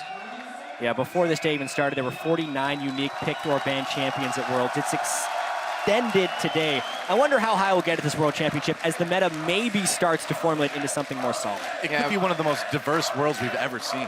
Yep. Let's see who wins this one. Go to @LLEsports.com, hashtag OG win. If you think they're going to win, hashtag TSM win. If you think TSM is going to take this one, let's get into game. That's right. It's time to get on to Summoner's Rift, guys. Origin versus TSM. TSM and Origin both with a lot to prove here. TSM wanting to prove they can be relevant in this tournament. Origin wanting to prove that their win over LGD was not a fluke. I think the win KT just had may give a little bit more credence to that, but Origin still needs a win here to cement it. Yeah, there's a very good chance that this group has 2 2-0 teams and 2 0-2 games at the end of this one. Very true. Incredibly interested to see what Xpeke is going to build here. The old Anivia build relied very heavy on tier because you just need that much mana. Froggen recently, Anivia King obviously has been playing a more Rod of Ages into magic penetration build with the Andres, but we'll see that. We're seeing another 5-man invade, a lot of invades so far in this tournament. Yeah, we saw a pluritude of level 1 kills yesterday, Yeah, but man, it's calmed down a little bit today. I didn't get to cast any of those games. Oh well, You jinxed it. Now we're not going to see any level 1 kills. I guess so. I am the anti-level 1 fight caster, apparently. As far as this goes, though, these are very standard wards placed by Origin, and they were spotted when going into the side of the jungle, and they actually left no backside wards to track specifically what TSM would have done on the other side. So TSM actually had a lot of different options, but they chose to mirror. Now, they are the only ones who know that this was a true mirror. Origin still has to slightly guess. Dividing the map in half here, standard lane swap coming out. I do like what Rek'Sai brings to the table as a jungler, what we saw earlier in the way SKT played it. Just very high tempo, easy to get back into the game, never really have any downtime. Continuously adding pressure, and we need that, especially with a rather passive mid lane pick like Xpeke here on the Anivia. I can't wait to see what Xpeke can do on this Anivia. This is going to be very interesting, to say the least. And Bjergsen, I mean, you got to think that not a lot of people have been practicing against Anivia lately. I mean, we've seen Veigar blindside people in this tournament. Now Anivia doing it, trying to get the stun. He gets it onto Bjergsen. If he comes in, can they land the stun? Bjergsen may need to flash here. Will he do it? No, doesn't lose quite enough health, but that was close. So a really interesting choice there by Bjergsen to blow his heal so early because he was expecting the Ignite to come in. Actually, by the time Bjergsen blew his heal, I think it was a wasted Ignite by Mithy on that gank. It could have been a very easy one summoner spell for no summoner spell gank. It is a waste, but when is Mithy really going to use his Ignite again in this lane swap? Remember, the map is going to get divided. If they dive Darius, maybe, but what player really wants to go defend that tower? Why would Darius actually go to the top lane here? You asked the same question, but it happened yesterday. Like, there's absolutely a possibility. You need to be able to threaten the dive against the top laner in the lane swap scenario. Yeah, I think he'll die 1v3 though anyway. So yesterday, the reason Darius actually died a lot of times in these lane swaps is because Lustboy just wasn't on point with his back timings. That's why we saw a lot of miscommunication on TSM side. So if Darius really wants to get into this lane, and he has the risk of getting dove, he may need Lustboy support. We see a lot of pressure coming in from Wild Turtle and Lustboy on this bottom tier 1 turret. Same goes for the top lane. Still have that mirrored lane swap here. Who do you think is going to get the first turret? Yeah, well, as of now, the team with Trist, TSM, has the tempo advantage on at least the turret pushing, but obviously they're roaming 4 people up here. Whether or not the Ignite is there, because there's no support or jungler help for Dyrus, he has to completely fall away, and the turrets will both end up falling. Yeah, and playing a bit safer here. Speaking of safe, Peke is not that. Dodges a cocoon, flashes, has to burn that summoner, but at least he escapes the gank, and that's going to mean he's in a lot of danger here for a few minutes. Yeah, I liked what Santorin did there because they had such an easy time on the turret down bottom with no wave opposition that he was either free to jungle or gank. He ends up getting the jungle and a nice little gank there to kind of even the summoner spell battle within the mid lane. Now Peke has no combat summoners left. Although on Anivia, teleport technically can be a nice escape summoner if you use it during the egg. I mean, at least, oh yeah, you can teleport during egg. You can teleport before you die. Oh, actually. I see. And then you it will become an egg. continue channeling as you become an egg, and it can get you to safety. Forgive me for my lack of intricate Anivia knowledge. Dyrus right now Forgiven. in the bot lane, and the wave is pushing towards him, so he'll safely get that farm. But we see Origin already commit more members to the bot lane. Perhaps they're looking for a dive. And again, Lost Boy's on the other side of the map, so Dyrus will have to play very careful. Very often he's in these lanes 1v1, but they quickly turn into 2v1s, 3v1s, and very rarely does he get the backup from TSM, even though they picked that champion early for him. As Jat said, the game doesn't really revolve around him, so it's kind of a waste of a pick. Speke maybe in a bit of danger here. Here comes Lust Boy. He's got Santorin with him. Nice wall, though. Denied. That cow was corralled. It's actually interesting. Many Anivia players don't skill wall up until level 8, I believe, because they just value the 2 points in Q for extra trading potential and wave clear. So Peke with an interesting adaptation. TSM may not have expected that even. Well, I wonder if he took it after he had to use his flash, or if it was just something he was taking anyway for safety's sake. Definitely the right approach. Yeah, we'd have to go back and check. It would actually be a move that would be smart to take after he'd burned his flash level 3. I think Krepo's going to go back and check to see if that's actually what happened. But because of that wall, it could have very well saved his life. Lustboy had his flash, so flash, headbutt, pulverize into the damage that gank could have loaded in with it could have actually been the death of Peke. So really nice wall. Oh, and right before the gank, he ended up skilling it. Smart. Great job by Profit. Yep. I don't think it takes much of a profit to think that a flashless Anivia is going to get ganked in the lane. He does it either way. And so, we'll see if he can continue to stay alive. I mean, he was fairly low health, too, when that gank came in. So if he didn't have that wall, he would have almost certainly been dead. Santorin just taking that Rift Scuttler up towards the top of the map. And so far, pretty even game. TSM with a little bit of a gold lead because of that turret. And we see it down in the bot lane as well. Juggernauts just generally don't do well into Lulu, and Lulu also enhances them. That's why she's been such a really big value of a pick here, to see how much CS can Dyrus acquire in this matchup, and most importantly, can he get even on experience? So Dyrus, on that champion, Darius, if he's slightly behind, that's still okay in these team fights if TSM can get that to happen. However, it's going to be incredibly hard to get to his targets if he gets kited by that Anivia.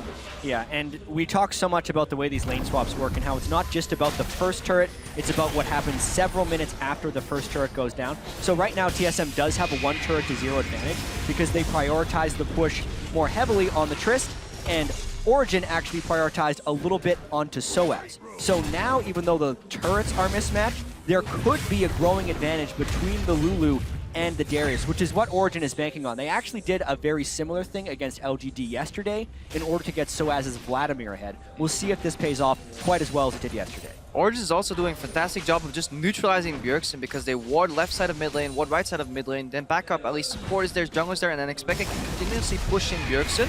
That's all he has to do. Here's a gank in the mid lane. Bjergsen burns that flash right away, saves his heal, but needs to get around that wall. So that's 1 summoner down. Expeke is going to have his flash back fairly soon. It's really been a duel of flash cooldowns here in the mid lane. Yeah, a lot of attention going mid. You never know how the lane swap is going to play out, but especially in a game with Bjergsen, you do expect more attention to the mid lane, and both teams are matching. Need to try to keep him down for sure. Peke has the base right now. He's out of mana.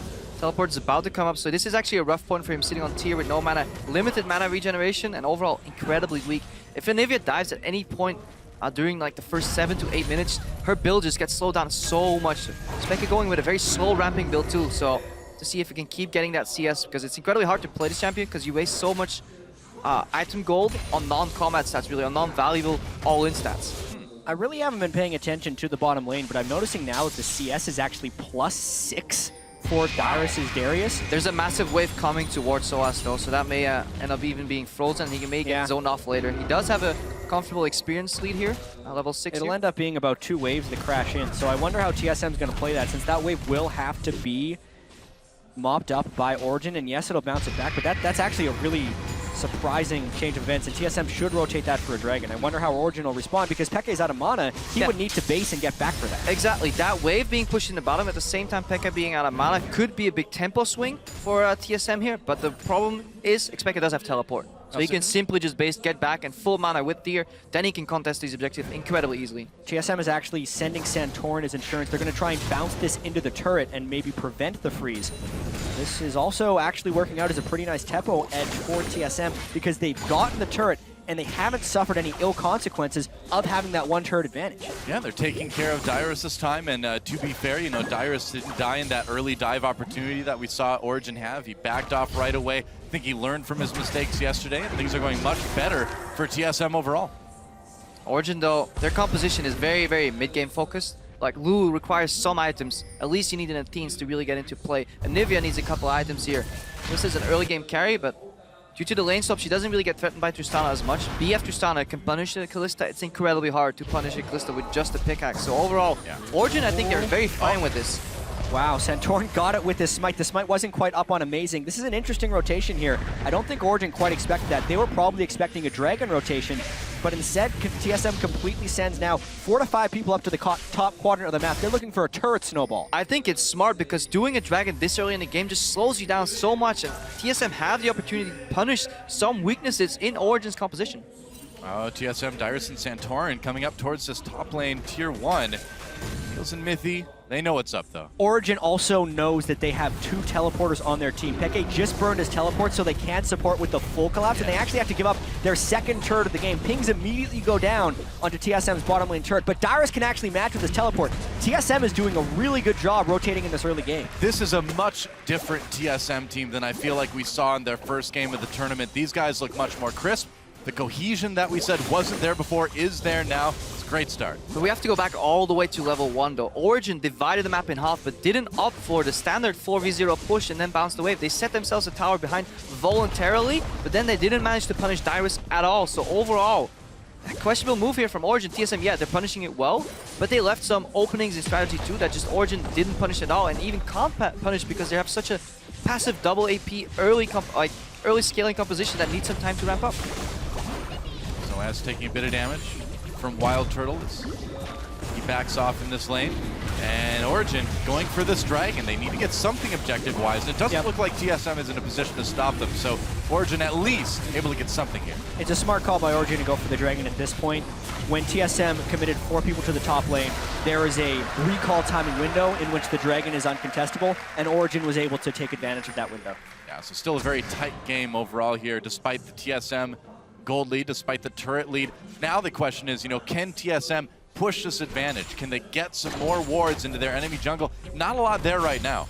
This is the part of the game where Lost Boy needs to synergize well with Santorin, move around the map, establish deep vision, and then TSM can continue what they've been doing in the early stages of the game, which is rotating. But that's exactly where we've seen TSM falter in the past. That's the struggle, right? It's part of the game where Origin has been so strong during the regular season, and especially yesterday. Mithy and Amazing, the jungle support synergy, is one of the greatest strengths of Origin. Rek'Sai and Braum are also a nice dynamic duo of roaming. We talked about this with KT as well, too. The Score Pickaboo combo worked very well against the Santorin Lustboy duo. So we will need to see more synergy from the jungle and support on TSM. Now's the moment where you push that lead. I'm actually quite surprised that it has been no real gank opportunity for Santorin here. Anivia, very low mobility, which is trying to challenge these waves being pushed by Victor, so there could have been a couple of ganks, but Origin has been doing a great job just warding at least one flank at a time. There are a lot of TSM players moving towards the bottom side of the map. Looks like they may want to try to catch Mithy and Niels, but Amazing. So wants his teleport. So does Dyrus. This could be a brawl. It could be. Here we go. Lustboy coming in, tries to go for knockup, knocks Amazing over, saving that pulverize. Bjergsen coming from the side as well. Santorin lands a cocoon onto Mithy, gets pulled out. So immediately a kill comes in for Bjergsen right off the bat, and now Origin on the run. TSM continuing to chase. First blood, though, going to Bjergsen, and that's huge. That's going to be it. You can't chase into an Anivia, but good reaction here from TSM. They're the first team to move, and this is something we haven't really seen from TSM. They were, I believe, the only team coming into Worlds with a negative gold advantage at 10 minutes. So the incredibly passive Correct. early game, just leaning back, letting the game happen. But we've seen an incredibly proactive TSM this game so far. Can they keep it up? They've had pretty early game picks in this one with the Elise and the Trist for early turret pushing, but now they've kept Wild Turtle in the bottom lane with no turret to take, and they're trying to hold off this Origin counter in the mid lane. So far, though, TSM has been able to counter every one of Origin's moves. Yeah, Victor control mage in the mid lane. If you normally have an AD whacking away at the tower, 2-3 seconds, that wave will be gone. So TSM defending their tower, still have one tower up. They traded that for a dragon, but all in all, in terms of pressure, tempo, just the swing of the game, TSM ahead. Yep. We'll push those turrets. Able to get the kill for Bjergsen. They've really gotten everything they wanted right now, except for that one dragon, but that's not that big of a deal right now. Yeah, and just look at Xpeka's build. This is the slowest possible Anivia build out there. It's tier into Rod of Ages. Double scaling components, and that's why Origin is falling behind. TSM will need to punish around the 30-minute mark, because if you then let Anivia keep farming beyond that point, she becomes incredibly strong later on. TSM does need to punish really hard here, because with that slow scaling Anivia build, as well as the fact that they have a Protect Kalista with Lulu in the top lane, a 1,500 gold lead, if that doesn't get snowballed and extended, means nothing to Origin as far as their ability to teamfight. Late game, the Darius is mostly useless against all the kiting tools that Origin has. TSM's Baron Vision around the 20 to 25-minute mark, that's going to be fundamental for them to win this game, because yeah, Origin, they can kite. You know, it's hard to run into a Lulu, hard to run into Anivia, but contesting objectives, running into the dark with Anivia Lulu is actually very hard for Origin too. So if TSM can get their grasp on that barrier area, de-warded with a couple of pink wards, then Origin find themselves in a lot of trouble. Origin right now looks like they want to take out this tier 1 up in top lane. They've got a nice big wave. They've got 4 people there. Can TSM stop them? I don't think they're going to try. They're just going to let this one go. Nice turret take there by Origin. They're going to have to be able to answer that bottom lane push, because it's a huge wave that Darius has been stacking up there. Yeah. Although he has no clear vision within the jungle, and he's just going to have to back away. Well, that's So, one thing nice I've turret take by noticed. Origin. TSM hasn't really been putting too many wards in Origin's jungle. There's 0 in the top part of the map, 1 in Try in the bottom half of the map. Maybe Bjergsen's putting another one down now, but they really need to pay attention to that. And that's, again, that jungle support synergy. Yeah. Very rarely do we see Centaurion and Lustboy roam. So far, that was a good collapse on the bot lane, but that was the entire team working together. Really need to see Lustboy and Centaurion communicate. Somebody make the move first, because deep vision is also valuable, because it provides you so much more. Yeah, speaking of the vision game, Krepo and I were talking about trinket usage and the different combinations of trinkets you can put on a team. And TSM actually has a somewhat unique combination. They go upgraded yellow in the top lane, sweeper in the jungle, upgraded pink ward dropper in the mid lane for Bjergsen, and oftentimes scrying over turtle and a sweeper again for the jungle. So it's a nice little mix of vision as well as vision denial, and it kind of speaks to the fact that Bjergsen wants to be such a farming force, because he will ward for himself, just drop 1 pink ward there, doesn't have to invest in buying pink wards, and can instead focus on just building damage items. Wow, and despite the early successes for TSM in this game, a lot of you guys out there thinking Origin's going to take it. I mean, after the win over LGD, can't say I blame you.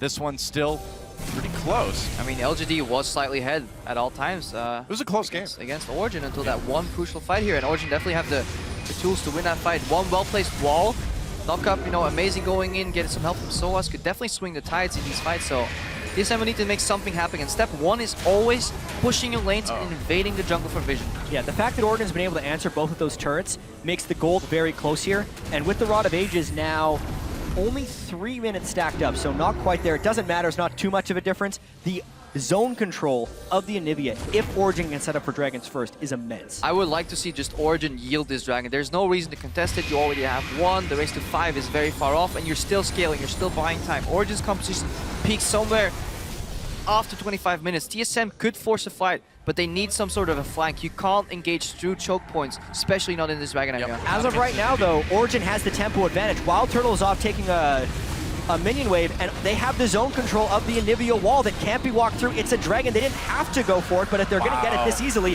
why not? Origin gets the dragon, Lustboy comes in, there's a knockup on Mythy, gets pulled out with the Fates Call right away. They could turn this one around. Xpeke may need to flash here. He's got that dragon choke covered with the ultimate. Gets out with the flash. I think Peke holding his flash there was very greedy, because now he has to expend teleport to go mid, because Soaz actually walked all the way down. Soaz could have been the wave clear in mid. Peke just immediately flashed over the wall, so a little bit of miscommunication and greedy on the summoners there for Origin. I still think overall it's a really Overall, good call good play, because but it Origin could have been kills the better. Dragon and doesn't lose a single turret. Yeah, free objective, well not free, but unopposed objective really, that Dragon, and not losing any turrets for it. And now, I mean, this game is pretty even up. Xpeke starting to come into some power. TSM's got to be starting to sweat a bit.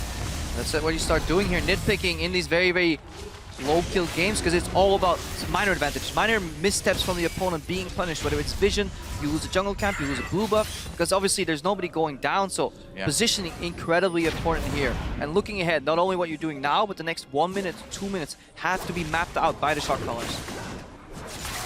All items coming in across the board for Team Origin. That Chalice done for Soaz for a little while now, and the needlessly large rod just picked up for Xpeke. So just like we said, the power really starting to pop up now for this Anivia.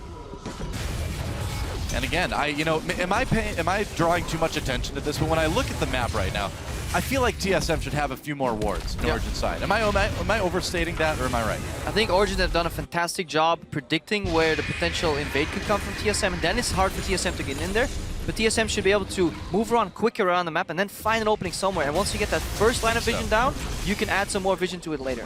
Another reason that TSM doesn't have very deep warding is because the lanes of Origin have been consistently pushing. The wave management has been strong. The whole reason that Origin was able to get that Dragon was because the tempo was in their favor. The bottom lane was pushed up, it pulled Wild Turtle to push, and because of all that, TSM can never invade to get deeper wards. And we see Origin actually taking that mid turret. That's going to give them a tiny gold lead for the first time. Yeah, and keep your eyes on Amazing too. He never has to spend any time in base, just keep bases, uses the ultimate on Rek'Sai, and every time TSM is ready to walk into Origin's jungle, Amazing is blocking that path because they don't have any deep vision already established. They don't know who's exactly behind him, who's helping him, so very hard. Now Darius does find the blue buff here. He can steal it away. Pekka actually very blue buff reliant on that champion, but at least this is the least blue buff reliant build you can possibly do on Anivia. True.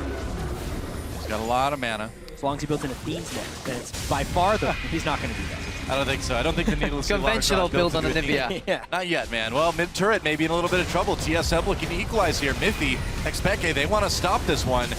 And are we going to see a possible flank here coming in? Doesn't look like it. Niels all the way up to the tier 2 and bot lane. Nearly takes it out himself too. I mean, TSM, you've played Season 2. You never just group on an Anivia. That is her strength, that wave clear. The way you beat Anivia is split push and out rotate because she's slow. Look, Xpeke is sitting on maybe 7,000 gold earned total in this game, and he still has tier 1 boots because he just needs so many items that he's scaling up with tier, a lot of ages. He only found his first AP item after 5,000 gold earned. Krepo, if you're going to pick a late scaling, late activating team composition, TSM is pretty much the best team you could pick it against. Longest average game time in North America, over least 41 minutes, least bloody in North America. 0.6 kills per minute on average in TSM games. The average across the world was closer to 0.75, so really lower ratio of kills in TSM games.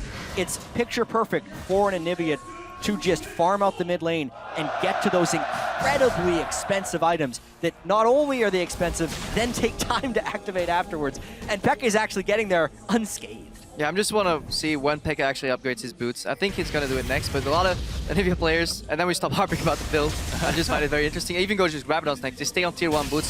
So if they go for group fights, it's fine, you know. Team fights, you can slow the enemies down, bring them to your move speed. But when it comes to rotating around objectives, and then you can really get punished for only having those tier 1 boots. Well, there's not a lot of action in the game, so feel free to talk about Xpeke's boots all you want, man. Yeah, 1 kill, 22 minutes in. I know. But still an interesting game. A single tear rolls down my cheek, guys. Was quickly upgraded by Pekka into a Saracen. That's right. And then it gets really cold, too, at the same time. It's very uncomfortable. Thanks, Xpeke. TSM trying to push this top lane a little bit further. They finally got some wards down in the top jungle. Adaptation from TSM, the double Spectre Scout picked up here, and Lustboy looking to be the bearer of the Aegis too, because double AP, and a Kalista as a hyper carry doesn't scale incredibly well into the late game, isn't really what you want to make. You don't really want a Juggalista composition, but... Amazing, may want to play here. Oh, Spiderling's taking the Q. Amazing gonna flash in. There's a knock-up Santorin flash. Lustboy has to peel. Teleport coming in. Dyrus making an appearance here. Mithy hits him with the Q. Oh, and Lustboy knocks him back. Didn't knock him up, though. And he may be in a little bit of trouble here. The flash Q from Mithy. They're going to get Lustboy, and that's going to be a kill for Origin as soon as the ultimate is gone. There we go. The Rend does the damage. Niels with the kill. And again, hesitation on the side of solo mid. They disengage with Wild Turtle's ultimate. Then They see the teleport is being channeled, and Lustboy thinks he can re-engage with Flash if Turtle doesn't ulti. Lustboy can simply just go in with a combo. It's all too familiar for TSM. That's how pretty much all of their disadvantage happened against KT, with Lustboy dying, with the rest of the team not following him. Now with him down, and Flash and Teleport expended in the last fight, it's putting a lot of pressure on TSM to come in, but it's still so early, Origen can't kill it easily. Yeah, this is still really risky. They're going to break off right away. Xpeke blocking the path for Bjergsen to come through and try to kill him. He actually used his Chaos Storm there too, but they just wanted to stop the Baron. And going back to that team fight again, we talked about TSM needing the cohesion that wasn't there. It doesn't look like it's there, guys. I mean, just look at the vision. Even if it was just one kill, what Origen gets for that kill is a wealth of wards, 4 pink wards around the Baron, 3 wards behind it. There's no way TSM can clear that area, so the Baron is delayed and denied for the next few minutes, and mid lane seems open to look for the wall from Xpeke. Yeah, this could be a big fight. TSM is down a couple of crucial ultimates here, so Origen looking good. Comes no in, ult! gets blown up immediately. Like I said, no, Darius coming for the dunks. He gets one. Can he get more? Needs those resets. Oh, they're going to back off for the moment. Wild Turtle gets caught. Goes down. Xpeke with the kill there. Amazing. Still looking for another possible chance to come in. Dyrus very, very low, but they'll get out. Mithy with another 3-man knockup from Fate's Call. This is why you deny Kalista against Origen. So good, man. So pretty. And this means Origen can then have their cake and eat it too. They win the team fight, they get the turret. They can then easily rotate down and take the Dragon as well. They've activated in this game. Yeah, I mean, it's going to be tough, I think, for TSM to come back. Origen, just with all the advantages right now as we see them take their 3rd Dragon of the game.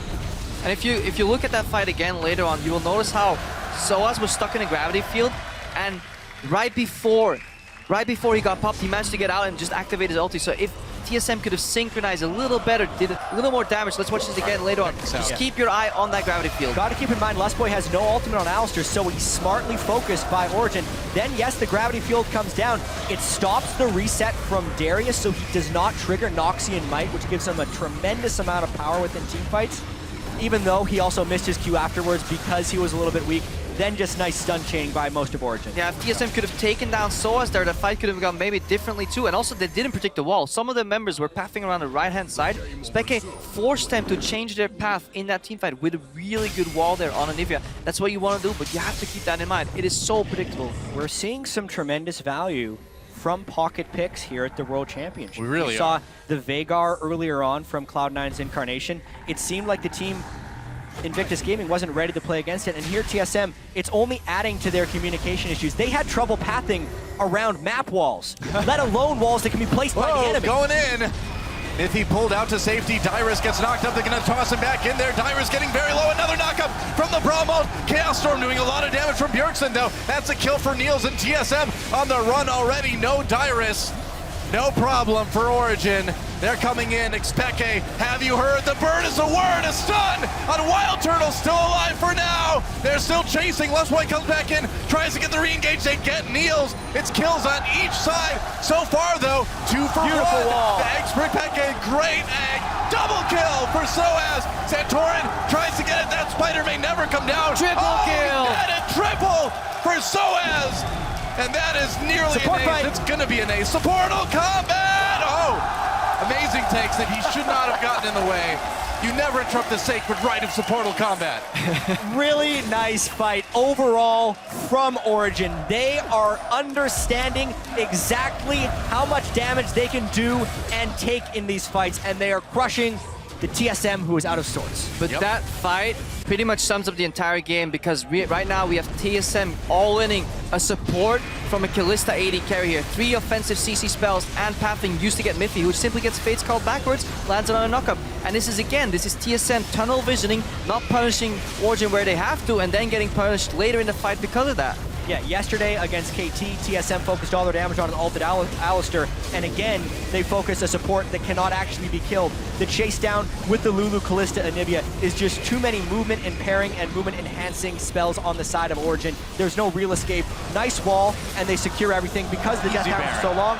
Easy Baron as well. And if you look at the composition now, yeah, sure, Origen, they look super strong because Anivia can slow you down, Lulu can speed you up, and you think, what a fantastic composition. But if you go back to the early game, minutes to activate. Yeah. TSM had so many possibilities to punish that Anivia pick. Take it from somebody who has scrimmed with plenty of Anivia games. You can fall behind. One death is enough to ruin that champion overall. So props to Xpeke for staying alive. But completely agree with you. Some Krepo. criticism to TSM. Also, of course, it's the criticism for TSM. That's the whole reason Origin was able to pick this champion, because TSM has not been able to capitalize on any early game advantages pretty much the entire split. So, smart draft there by Origin, and they're activating on it just right. Yeah, here Origin comes with that Baron buff sieging. There's the wall to block TSM's pathing from trying to stop this turret to go down. It's going to take a little bit of damage. Not the greatest siege ever from Origin, I suppose. Yeah, but look at how safe they can do it if only Pekka had blue buff here, because he can always wall off one side, ulti the other. There is no counterplay possible from TSM, and with Baron buff creeps, it's incredibly hard for Bjergsen to react. So, Slow and Steady wins the race here and kills the base eventually, if Pekka can keep his mana up. Slow and Steady kills the base. I think that's good advice for any League player, huh? This is the part where you agree with me. Yes, okay, Noah. Great. Fantastic advice. I'm so glad you agree. Still trying. That turret getting very, very low. Amazing. Jumps in for a couple hits. Nice big knockup for Lustboy. Is it going to be enough, though? Mithy comes in, drops that ultimate as well. Backs away. Right now, they got the turret. They don't need more than that. Just back off and be happy. They got the turret, didn't suffer any casualties, and they still have the recall timings in order to set up for Dragon number 4. So they are in complete control. That's exactly what they wanted. It was a nice ultimate by Bjergsen, but ultimately it only burned a couple of flashes, and Origin got the all-important inhibitor defending turret. Yeah. TSM possibly on their last legs here in this game. Pushed all the way back. They didn't lose the inhibitor. At least they kept that alive. But where do you go from here? I mean, Dragon's up in a minute. Got to stop the fourth one. The pressure is on all over the place from Origin. I mean, coming into this tournament, if you would have told me on the end of day 3, TSM will be tied with LGD, I think a lot of TSM fans would have been very happy, but this group decided not like this. this. Not like this. It's like that scene in The Matrix, man. Not like this. But the funny thing is, though, or the good thing for Origin, they lost their coach Ducky and their analyst replaced, and it does seem that their drafting has been very, very, also slightly different to other teams, but really, really good thought behind it. Everything makes sense. They're utilizing Soaz's flexibility in the top lane. The Vladimir pick was on point. The Anivia pick has been on point for the specific matchup they've been playing through, and they're putting a lot of emphasis on Niels and Mithy's ability to succeed, and really high credit to Niels. His first Worlds, first split in the LCS before this. This is the team that was in Challenger, so nothing phases this guy. I talked to him yesterday and I said to him, you know, well played. He said, well, I didn't do anything. I just got carried. I was like, well, you played perfect. Yeah, I did play perfect, but it doesn't matter because I can only do so much. My team is actually the ones that won the game, so nothing phases Niels at all. That's why he's actually very fun to watch as a player. Hey, you're so right, man. I mean, you don't see many rookies come in as calm and collected as this guy is, and man, it has worked out for them this week. That's Dragon number 4 now for Origin, the fadeaway Rend. And it looks like they're ready to try to end this one. They've got that mid inhibitor down. What I like the most about this draft is they play on stylistic tendencies of teams, and that's something we very rarely see. A lot of teams resort to the meta picks and they pick the same team comes different iterations, but Origin do something completely different, and it works because TSM's style allows them to make it work. Their preparation has seemed exceptionally good for LGD and now for TSM. Origin continues to impress. They try to take down this bottom inhibitor turret. Yeah, they're just doing a split push right now, so it's going to be nearly impossible for TSM to defend both sides. Watching the way they've outdrafted on multiple occasions, both against TSM and against LGD, makes me really excited for the KT matchup we're going to get to see tomorrow. Both teams 2-0 in this group, seeming much stronger than the opposition thus far. And so much of this has been about Origin's ability to kind of group up and win team fights in the mid and late game, but that's kind of KT's specialty as well, so that'll be a fantastic match. And we can see right here why they split push too, because there's no Baron buff available. Victor can instant clear these minions even though they're down 1 inhibitor, so Origin already knew that was going to happen, so they play ahead of the curve. They make the play first, split push, get another outer turret. We'll likely see them back off then later on to the Baron and then close out the game. So systematic destruction of TSM. Very low amounts of counterplay possible right now for Team Solo Mid. Yeah, and if you told me coming into this week that KT versus Origin would be a close game, at first I'd be like, yeah, sure, man, whatever. But now, I think we may have a good game. Yeah. Great game, in There's fact. a lot of things about Worlds that if we would have told each other a week ago, it'd be like... Or even No like, way. you know, a couple months ago, it's like, guess what? Mordekaiser's going to be a bot lane champion. Like, well, okay. All right. You have to lay out whatever you want. Maybe, but he'll be 100% pick ban at Worlds then. Yeah, not true. Oh, not anymore. Yeah. That's true. Up to this game. Right? Prior game, I think. It was the up to the game before this. The LGD KT game. He went completely through the pick and ban. Well, Baron up in about a minute 40. You know Origin's going to start to set up around that. They've already got some wards down. TSM just desperate to ward up their own jungle right now. Amazing, taking out the Rift Scuttler. You know, they look like they're kind of from the same species or the same like family tree, so I wonder if Rek'Sai feels any guilt. I mean, they both kind of tunnel underground. She shouldn't want to kill the Rift Scuttler. It's true. Oh, in Worlds, anything is possible. Yeah, wall goes down, separates Lustboy. Lustboy has to use that ult right away, gets stunned anyway. They're just going to wait it out. There's Whimsy. Lustboy's still going down. He may be in trouble. He is in trouble. They take him out. CC for days. They can outlast that Alistar ult. Now they can do whatever they want. They've trapped Bjergsen a little bit. That's a lot of damage from that Anivia coming in. Mithy takes a bit himself in Origen. I think it's time to back up and set up for that Baron. Yeah, familiar sight for TSM. Lustboy dying a large distance away from the rest of his team. It's cohesion, man. I mean, Lustboy thinking it's time to go in. The other part of the team not agreeing. We've seen it all summer split. We're seeing it now in Worlds. It's tough. Some big issues on this team that are going to need to get solved in the offseason. I do think, looking at the composition even more, the Soaz's Lulu pick solves a lot of the issues from that Anivia from Xpeke, because he's continuously being sped up for good wall positioning, and then the engage. We see a Q over the wall here, not connecting. So Origen just zoning them out. Just keep your eye on these team fights. How Whimsy is being used on Xpeke. He then gets ahead of his opponents enough to block them with a wall. Usually, it's incredibly hard to land these walls, but Xpeke has landed wall after wall in these fights. Yeah. Well, he's been around for quite a while, man. I mean, this is not his first run with Anivia. Or flight with Anivia, I guess you could say. He played a lot Season 2 too. Sure did. Wall just funneling TSM through that choke. And are they ready for this? TSM just takes the bait. They're going to charge right in there, take out a ward. Well, they've got to wait. Niels' Kalista is in base, so Origen is playing this one a little slow. They're actually pretty valiantly defending their own ward line. They don't want to forfeit all the wards they just placed just because Niels had a kind of strange back timing, but you can really see the power of Peke right now. Peke's flanking. Yeah, that's right. They're going to try for it. Some knockups coming in. Mithy gets a big ult. They take out Bjergsen right away, and Xpeke just destroys Lustboy again. There's the wall. They're going to go after Santorin now. Meanwhile, Dyrus and Wild Turtle fleeing into the TSM base. Dyrus pops the TSM flare before getting taken out.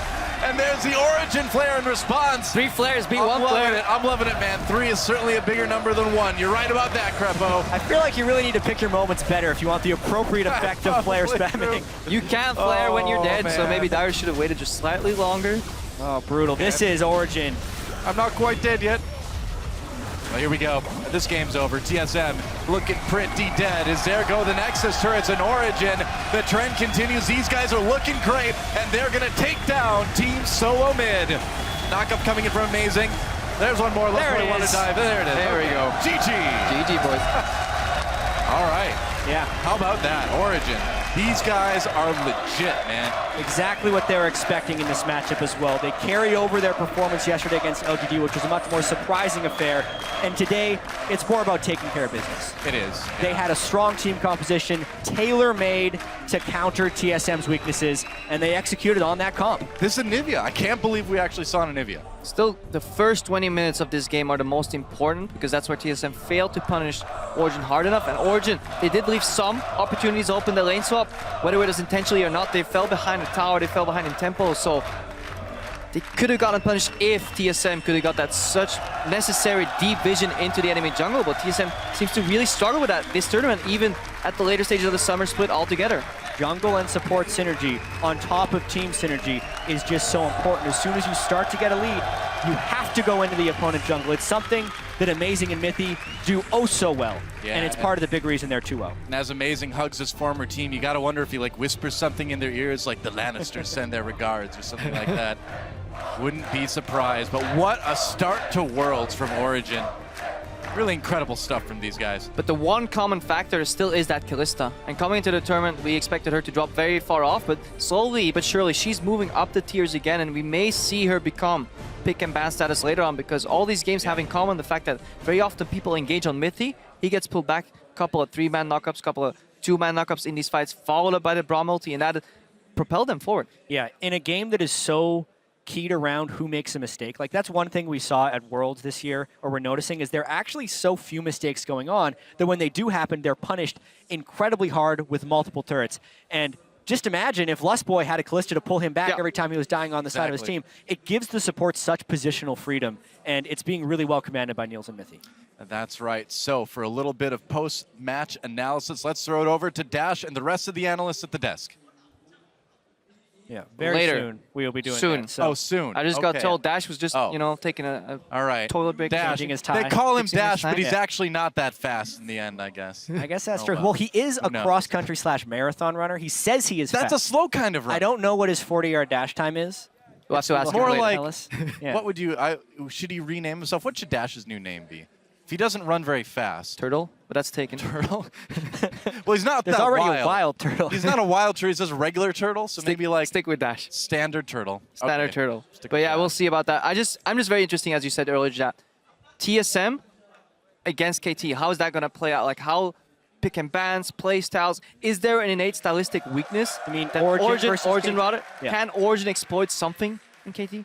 I mean, we don't know yet. Probably. I mean, I'm asking you. They seem very well prepared maybe. for their opponents, Exactly. don't they? They do seem very well prepared for their opponents, but it's not like KT is not also well prepared for their opponents. Like KT has been picking very strong team compositions. The way that they completely counterpicked LGD in that previous game was also very impressive. So there's two really strong draft phases going up against each other there. If I had to say, Origin has shown more flexibility than KT has because it's been Arrow on Kog'Maw and really just the straight shooters for KT. They kind of play really defensive in the early game and then win team fights. Yeah. Whereas Origin has shown a little bit more ability to win the early game as well. But honestly, it's super hard to tell. I mean, KT has, you know, I don't want to say one style, but they have a way that they really like to play the game.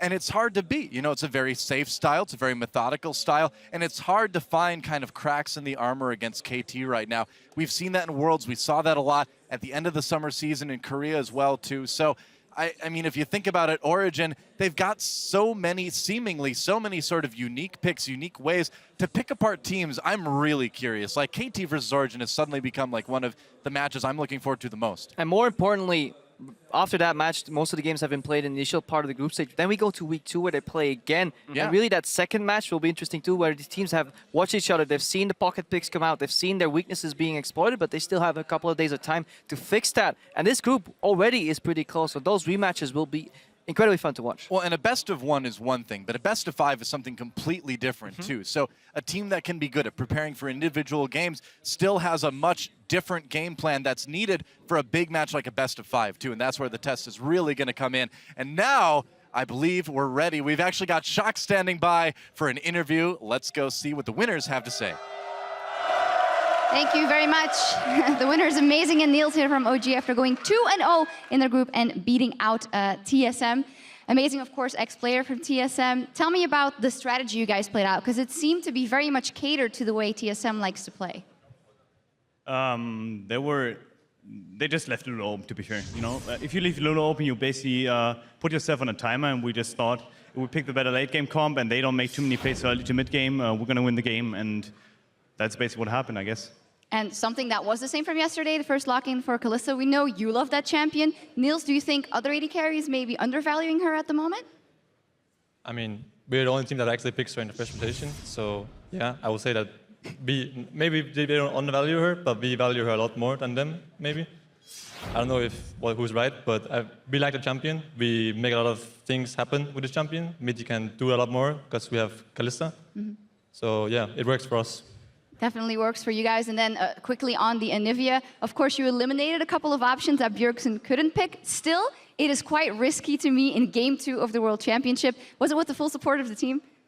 Yeah. Yeah, obviously, but explain. I mean, you mid laner, you know, practice against Foggen, so it's fine for us to pick it. But to be fair, Anivia is just an overall strong pick that most players don't play, and actually in Europe only Nukeduck right now plays. And when we faced it, we kind of started to pick it up more and more and thought it was pretty good.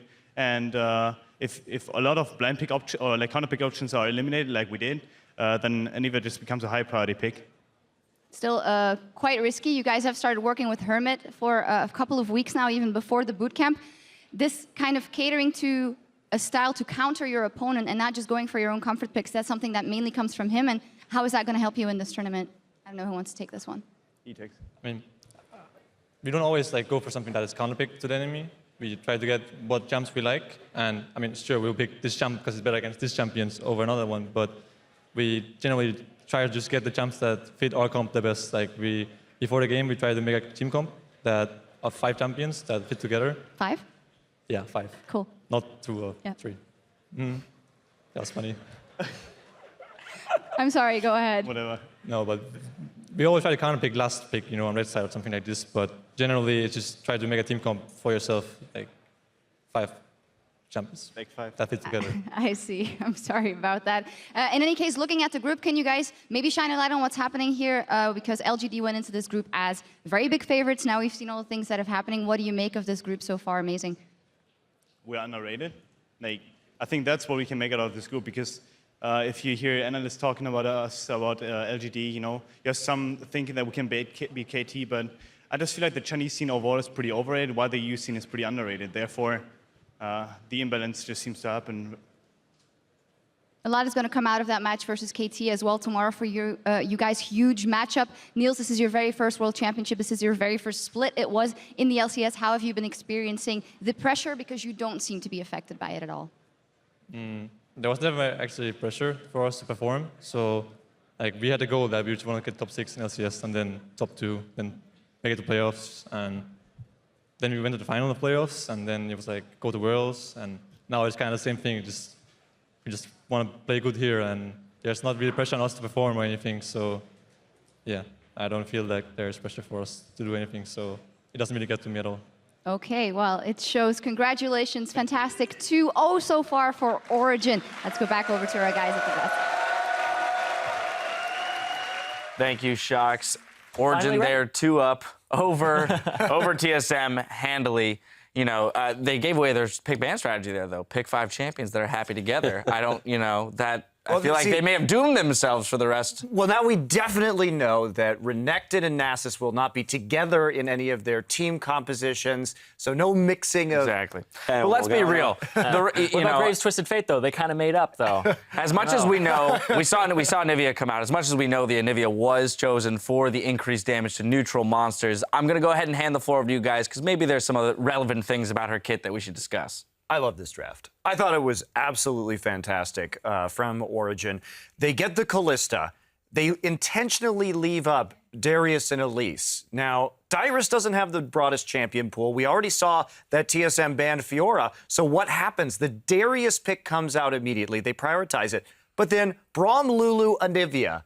There is no way Darius is doing anything in the late game. And the casters talked about it on the cast. TSM doesn't do anything as a team before 20 minutes generally. Anivia sits in the mid lane. They already got the dragons. I mean, we'll get into that in a minute, but this is such a perfect kiting composition against what TSM showed. And this also is my problem with Elise. Against compositions exactly like this. Compositions that do not walk towards you. Elise, what's she going to do? Flash Cocoon? There is nothing else this champion is adding to the composition. So I just don't understand why it gets such high priority, especially when they play things like Kalista. They're just so high mobility. I think it confuses me. It honestly does. I thought this was an amazing draft by Origen, but they also forced TSM into a hole where the last pick after the Anivia pretty much had to be Veigar or Victor. And then you're in a scaling war against TSM, and they have no hard engage to get onto an Anivia. I thought that was a brilliant pick, and the fact that no mid laner really has hard engage, so when you pick the Anivia in your last spot, he has some engage, right? I thought that would have actually been the better pivot, is to go with the Veigar, because then you also scale up alongside them. Maybe you can point and click and blow up Niels in late mid game, but we'll have to see. But that was something that they didn't go with. And that was an oversight by TSM. And this is a team that has a history of not adjusting to picks that come out of nowhere in the game. They didn't know what to do against the Anivia.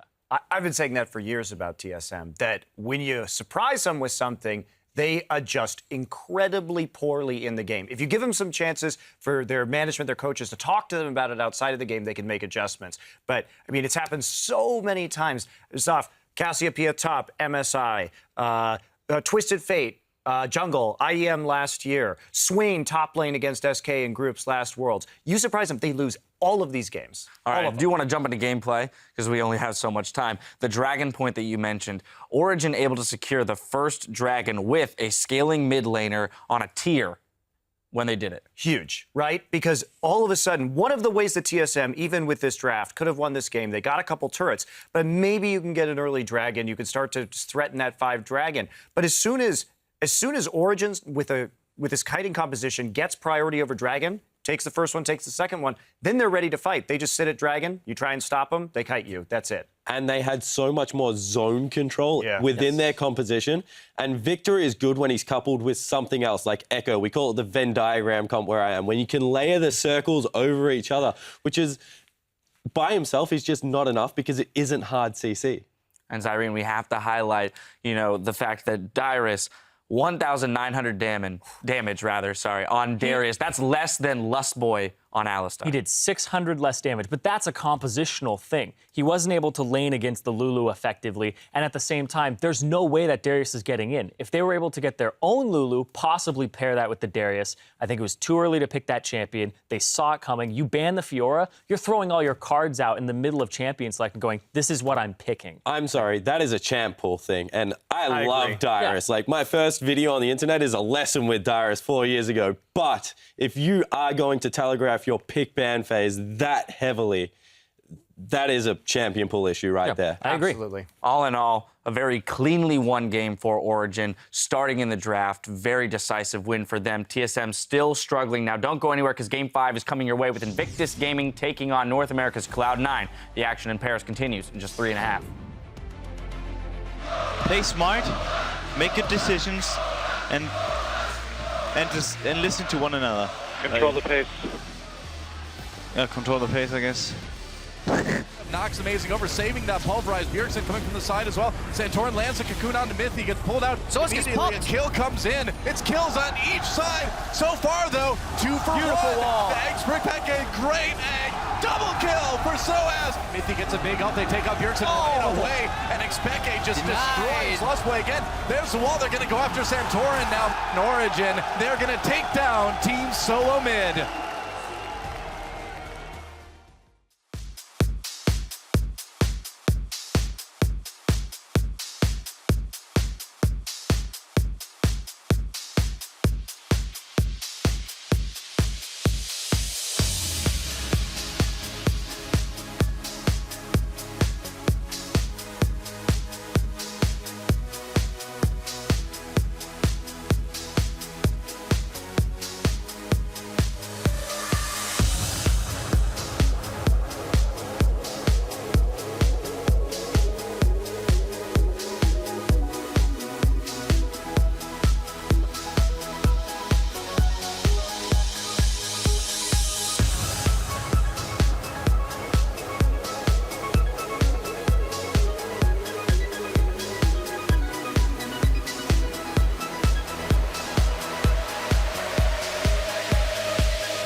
Welcome back, everyone. We are just about ready to kick off our next brawl with Invictus Gaming going head-to-head against Cloud9. In the last week of the regular season, Cloud9 was fighting to avoid relegation. Since then, they've come on a run, and their team's trajectory has a lot of people surprised, not least of which is the members of Cloud9 themselves. That's going to be the Nexus. That's going to be the game. That's going to be a trip to the World Championship for Cloud9. It's not about how many times you get knocked down. It's about how many times you can get back up. It was definitely a big roller coaster this entire season. It felt pretty terrible at the beginning. It kind of felt like inevitably we would just lose. Right when we got high, it kind of felt like we were immediately much better. We are 6 weeks into the season, getting smack daddied, and this is where we turn it around. We shall bounce back from the grave. Even though we didn't get it down all correctly, we still were losing games. It definitely felt like way better. Like we knew what to do that game. We knew how to play together as a team. Shifter's gonna get taken out by High. A quadra kill for Sneaky as the rest of the team is just on point. It took a while for things to get rolling, I guess, like the gears would start going. But once they did, then it started working really well. For the Gauntlet, we had a very lucky run. They could go on a miracle run to secure their third consecutive appearance at Worlds, but it has to start with today's matchup against Gravity. We have potentially 3 best-of-5s to play. That's so many games, and they're all really good teams. And they are able to come back from the 0-2 that Gravity put them in. Cloud9 are moving on to take on Impulse. Huh, we beat Gravity. Cloud9's backs against the wall. Their season ends today if they do not win this. Cloud9 get the reverse sweep, and they're going to face Team Liquid. Wow, we beat Tip. And then we go into the series against Liquid. Cloud9 makes the run all the way through the regional qualifier from 7th place in the regular season to Worlds. We pulled it through finally to make it through the gauntlet in a pretty amazing run, honestly. I didn't even think it was possible. I had no dream of going to Worlds once we were, in 9th place. So actually making it is just like a dream come true. As I said, it took a while to fall into place, but nobody can take away from them the achievement and the improvement that they have made as a team, especially given their solid win on day 1 of the World Championship. However, on the flip side of things, IG had a rough start on opening day against Fnatic. How do they turn that all around today? Yeah, they need a big performance out of their jungler. There's kind of the two sides to Kakao, and I said this earlier today. He's a feast or famine. He likes to farm up or he likes to gank a lot. And I think on the world stage, the gank heavy, get your lanes ahead, especially when you have Zatai and Rookie there. Just get them ahead, please. It affects more of the game on an overall state. If you're just farming, you're really just affecting yourself at that point. And I feel like having that carnivorous style is what people are usually going for to see success on the world stage. Well, it's also when Kakao was in Korea, definitely he was known as a highly aggressive jungler, right? Always looking to make those plays. He's one of the greatest junglers of all time, and he needs to show up in this tournament. And don't get me wrong, when he farms, he's still aggressive because he's taking the enemy jungler away. He just plays a very Kakao-focused style of League of Legends. When he plays the likes of Nocturne, Nidalee, these champions that can get huge late game, he needs to be on an early game powerhouse. So let me ask you a question, Spawn. So what was it? We saw IG come up, and they were playing on 5-16 in the regionals. What was it about 5-16, if anything, that really propelled them forward to qualify for the World Championship? Because they were very inconsistent before that. They were. I think you have to take with a grain of salt that they beat EDG in the 3rd, 4th place match. EDG just looked like they were off kilter, so I agree with you. But IG kind of came in and were able to pick up the champion pool in the top lane before any other team in China. Zatai's champ pool has always been massive, and he latched onto these carries and was able to do great things. Now, I want to put a microscope on the bot lane, Kid and Kitties, in relation to Cloud9. If Cloud9 does play as well as they did on the first day, how are they going to stack up against them? I mean, I think that is a big mismatch, but Kid and Kitties, they probably had the best games I've seen, at least out of Kid, since like season 2. in that gauntlet, or in the, not the gauntlet, but the regional qualifiers. And that was, I think, a big part of their success. But I think that was a massive overperformance. Polarizing is a word I'm going to use there, one way or the other. And generally, you just don't get some good stuff. Yeah, that's true. But on the other side of the rift, though, we have Sneaky, who he's up against, who's been a consistent performer for Cloud9, even when they're in their slumps. This has been the lane that they fall back on constantly, and he always seems to come up big, picking Draven and snowballing it in the regional qualifier themselves, and having these picks that he's been picking up. Ashe being able to be a huge tool for the team, and I feel like that helps them out in the pick and ban phase as well. And I feel like Cloud9's bottom lane's always been innovative. Like Ashe, Zyra, they play Zilean. They're just great in that regard. Now, you mentioned Well, they also play Karma, all right. and Karma, too, not much success. Right. We never But said it was good You spoke about innovation. pick ban, and I want to hammer this home. You know, the Veigar pick, day one, if we reference the C9 versus AHQ game, was a really big factor in the win there for Cloud9. Is this ban-worthy against Incarnation? I definitely think it is. His TP, he's always going to bring it. He's been spamming it in solo queue. You have to see it coming. And if you don't have a solid counter pick for it, and when you counter pick a Veigar, it's usually an assassin. It's usually some pressure from your jungler as well. So Kakao would have to camp the lane. But I think it's ban-worthy unless you have a specific strategy for it. I don't know what to think about Cloud9. I knew what to think about them coming into this tournament, and they, to their credit, played a very clean, very smart game against AHQ. But I also saw one of the worst Rengar games from Mountain that I've ever seen. So when the Rengar was necessary to snowball these solo lanes so they could get a split push, otherwise they were just going to be sieged to death. When HQ doesn't get that, the game tends to end quickly. All right, well, it's about that time. Predictions, you know the drill. Irene, you're starting us off. I'm going to go with Cloud9 on this one. I feel like they have the stronger bottom lane. Kid and Kitties are exploitable, and Sneaky is a huge powerhouse for Cloud9. Even though Hai has a mismatch against Kakao, if Kakao shows up like he did on the first day, which is not showing up at all, then they definitely take away the win here. I'm going with IG here. I think they're going to step up. I have a lot of faith, especially in a jungler like Kakao against a new jungler like Hai. Kid and Kitties are exploitable, but I think they're exploitable by better teams than Cloud9. Yeah, I have a theory about League of Legends that you need to bring 3 great players and then you just need 2 players to step up. I'm going with Invictus Gaming. They have 3 great players on the top side of the map and Faker Jr. in the mid lane. Rookie is an absolute monster. Well, as he refused to be silenced, Crumbs, who is not scheduled to join us on the desk today, will not be silenced. So, Crumbs, take it away. To come out of my man cave to tell you guys my pick. And of course, it's got to be Cloud9. And let me tell you why. Cloud9, since the beginning of time, has been a team that innovates a lot. They always bring out new picks. The Ashe, the Zyra, the Karma, Draven, Zac, endless picks. And in this tournament that has had so much variety and so many drafts have been lost just in the champ select, Cloud9 is the team to go for. On top of the fact that Sneaky has been performing so well, I think they're going to really put up the fight to Kid and Kitties.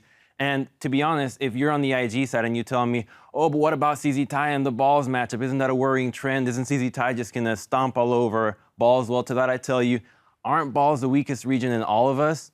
You know, Cloud9, usually from the first game, we learned that they know how to take that weakness from an underperforming Balls, put him in a champion that's super easy and has a huge impact like Gangplank, and just let him be, let him do his thing. So picks like Malphite, the Maokai, the Gangplank, really put him on something that you don't need much skill in, and he's gonna be super useful, is how Cloud9 is gonna take this. Back to you, Dash.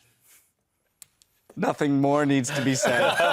Nothing more needs to be said. It's 2-2. We have a split desk between the analysts. Now, as we toss it over to our casters, Rookie has been following Cloud9's turbulent year and believes IG can handle the surging team from North America.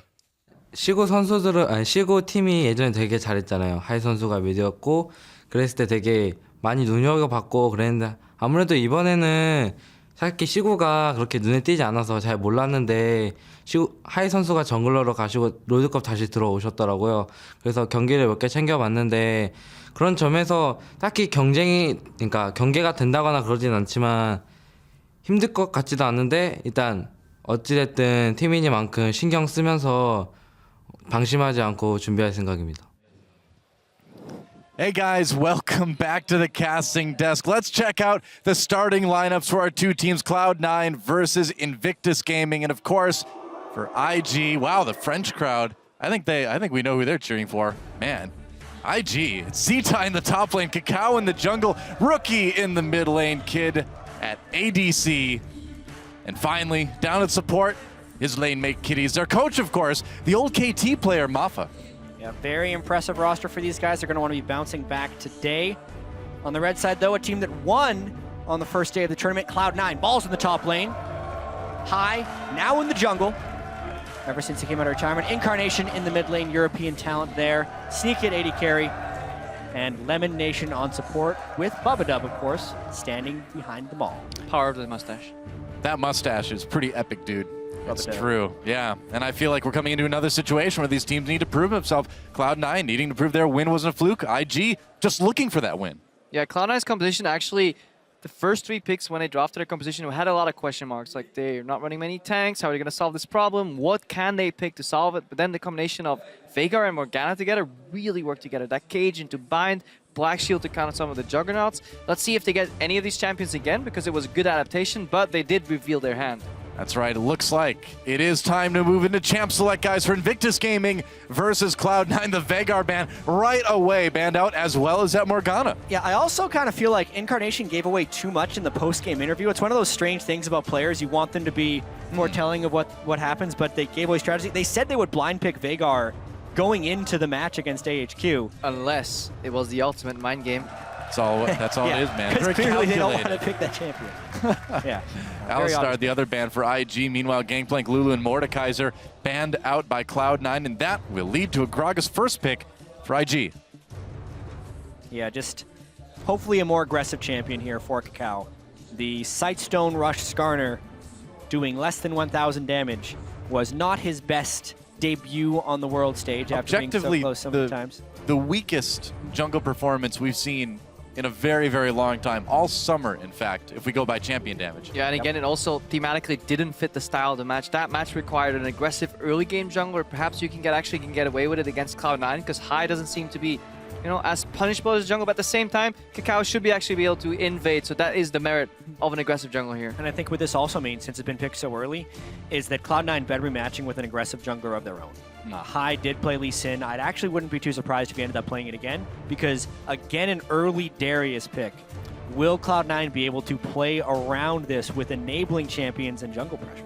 I just don't know about this early Darius. It's been punished so hard now by so many teams. It's won very few games. It's lost a lot. What do you think, Krepo? Yeah, the Gnar matchup is just growing on me. Initially, I thought... Bard. Whoa, there's the Bard. Hang on, boys. Krepo, Bard. All right. Krepo's been talking about Bard. Non-stop. To the annoyance of many of my casters, I've actually been banned of the caster prep room. They're talking too much about Hey, Bard. I don't That's mind. actually a straight I up could lie. probably talk about Bard at this point. You've told me so much about him, but I'll give it to you. Yeah, I'll get back to Bard once we see these compositions. Are you They sure? could It's really right lay here. out. Why Bard is this- just a this is like- fantastic pick. I'll need to see what enemy mid laners play. I think Bard punishes enemy mid laners that are low mobility incredibly well. Let's see Cloud9 if they fall into that trap. But overall, just to finish and round out the point of the Gnar, I've just really been enjoying that matchup with the Frozen Mallet kiting here. The Darius, in addition to that, Bard kites incredibly well. CDR boots Bard in team fights. Don't drop to boots 1 mobility because you lose your mobility boots bonus. Walk backwards that Q. It can get denied by Braum Shield. That is one of the better matchups because Bard Q is obviously 2 parts. You need to connect to a minion or a player or a wall behind the target. Braum Shield denies that, but overall, can punish at least 2. Hit the spiraling, hit at least so many outplay potential. Ooh. I'm loving excited now. Elise and Tristana locked in. Sivir insta-locked by Kid. So what's the last pick going to be for IG? Looking for a mid laner here. They have to pick it blind and do whatever Incarnation can counterpick with. Twisted Fate has been banned against a lot of different teams, and this would go for a big snowball comp here. Rookie's for a IG. great Twisted TF Fate player. Twisted Fate Bard is like one of the classic things that everyone expected to be played with Bard when Twisted Fate came in. The synergy of the TF ultimate as well as the Bard ultimate, just comboing with each other to cut off zones of escape is huge. But it's almost too much into one direction almost because they're relatively weaker if the ultis really don't come together. Because no team fight value out of a TF ulti. Obviously, since it doesn't matter at all because he's already there, and Bard really wants to make picks too with his ultimate. So very pick-oriented, kind of from Invictus Gaming, wants to split up and then flank with the Gnar potentially later. But we're still looking at Cloud9 here. They want some wave clear on their mid laner, and wave clear mid laners generally do get punished by compositions like this. TF can port in if he gets picked, but he wasn't picked. Obviously, Echo can snipe with parallel convergence, but it's a little hard. Well, Rookie's had some pretty epic games on Echo during the summer, and so this is a very serious pick. for Cloud9 to consider as they figure out what Incarnation is going to bring to the mid lane. Maybe Victor. Just thinking about that. Wouldn't be bad. Yeah, for the most part, Incarnation has been playing fairly standard picks during the end of the regular season in the Gauntlet. His Orianna is exceptionally strong. Victor is also good. What about I was thinking the exact same thing, Jad. I think he will go for Orianna here. It seems like a good composition also to snowball Sneaky, one of the more consistent members of Cloud9. Just keep him in the game, an extra shield to keep him alive, and then get around that. Or Balls. Well, I mean, Command Protect, having the ability to use Shockwave if Darius gets in. There's the Azir locked in. I feel like it's a good matchup against the Echo. Looks like that's what Incarnation thinks too. You have really high damage. It gives them more turret destruction abilities, but if we're playing the rotation game against Bard, it's actually a pretty dangerous game to be playing. Cloud9's definitely going to be wanting to take down a lot of early turrets, and IG is going to be playing a fairly early game focused strategy as well. Now, Tempered Fate just offers you so many different play patterns that are just not common to be seen at all just in regular play. The fact that you can make a tower invulnerable, you can make minions invulnerable, suddenly switching tower aggro, you can dive in completely different situations. 2v1 diving is incredibly risky. 2v1 diving with Bard Immortal up eliminates a tower. You're just 2v1ing somebody at that point. So it just unlocks a couple of really nice new play patterns, especially when you're running a very pick-oriented composition. IG will have to be careful though once they group up, because a lot of these compositions that do fairly well in split modes, 1-3-1, do have a lot of downsides when it comes to team fighting. Either way, guys, we are in for a magical journey as we move into Invictus Gaming versus Cloud9. Oh, you know it is. You know it's going to be a magical journey. Don't you, Jad? That is the best named skill I think we have ever had in League of Legends. It is. Finalis Vulcan. No. Sorry. It's not even called that anymore, Crepo.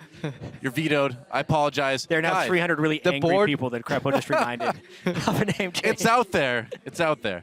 Hashtag IG win if you think Invictus Gaming is going to take it, guys, or hashtag C9 win if you think the NA squad has got what it takes to win this game as we move on to Summoner's Rift. Such an exciting matchup. Cloud9, the improbable team, against a Chinese team that people, again, I feel like we're saying this a lot about Chinese teams, we're expecting a lot more from. Let's get on to the Rift. Listen, coming into this World Championship, China was seen by most as the best region as far as overall strength sent to Worlds here, and we're in day 3. Currently, the only teams that a Chinese team has beaten was one game against H2K and one game against Bangkok Titans. Everything else they have been defeated on. They need to be able to step up. And that was one team with both of those wins, too.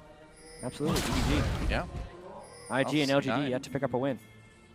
C9 getting a bit feisty in the enemy jungle early on.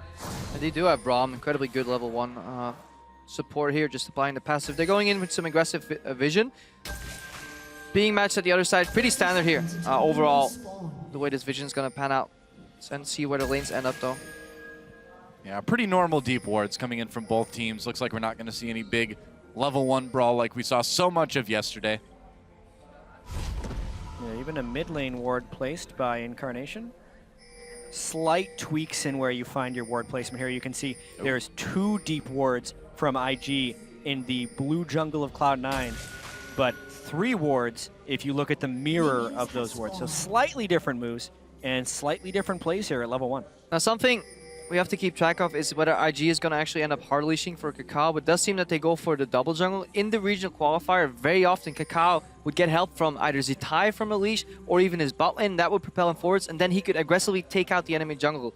Because the map has been divided into 2 though, we do see complete double jungling starting up here. I see a missed opportunity here by Cloud9. When you're invading the Gromp, you can actually freeze the wave before it gets to the turret to guarantee the freeze, but they're taking the Gromp instead. They didn't go for that. Maybe they thought they were doing this uncontested, but because they were seen by the ward in the river, it just ends up being... Yeah. It's actually a really cool move to do that. It helps you just get a little more creeps in lane once you return. The downside is that obviously that you reveal that you're starting at that side of the jungle, makes it slightly more predictable, but in the lane swap, doesn't matter all that much. See if C9 keeps the traditional lane swap style where they fast push 3v0, 4v0 to get the tower and then get balls ahead. They really want to get that tower down first, bounce the wave, and keep funneling as much farm as possible into balls on Darius here to get him ahead. Rookie getting aggressive onto Incarnation already, but Incarnation the one who comes out a little bit ahead in life. Rookie, though, he's got that flask, he's got some pots. He's in it for the long haul in the mid lane. Yeah, Rookie is a tremendous laner, so he's probably going to be looking to play quite aggressive in this game if wards are permitted. Look at what Cloud9 is doing though. Single push here from their AD carry route, sneaking in the top lane. If IG realizes they can send their top laner top, who soaks so much farm. The exact play right here would be Zatai teleporting top lane and then still trying to zone up, but they need all 4 people down here because they're trying to keep balls off the turret. Lemonation was also given solo experience on Gromp, so he is a level 2 Braum, slightly stronger when they're rotating him around the map, but now finally they're doing the teleport, and honestly, they still might be able to hold the zone with 3 people. Look like where their jungler is. Their jungler is at Krugs right now, so High completely at the other side of the map. Balls trying to get to that tower, but he has to share experience with Lemonation. Whereas on the top lane, Zitai is ranged, can farm well against Tristana when the wave is under his tower. Tristana, I think, already skilled E2, so will be continuously pushing in. Elimination trying to harass a little bit as IG tries to go for this blue buff steal. Looks like they'll be able to get it, though. C9 getting pushed around a bit on the map early on. Well, they do have a tiny gold lead. This is exactly what happened. High traded some map pressure and top laner farm for his own selfish gains as a jungler. And honestly, it's not that different from how High played during the regular season. When he came in as a jungler, he was very farm heavy. A lot of that had to do with picking Sated Devour multiple times, but he transitions that playstyle to a few other things. High will do things that other junglers just simply do not do. Like play a Mumu? Or Kha'Zix. That does happen. Or win on Rengar. All of these things other junglers don't really do right now. Yeah, because the lane swap played out the way it did though, Incarnation had free reign to just constantly shove in mid, put some pressure on Rookie's Echo here. High even went to the flank there to get him down, but Zitai, he is comfortably farming in this lane, whereas Darius has a hard time farming, especially with a melee support helping him against double range like a Bard. Eat one double stun and you get punished incredibly hard, so Balls will have some trouble here. What's most interesting to me about this is the Balls lane with Lemonation is probably the most common thing for Cloud9 to happen. All the way back, even in 2014, this was an incredibly common lane setup. Even the championship against TSM in 2014, almost every game, Sneaky was solo laning top on Tristana or Corki. The problem with that lane strategy is, though, that Tristana just almost automatically shoves the lane if she skills her E, so much farm gets funneled into Zitai, whereas wave management is paramount to making that top lane support synergy work. You want to deny as many creeps as you can. Rookie here, though. Yeah. Look at this. Incarnation certainly winning the 1v1. Rookie takes a ton of damage. Hasn't had to use that flash yet, but it's coming close. That early Fiendish Codex, Incarnation really putting that extra damage to good use. It took Incarnation a little while to get settled in the mid lane since he just started playing professionally this summer split. Definitely. But particularly since High came back in, he's really turned into a force. And all the hype that was coming into the season from Incarnation is actually being realized in a lot of games come later in the summer split and specifically early on here at Worlds.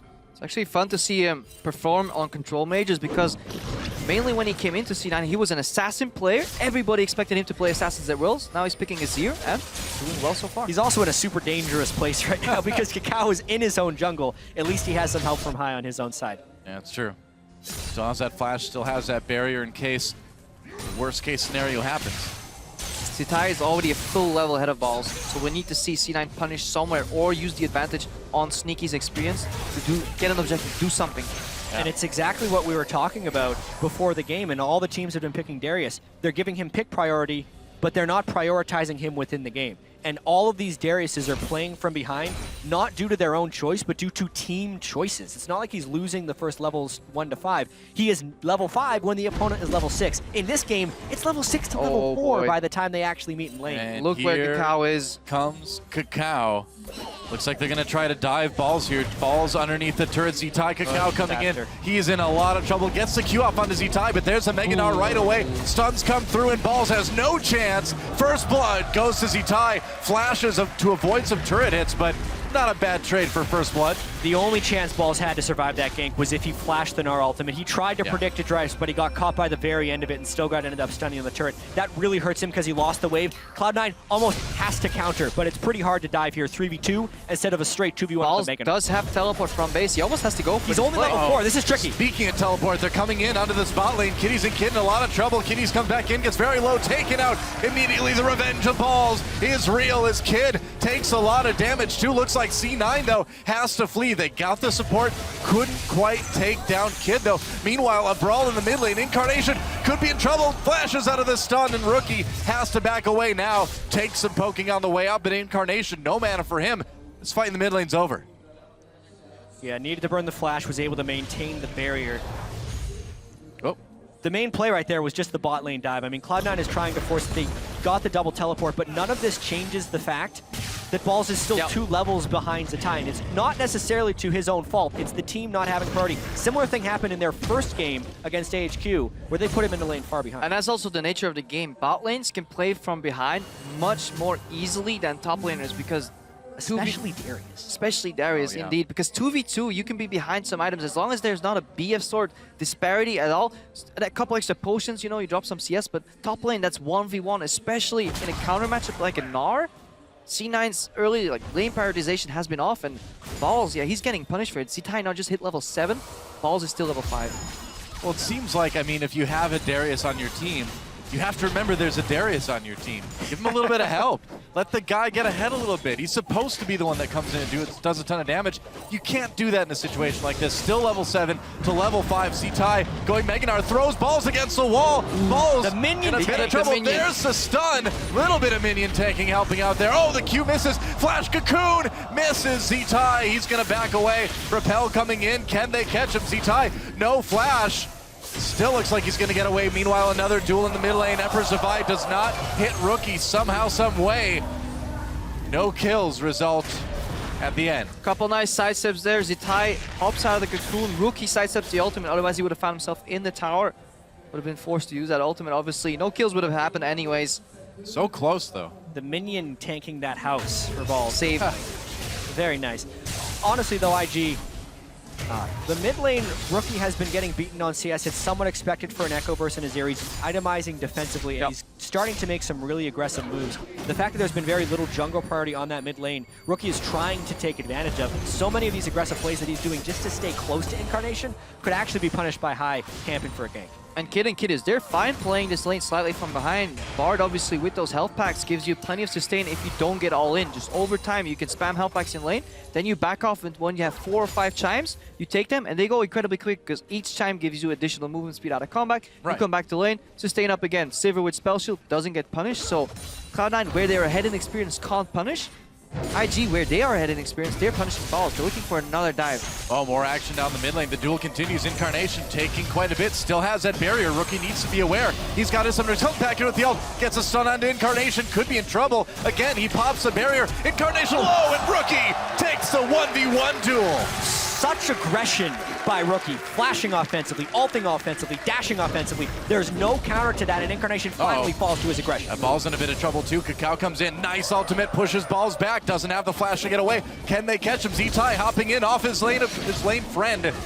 That was awkward, but Balls goes down anyway. Didn't get the heal off that Q, and he needs elimination. Throws the ult down. Kid blocks it with the spell shield. Has to flash away anyway. Teleport coming in. Can't save the AD carry. Rookie coming from the mid lane. Could get bad for C9. Elimination goes down, and Sneaky has to flee.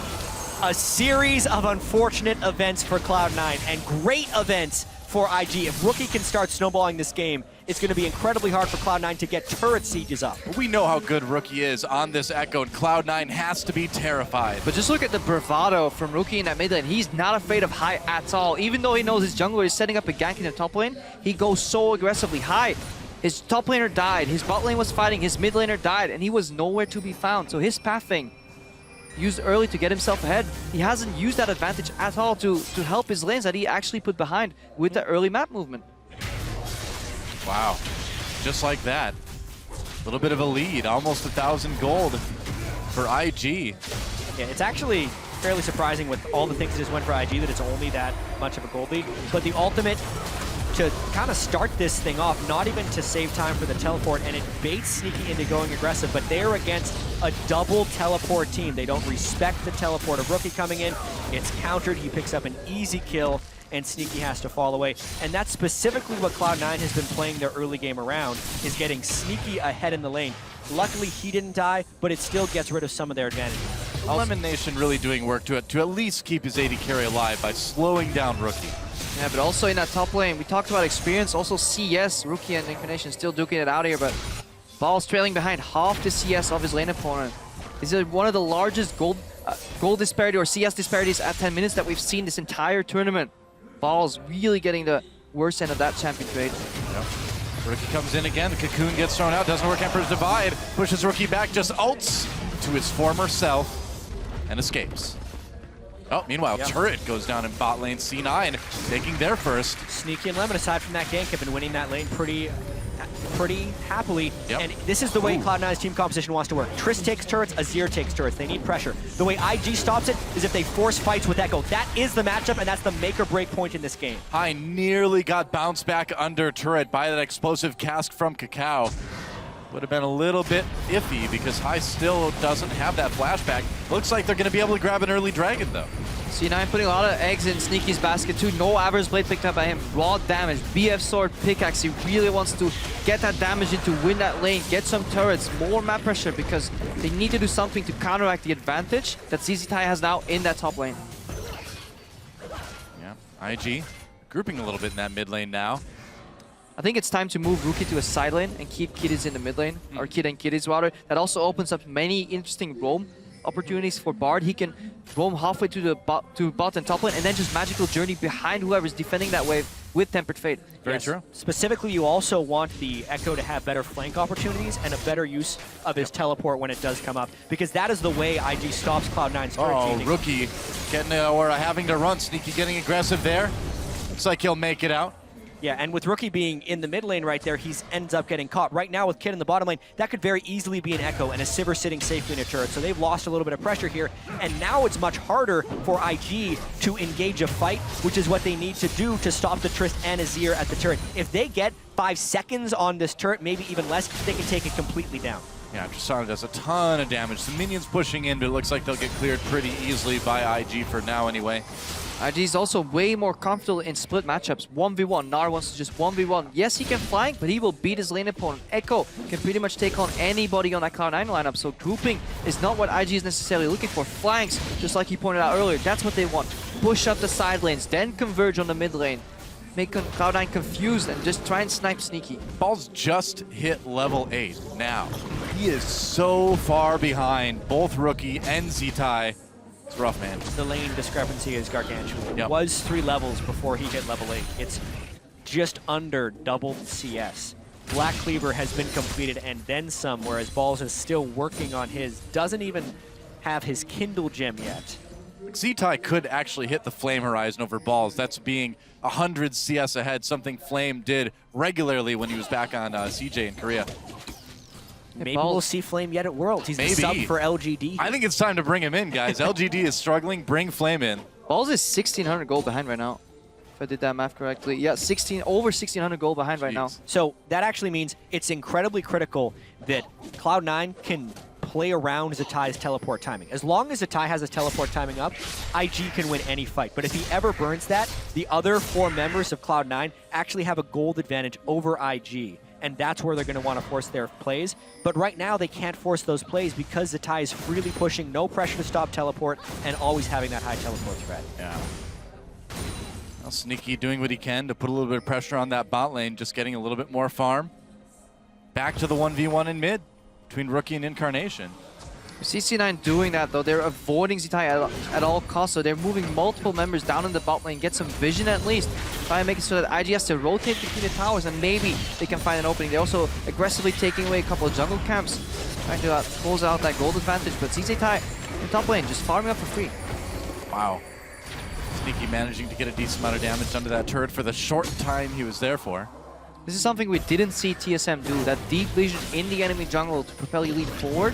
Please take some map control. C9 do show some mastery of that vision control. It's good. They're being much more aggressive with the little map advantages that they have. They're playing very distinctly around the advantages in the mid and bot lane. Those CS advantages are also growing. That's why this gold in the game is still very close. Nashor's Tooth on Azir is a big power spike. Trist with Infinity Edge is incredibly powerful as well. So frequently, Sneaky will go Avarice Blade and play a farm game, but he knows it is incredibly important that they can push this edge right now. He did not go Avarice Blade this match.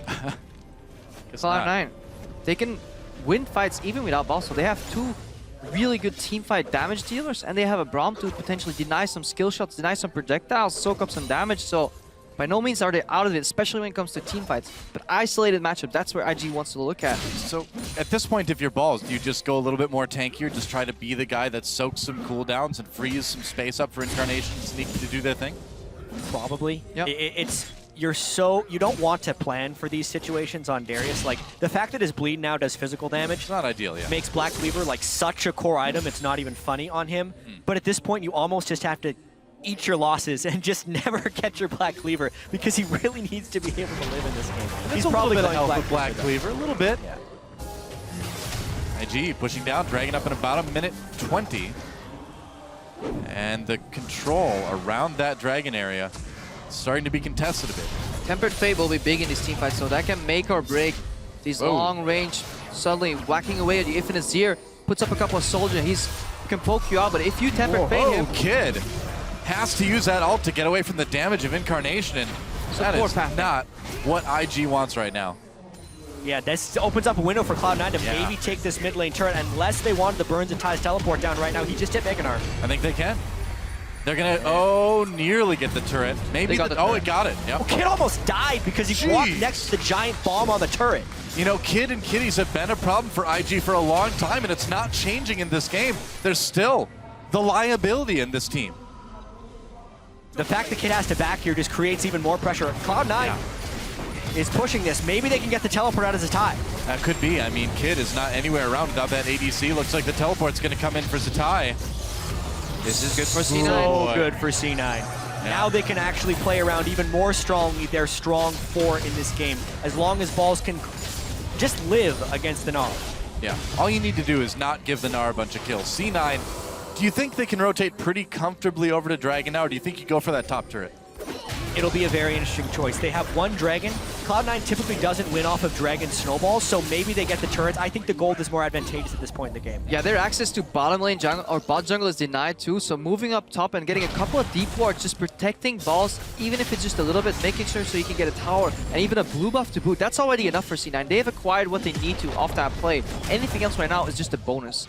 Makes sense.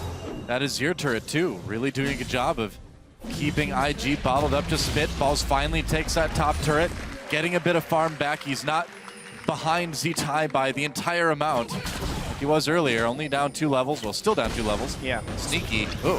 Where Zatai goes, Cloud9 goes somewhere else at this point in the game. It's the largest advantage. Just like where Incarnation and Sneaky go, they want to push their strength. They're actually going to get 2 turrets totally out of this Dragon, I think, if they can get a quick push going down here. Well, they can get a lot of naturally damage down either way. We'll see what they do. Look at the wards too that Cloud9 have backed themselves up for. They have really, they knew that IG was going to go for this Dragon. They didn't really go and look for so many sightseeing and stop it. Cloud9 will get this tower here, but IG's in the mid lane. IG is making a strong power play right here with 5 in the mid lane, trading the turrets as well as the Dragon. It makes the overall Dragon more worth it. But if we see all the turrets that Cloud9 was just able to take down, as well as the additional farm, the gap between Balls and Zatai actually closed pretty substantially during that. It's an overall win for Cloud9. Yeah, and overall, they do something really smart. They make sure that at least have one part of the IG's jungle deep water. If you have one element deep water, it's so much easier to get the wards in the other side because you actually have either vision or process of elimination to know roughly where your opponents are. Compare that to the TSM game last game. That vision was completely gone. Dark. It was so hard for them to get that vision. That's why amazing whenever he was defending, he could stop people from coming in. So C9's vision control is a lot better this game. And so much of this, I think, comes down to High's ability to shot call in the mid and late game. Very true. It's something that was completely lacking from Cloud9 in the early season, and it's something that has always been amazing for High at Worlds. Yes, he doesn't do things junglers do in the early game, and Cloud9 pays the price for it. But when they can get into these situations, 21 minutes in, 1,000 gold lead on IG, and IG has 2 Korean speakers and 3 Chinese speakers, High shot calling should be superior, and it gives a big edge to Cloud9. Well, IG taking off a bit of that edge as they take the bot lane tier 1 turret. That's all 3 outer turrets down now in favor of them. Gotta say though, disappointed in Kitties. Would like to see some plays with Tempered Fate. I really think you really haven't been talking about Bard at all. No, because there's nothing happening. But you can find so many openings, but you gotta be creative, moving around the map.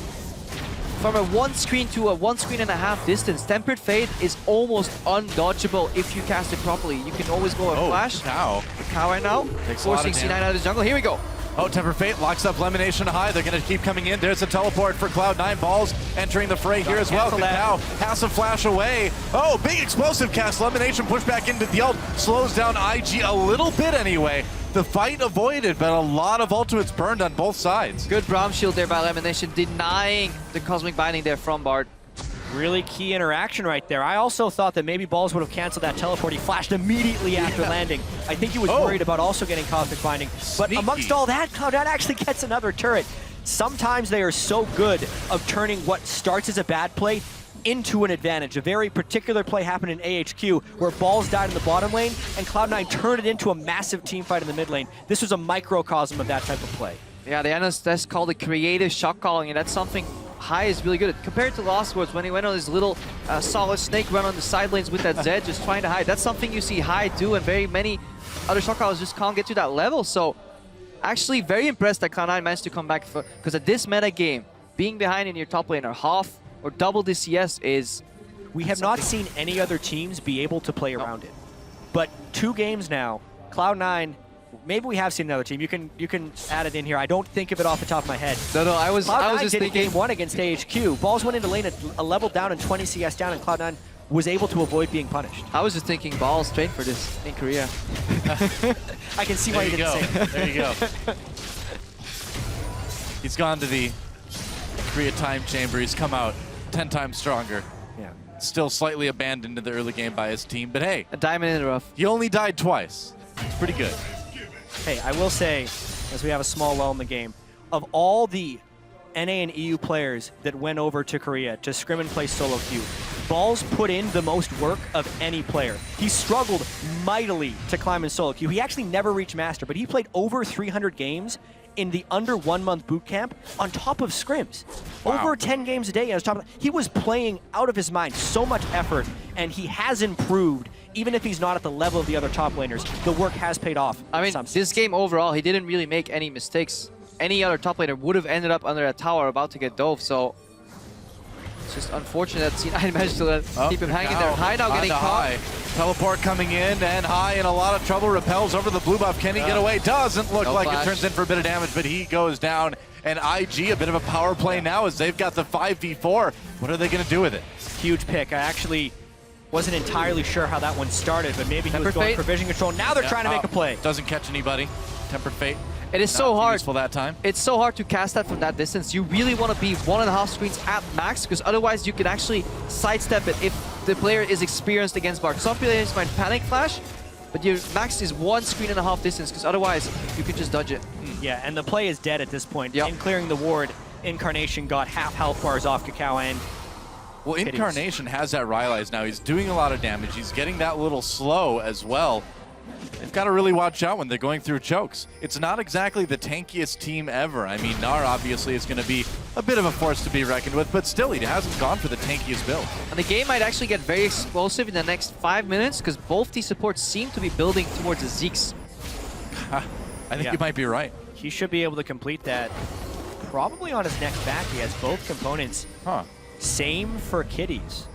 I would say Tristana is the scarier AD carry with the Zeke's Harbinger completed because of the quick burst of damage you can do, but Sivir's also no slouch. Oh, Kid taking a lot of damage, has to bring that Sivir up to get away, takes a big crit. Is the bomb enough? Ooh, not quite. Not quite, but again, Kid becoming the liability, getting caught, taken out of the equation, and C9, they can clean up the vision around that Baron pit. May be able to bait it a bit. Whoa, damage over the wall from Balls. Looks like Rookie's gonna have to use his ult though to get away. This could very well be a Baron fight. Yeah, they have vision control. They know Kid is low without summoner spells, and the ultimate is down on Rookie. Plus, they don't actually see them in here. I still expect IG to come in to fight them. Kitties can check. Kitties can check with ulti. Bard ulti reveals the Baron, but Kakao's face checking. Z-Tai comes in. Tempered Fate catches a few people. IG has to back away. Goes back on the Baron. High tries to go back on the Baron, doing a little bit of damage. Rookie takes out Lemonation. Ball's getting very low. Baron goes over to red team. C9 managed to get it, but will they leave the fight alive? Z-Tai all over an Incarnation. Incarnation gets 2 kills before getting taken out finally by Kakao, and Sneaky takes down Rookie. It ends up being 3 for 4, but Sneaky still has that Baron. I would call that a creative fight. Like, what was that? That was such a strange decision, but ultimately Cloud9 does win the trade. They have one person with Baron, which is enough to empower the minions for any siege they do, and they traded 4 kills for 3 kills. So, are you a little bit surprised Sneaky isn't going for this dragon right now? I think the better is for him to base and get the tempo, get the items to spawn together with his teammates. Let's watch that again. Tempered Fate actually... Zitai actually didn't really help. Yeah, it canceled the Gnarl. Yeah, it's canceled Gnarl, so not a good Tempered Fate there. Yeah. Minus points there, and then Balls drops immediately. But look at Incarnation, what he does in this team fight. Incarnation did so much work. As IG was funneling in, he basically did all of the damage for Cloud9 this fight, and Sneaky did a little bit of cleanup on the backside. If it was not for his Azir right there, Cloud9 would have been aced. Yeah, this could have been a really good fight for IG, but Incarnation really leveled that playing would need field. to teleport down, but they might have to forfeit this dragon. It's only dragon number 2, so it's very forfeitable. It's shocking that overall it's only the 3rd dragon even in the game, but C9 looks like they really want to fight out the Kitties. Kitties can't. Oh, he got to the magical journey in the end. Is he going to live through the bomb, though? Tempered Fate will save his life. Alt used, though. Oh, but Balls comes in for the dunk in the end. And now Sneaky, the backline, gets on the kid. There's a kill there. Sneaky could start getting the kills. Kakao with one, though. Balls does go down there in the middle of all that. IG trying to turn it around, but it looks like C9 has enough. Triple kill for Sneaky. Ace for Cloud9! And Cloud9 Ace gets the ace. They still have the Baron buff on Sneaky, so they can push with Baron and powered minions. If only they had a wave. What a ridiculous fight. I can't believe they pulled that one off, but it was all about Balls getting into the back line. It was all about Sneaky being safe coming from the side. Great fight by C9. Balls is doing so much work, just soaking up damage and attention. Yeah. Sneaky went untouched that fight. We talked about this before. 2 carries is enough to win these fights. Incarnation's Azir and Sneaky's Tristana are straight up carrying these fights. Balls is what I like to call an offensive punching bag, right? Because you hit it a bunch of times, once in a while it swings back, takes you out.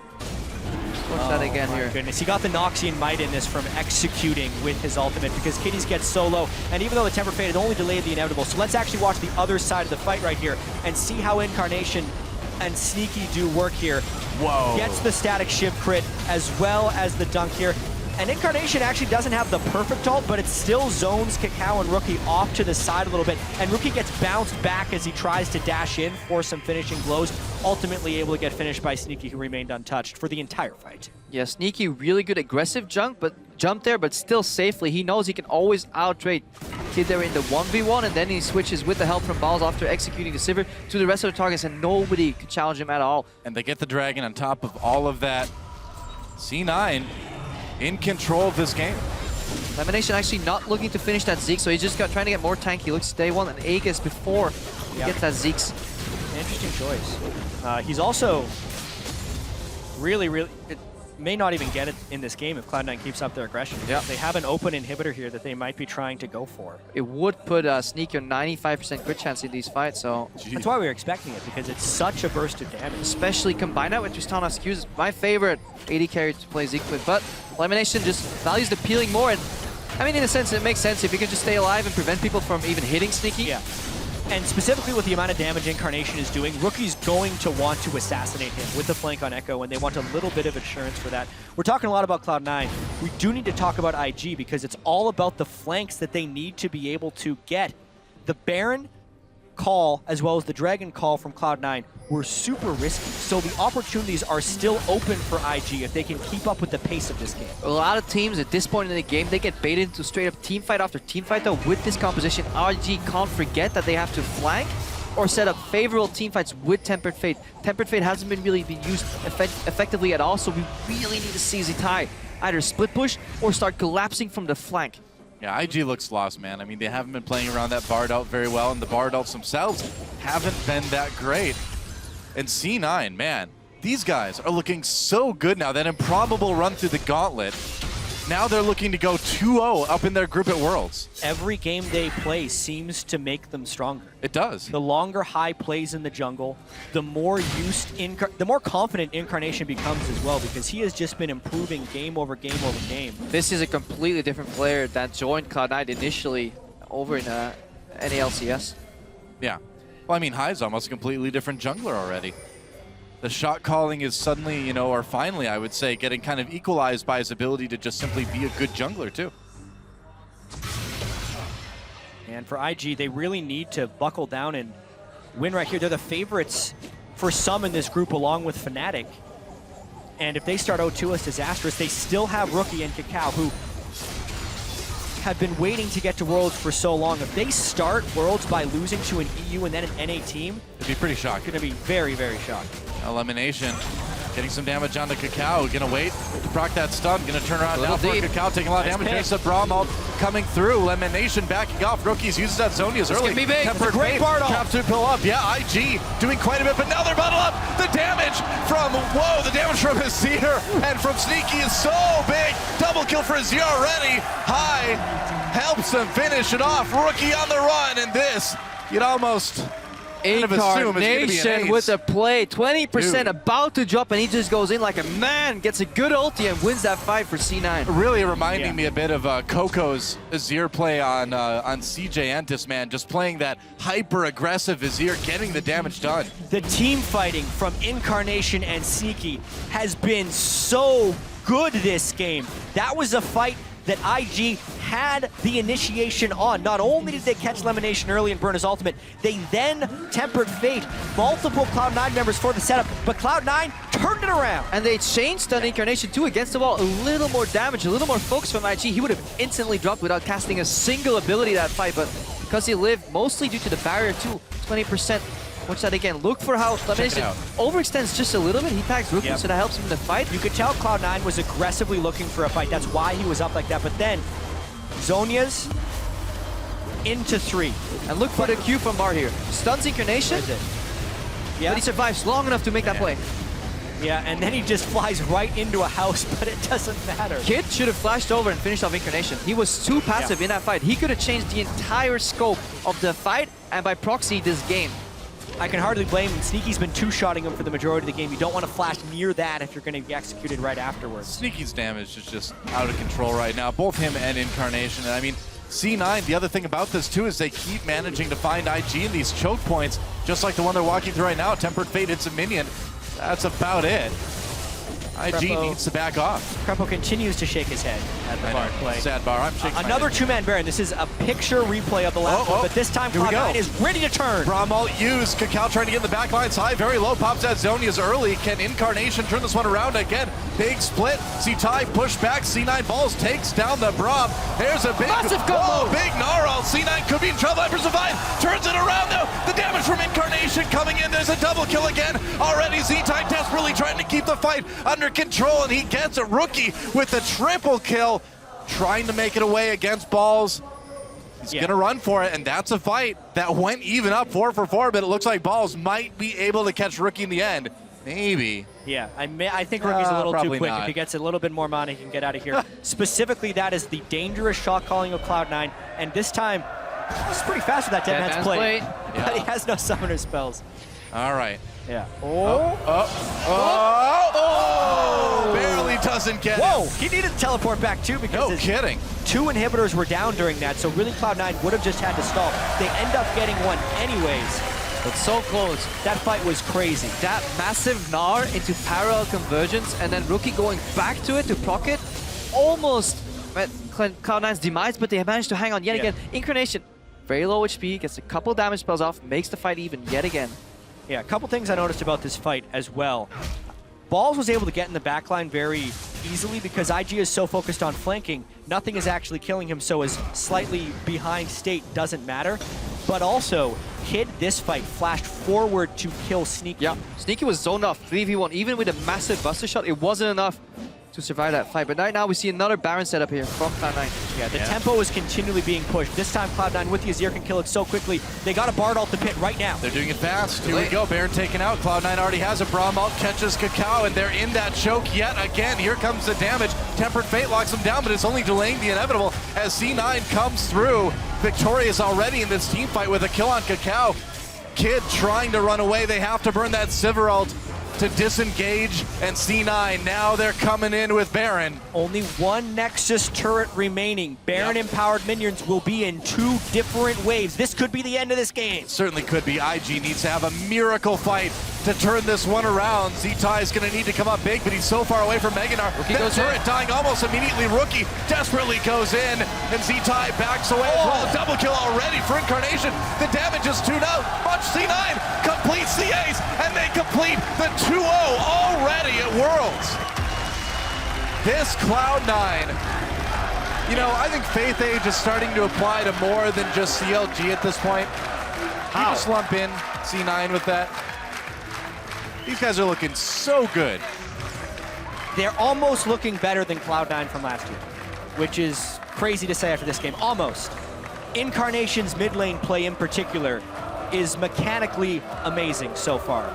The plays he was putting out in this game were very impressive. I can't help but wonder though that IG they took a wrong turn at one point because they could have punished Cloud9 so much harder. No team should be able to come back from that. Your top laner being dove level 4 against level 6 with his pickup composition. But then Cloud9, they find the opening, they chunk out Kid. That one moment in the mid lane where Rookie tried to defend 2 and then they lose their middle tower instead of going for the 1v1 split push.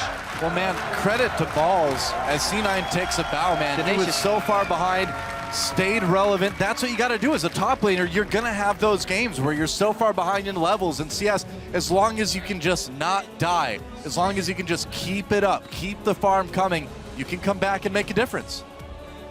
And you can see IG is pretty distraught after that loss because the situation that they face is rather daunting. They're 0-2.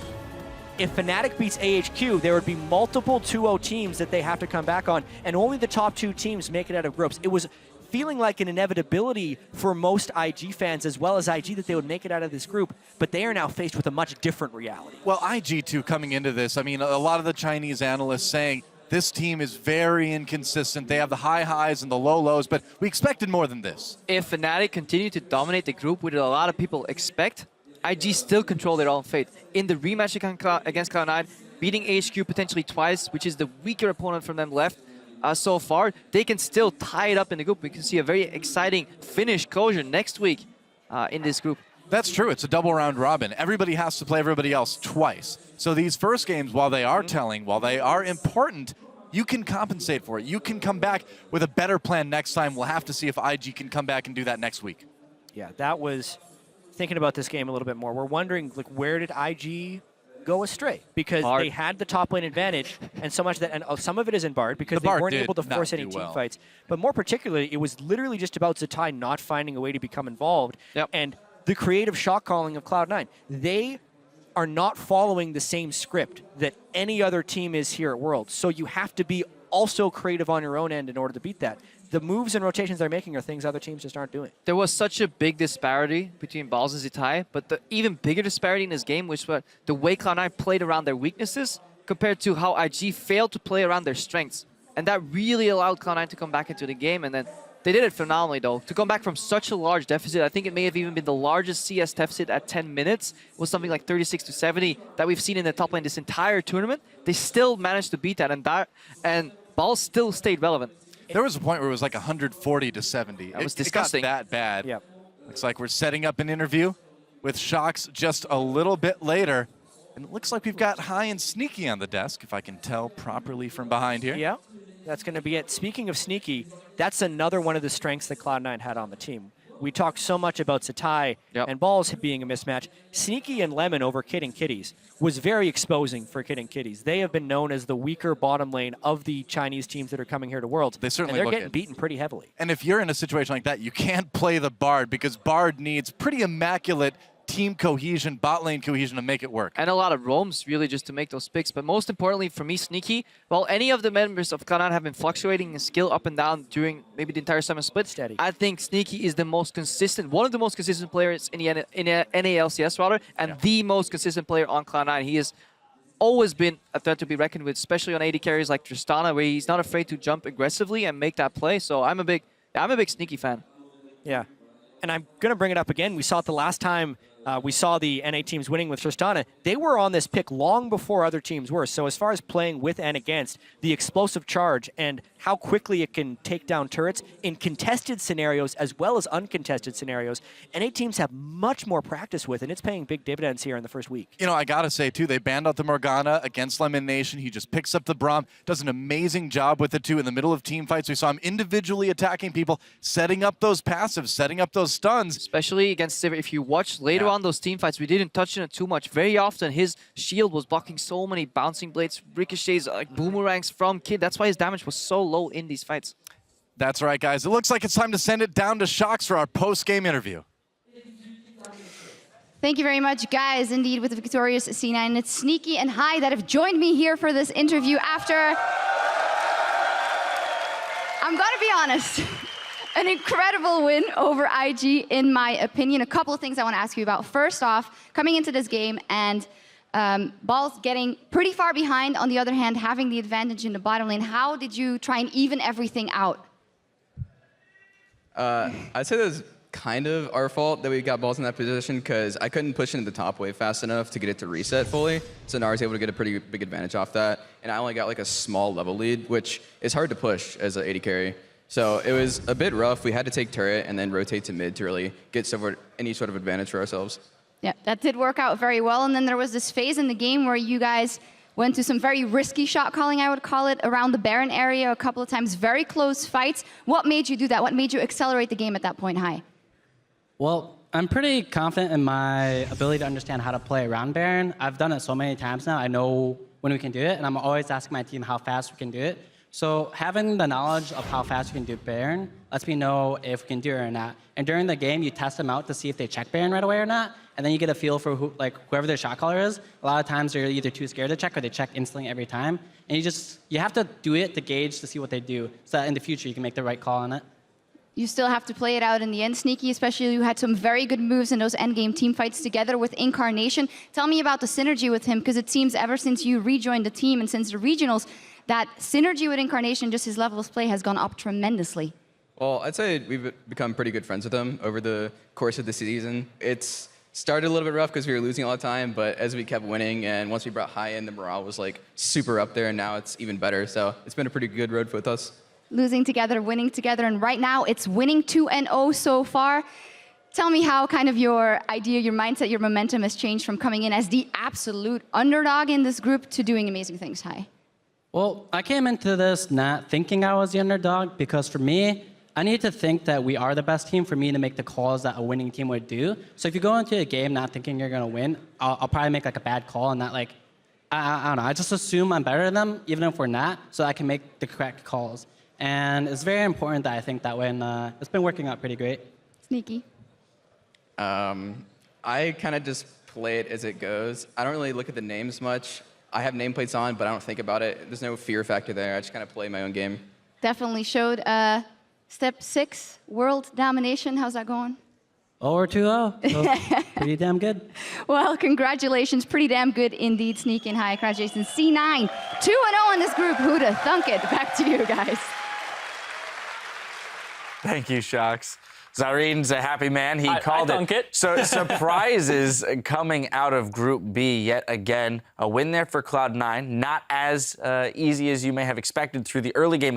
I want to hit on, though, what Hai mentioned there, Zyreen, the mindset of needing to play from a place where he can make the decisions that a winning team would make. It's really funny because I've actually played alongside Hai in ranked games before and in ranked 5s, and he micromanages everybody. And when he's in the mindset of we're better than these guys, he's constantly telling you things like, go here, do this, test that. And he's making sure that you're pushing up, going back. You always know what you need to do. So he's basically the puppeteer of Cloud9. He is the chess master. And when he's in his mindset and he's in his groove, you definitely see it. And I think it's extraordinarily important that he's able to do that on the world stage. And he was up against Kakao, who's definitely a world-class jungler and has a history of being an incredible jungler, and he didn't let up the pressure. He didn't let that get to him. Just amazing psychological mindset there. Monty? That's what just amazes me about Hai, that he can keep track of his own position, and on top of that, we know he's a very, very micromanaging style of shot caller, like Zyreen was saying. And to have both of these things simultaneously is really, I think, quite unique to him as a player, and has always, always, always given Cloud9 one of their biggest strengths. But now I want to talk about the hole that they dug for themselves, that Sneaky did mention, because this can't be a trend that can continue throughout the entire tournament, because there is going to be a time when they can't come back from a deficit between their top laners. But it is a team effort to make sure that that top laner gets off on the right foot. Yeah, you aren't always going to go up against Kid and Kitties in the bot lane and get this large advantage to kind of compensate for that. But definitely bouncing the wave appropriately. You heard Sneaky talking about how they didn't set balls up. It is a team effort. It is not just balls there from the get-go. It's early picking top laners that are brutally melee and have very little good range matchups. Like, that's as easily as we can point it out, like Darius came into this and sure, he was a power pick, but you play him on day one, you see that there are counter picks out there, and then you stop playing him in a blind fashion. Pick him into the Olafs, pick him into other champions that he can have success, or get him a 1v1 lane and gank it repetitively, because one thing Darius does bring is a fantastic 2v2. Yeah. Yes. And one of the aspects I think that we're seeing with some of these North American teams is that it's a region of weak top laners. So these teams are not used to setting their tops up properly to succeed because they're so unused to even getting carries out of that position, right? We can talk about Zion Spartan and his dominance, but even he had a pretty poor first game up against the Flash Wolves, right? There's been a lot of aspects where we take a look at KT, we take a look at SKT. These are teams that know how to play around carry tops, and they give them a wealth of resources. Well, you know what we are good at, though, is taking an AD carry advantage and transitioning that into mid lane. Both CLG and Cloud9 do that, and they play to their strengths in this tournament, and it's working out for them. Despite it being a top lane bruiser-focused meta, we're still finding ways to open up games from the bot lane. And that is one thing I will say is I really like the addition of Tristana when you have Darius, because that champion has so much self-PL and the ability to be able to reposition around team fights, chunk people out to set Darius up for success. Didn't happen in this game, but I have a feeling that when the likes of the SKTs start playing these champions together, that it is going to be fireworks across the Rift. Yeah, and that's when we look at Cloud9's compositions from their last two games. What have they been doing? They take some fast-pushing AD carries, they take the Tristana, they take the Azir, they take the Veigar, these mid laners that have a huge zone presence and an ability to siege turrets. Now, what does this do? This hides balls. He doesn't really have to do anything at all. He can be behind. They will get him global gold and make him pseudo, I'm not going to say he was relevant because he really wasn't relevant in this game, but sort of relevant, a warm body for cooldowns to be used upon. But other than that, if some of these mid laners where they can effectively siege with get banned, that's my question. Where does Cloud9 go? Because somebody's going to crack this code about the sieging style, and C9 has to have another response. Yeah, we did see evidence of that. He was at 1.2K down within a single push through the top, securing 2 turrets. From that global gold, brought him within only a 1K deficit, so they're able to make swings there. But as you said, we'll see if they can adapt if and when they are forced to. Right now, AHQ Esports and Fnatic are setting up on stage for our final game of the day. We'll be bringing you that matchup right after this. Stay with us. Remember, you're in charge of your enemy person. Keep track of him like a hawk keeps track of a mouse. That's a nice meme, dude. We'll be the hawk, they'll be the mouse in this game. Nice meme, dude. We go hunting. Speaking of teleport, they're coming in onto the spot lane. Kitty's and Kid in a lot of trouble. Kitty's comes back in, gets very low, taken out immediately. The revenge of balls. Okay, we got it. Echo. Echo. Get out. We lose the fight. We lose the fight. There's super chuck. Run. Yeah, he jumped over. Nice. Oh. You get him. He has no ulti. Okay, good job. And they're chunked. Balls does go down during the middle of all of it. IG trying to turn around, but it looks like C9 has enough. Triple kill for Sneaky. The damage from Azir and from Sneaky is so big. Double kill for Azir already. And they complete the 2-0 already at Worlds.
welcome back to the 2015 World's Group Stage and our final match, AHQ Esports taking on the hometown favorites, Fnatic. Now, this is a rematch from MSI that AHQ won handily with one key difference today. Reckless is in the bot lane. Yeah, when they played at MSI, they exploited Steelback in the bot lane. Mountain was able to get off a lot of ganks on the Urgot early. And now with this guy down there, he is not as exploitable of a bottom laner. He has been playing rather aggressive lately towards the end of the split, but he is nowhere on the level that Steelback was. Steelback averaged down in CS, and they had to come back from that deficit. This, not the same bot lane. He's also rocking a sweet ponytail. Yeah, Mini Warrior Braid. ponytail. There you go. That was so well timed. You can put your head back up, Reckless. Anyway, back to business. Yeah, and beyond that, you know, they've got a great bottom lane, but the rest of the team kept evolving, and I think that their mid laner for Bivin has turned into an absolute monster. This guy has potential out the wazoo. Like, he could go anywhere he wants, and, you know, we saw Rookie in that game performing very well, getting a solo queue with Teleport Echo. This guy went toe-to-toe with him and came out ahead. Yeah, and I'm not trying to take anything away from Fabibin by saying this, but he was unarguably benefited by getting an overwhelming number of Victor and Azir picks over the course of the summer season because of a lot of the bans that were going against Huni. So he benefited. But I agree, he's a much better mid laner now than he was at MSI. And even then he performed very well. This guy is developing wonderfully in his first year of professional competition. Yeah, even in Challenger back in the day, Cloud9 Eclipse, H2K, he was a player who had all of this potential to live up to, very young, large champion pool, and able to pick things up so quickly. So Febibin, I think, was an amazing pickup for Fnatic in retrospect, and he's only just grown, and he hasn't shown us just even the tiniest bit of what he's capable of doing. This guy has years left in his career, in my opinion. Well, now, of course, taking a look at their opponents, AHQ, what happened day one versus Cloud9? They played a very all-or-nothing composition. They wanted to set up a split push. They put the Rengar there to start feeding their solo laners. It's risky to do that because they had no wave clear. Now, C9 set up a heavy siege composition, so once Mountain's Rengar totally failed to do pretty much anything, they were set up just to siege.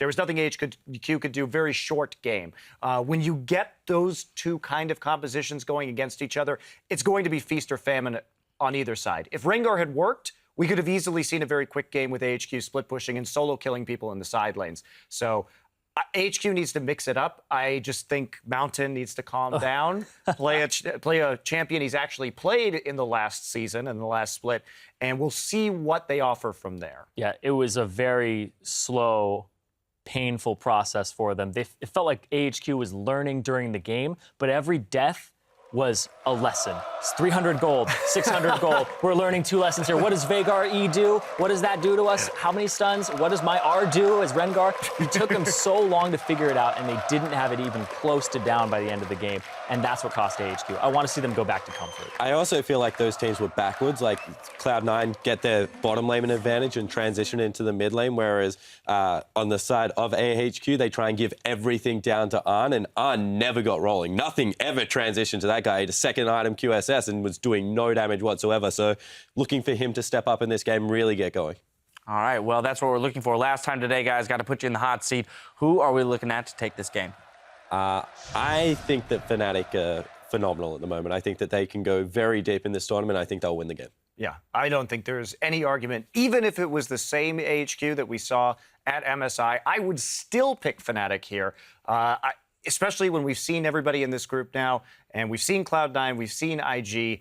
I'd be actually quite surprised at this stage if Fnatic didn't 6-0. Yep. Yeah, I agree as well. I think Fnatic is a superior team right now, working as a team and individually across the board. I think Febivin, we've talked about him a lot. I think he holds up against the door very handily and has more control mages up his sleeve too. So he's flexible and champion select too. All right, much more in line this time around. We'll see if the hometown favorites can bring it home. We're going to throw it over to our casters for the play-by-play on the way. Reckless's short time at Worlds last year has taught him to take it one game at a time. I think last year we were actually quite confident. I'm not sure if it was because it was my first Worlds and that we were, even though we finished second in our region, we were kind of still somewhat dominant. Therefore, going into Worlds, I wasn't really sure actually what to expect because it was my first one. And I think I was maybe a bit even overconfident. I was expecting to get certain things which didn't happen. Therefore, I was just kind of heartbroken at times, even when the group wasn't over yet. So I would say this year I'm kind of more down to earth, perhaps. I take game by game, day by day, and then we'll see where we go from there. And welcome back, guys. Once again, it's our final game of the day here on day 3 of the 2015 World Championships. AHQ versus Fnatic. It's time to check out the lineups, guys. I am so psyched about this one. For AHQ, these guys really need to step up. Got taken down earlier in the top lane. It's Ziv, of course. Down in the jungle, it is Mountain. In the mid lane, it's the Door, West Door. At ADC, it's On. And down at Coach, or at support, it's Albus. How could I skip the support? And it's Coach, it's Backstairs. Yeah, don't forget them. And obviously, they're going up against the favorite here in this group, Fnatic, and many crowd favorite here is overall. We hear them already. Huni will be starting in the top lane here. Definitely crowd favorite. Jungle, Reignover, obviously. Mid laner, a talent. Analyst has touched on it. Feven performing very well. Reckless, back to Fnatic right here, performing incredibly well. And then Yellowstar, the French guy here, but all under the mighty coaching of Daylor. Fantastic job that he's done with this, honestly, very rookie lineup. Yeah, but such a good start for them against IG day 1. They need to be able to keep that up because of the stumbles of IG. It's the 6-0 just predicted. I wonder how much of that's going into their heads. Oh, maybe this is easy now. They have to keep focused. Yeah, IG will be watching this, and they want Fnatic to win this. Yeah, I mean, this is insane, right? Fnatic coming in #1 in Europe, looking so good here already in Worlds. And this crowd, I mean, they've got the hometown hype going for sure. This crowd has never been louder than it is right now for this Fnatic team. Listen to these guys. I think we know who they're cheering for. Yeah, Yellowstar. Crowd favorite here. Definitely. If there's any player for me that deserves a deep run in the tournament, it has to be Yellowstar. The amount of things that he has given up personally just to reach this amount of success, because he has been at every World Finals, consistently high performer in multiple roles overall, and just what he brings to the table as a player, regardless of mechanics. We often call it like intangibles, whether you actually believe in that or not. I really think he deserves to be here, and I hope he gets a deep run. Well, here we go, guys. Picks and bans for AHQ versus Fnatic. Azir banned out against Febivim right off the bat. There's a Gangplank ban from Fnatic. Yeah, Fnatic had quite a unique draft in day 1. Hecarim top lane and Shen support, so a bit of a throwback to champions that weren't necessarily seen on the playoff patches. But what's interesting about this is AHQ is a team that had the most time off of any team at Worlds before arriving here, and they have not appeared to adapt well to the new game. So I wonder if it was a stubbornness on their part or if they just need a little while to warm up. They'll definitely need to look for a comfortable pick on Mountain. That is the way a lot of teams think Fnatic can potentially crack. Get a stronger jungler on your jungler player, and then try and shut down Reignover, who's actually the support for all these lanes. Once you get him down, then you can start tackling that wealth of individual talent in all these lanes. Well, and Elise can do exactly that. A very strong first pick for AHQ. Does leave a lot of power picks open for Fnatic, though. Elise was banned by Cloud9 against AHQ, so this is a logical pick. Look at Reignover. Look at Reignover. It's a bit troll. A bit troll. I'll show you how it's done, kid. Get in the opponent's mind. Oh, yes. Remind him. Now, very often we see some juggernauts here locked in. You know, Darius being picked up early rotation. Is Fnatic going to do the same thing? I mean, we saw Darius win in our last game, right? But the win wasn't because of Darius. I feel like we haven't seen really any wins where you could say the win was because of that Darius. Looks like they're going to take it anyway, though. Huni is a pretty strong top laner. He can still be a cog in the machine, and this is one of the first times in the draft phase already we're seeing some already inherent built-in synergy with the Darius. As far as team fights, the assistance for him to get involved is aided by the Sivir. Also, Sivir, generally a passive laner that can get through most matchup by just farming, which means you can redirect your attention from the game to the Darius, and you touched about that earlier, Jan, how Darius gets pick priority but doesn't get game priority. Fnatic already looking to do that with this draft.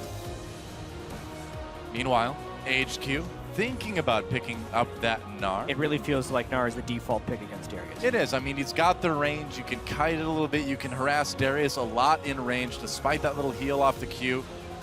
Not too surprising to see that picked up. No more Renekton, apparently. Gnar's the go-to pick for everybody here, outside of SKT anyway. Not everyone can be Marin, unfortunately. That is true. Jinx possibly picked up as well. Looks like the timer will count down, and yep, it will be Gnar and Jinx locked in. I like it. with Cocoon and traps available, you already have a decent amount of peel to keep that Darius away from your team. Jinx, hyper carry necessary. I do think teams, whenever they pick a Nanar into Darius matchup, they actually lock in too much split push. Like we saw IG2, they went for like a 1-3-1, and it seems to be incredibly hard to play at the world stage. So more teamfight oriented picks could be big.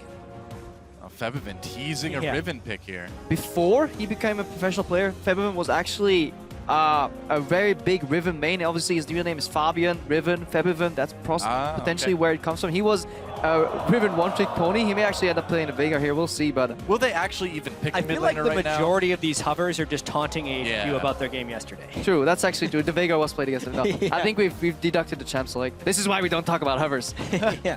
No, we can, because it's all about the mind games, right? The hovers front. See, the hovers in Korea are pretty much there to just troll the Korean cast of Cloud Templar. And he Jungle locked in. Olaf as well. Give it a second. Maybe.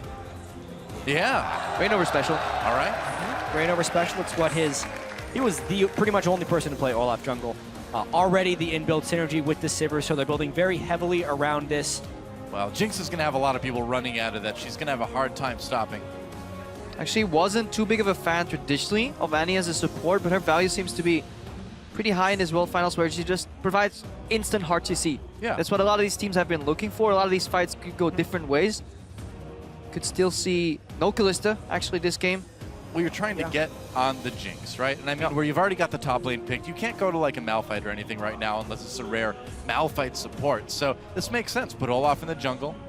Wouldn't mind to see a Morgana here, honestly, coming out of the Albus here. Black shielding that Jinx, keeping her alive. No Axis, no Annie stun available. Kiting those Juggernauts. Oh boy. Fizz, but the Tom Kench, it's the seafood duo. Unbench the Picked up Kench. by HQ. Unbench the Kench. Yeah, Westar goes back to Fizz yet again. It's expected it was banned against him almost every game during the regular season in the LMS. It was countered yesterday by a nice pushing comp, and Fnatic has been spectacular in rotations. If Febiven picks a somewhat safe long-range wave-clearing mage, it would fit right into what Fnatic wants to do. Zillion would be an unlikely choice, but something that perhaps could handle that Fizz. You know, I mean, the Veigar, we saw it work really well into the Fizz last time. You know, is Febiven willing to play that kind of champion? Does the composition really require a Veigar? He has so many more options that he could play. Veigar is tricky. Westar obviously has learned his lesson. Hope he knows that matchup a little better. Feels like a Victor game. I agree. Any game feels like a Victor game. What about a Yorick game, guys? No. No. Oh, okay. I was going to say. Orianna makes a bit more move sense. speed. There we go. All And right. also more shielding for assassination. Very well-rounded composition here from Fnatic. Yeah. The weaknesses of Olaf and Darius as champions, obviously, that they can't get to their targets. Double movement speed steroids here, a support that can lock the enemy in place. Obviously, Aln will rely on being eaten up by his support, save him out of that damage. And I'm thinking about the way AHQ wants to play this game. They need Ziv and Westor actually to have pretty strong laning phases because they need split put pressure in order to get flanks for some team fights. I really do wonder, Fnatic is such a good team as a unit with all the move speeds synergizing with the two champions that want to just run straight at the enemy. Also, just look at the innate amount of wave clear that Fnatic has ready. Even Olaf with a couple axes puts a wave lower. Orianna instant clear wave. Sivir instant clear wave. The hardest part for HQ will be their wave clear. AoE rockets from Jinx is their best wave clear tool. That is really rough if you get any amount of goal behind. Now we saw the Bard from IG. Now we're seeing the Tom Kench from AHQ. Are one of these slightly more unorthodox support picks going to work? Obviously, the Bard didn't do it. We'll see if Tom Kench can pull some slack, pull the line, I would say. If you had Tom Kench on the line, you'd probably get away with it. Crepo, have you saved any like Tom Kench jokes?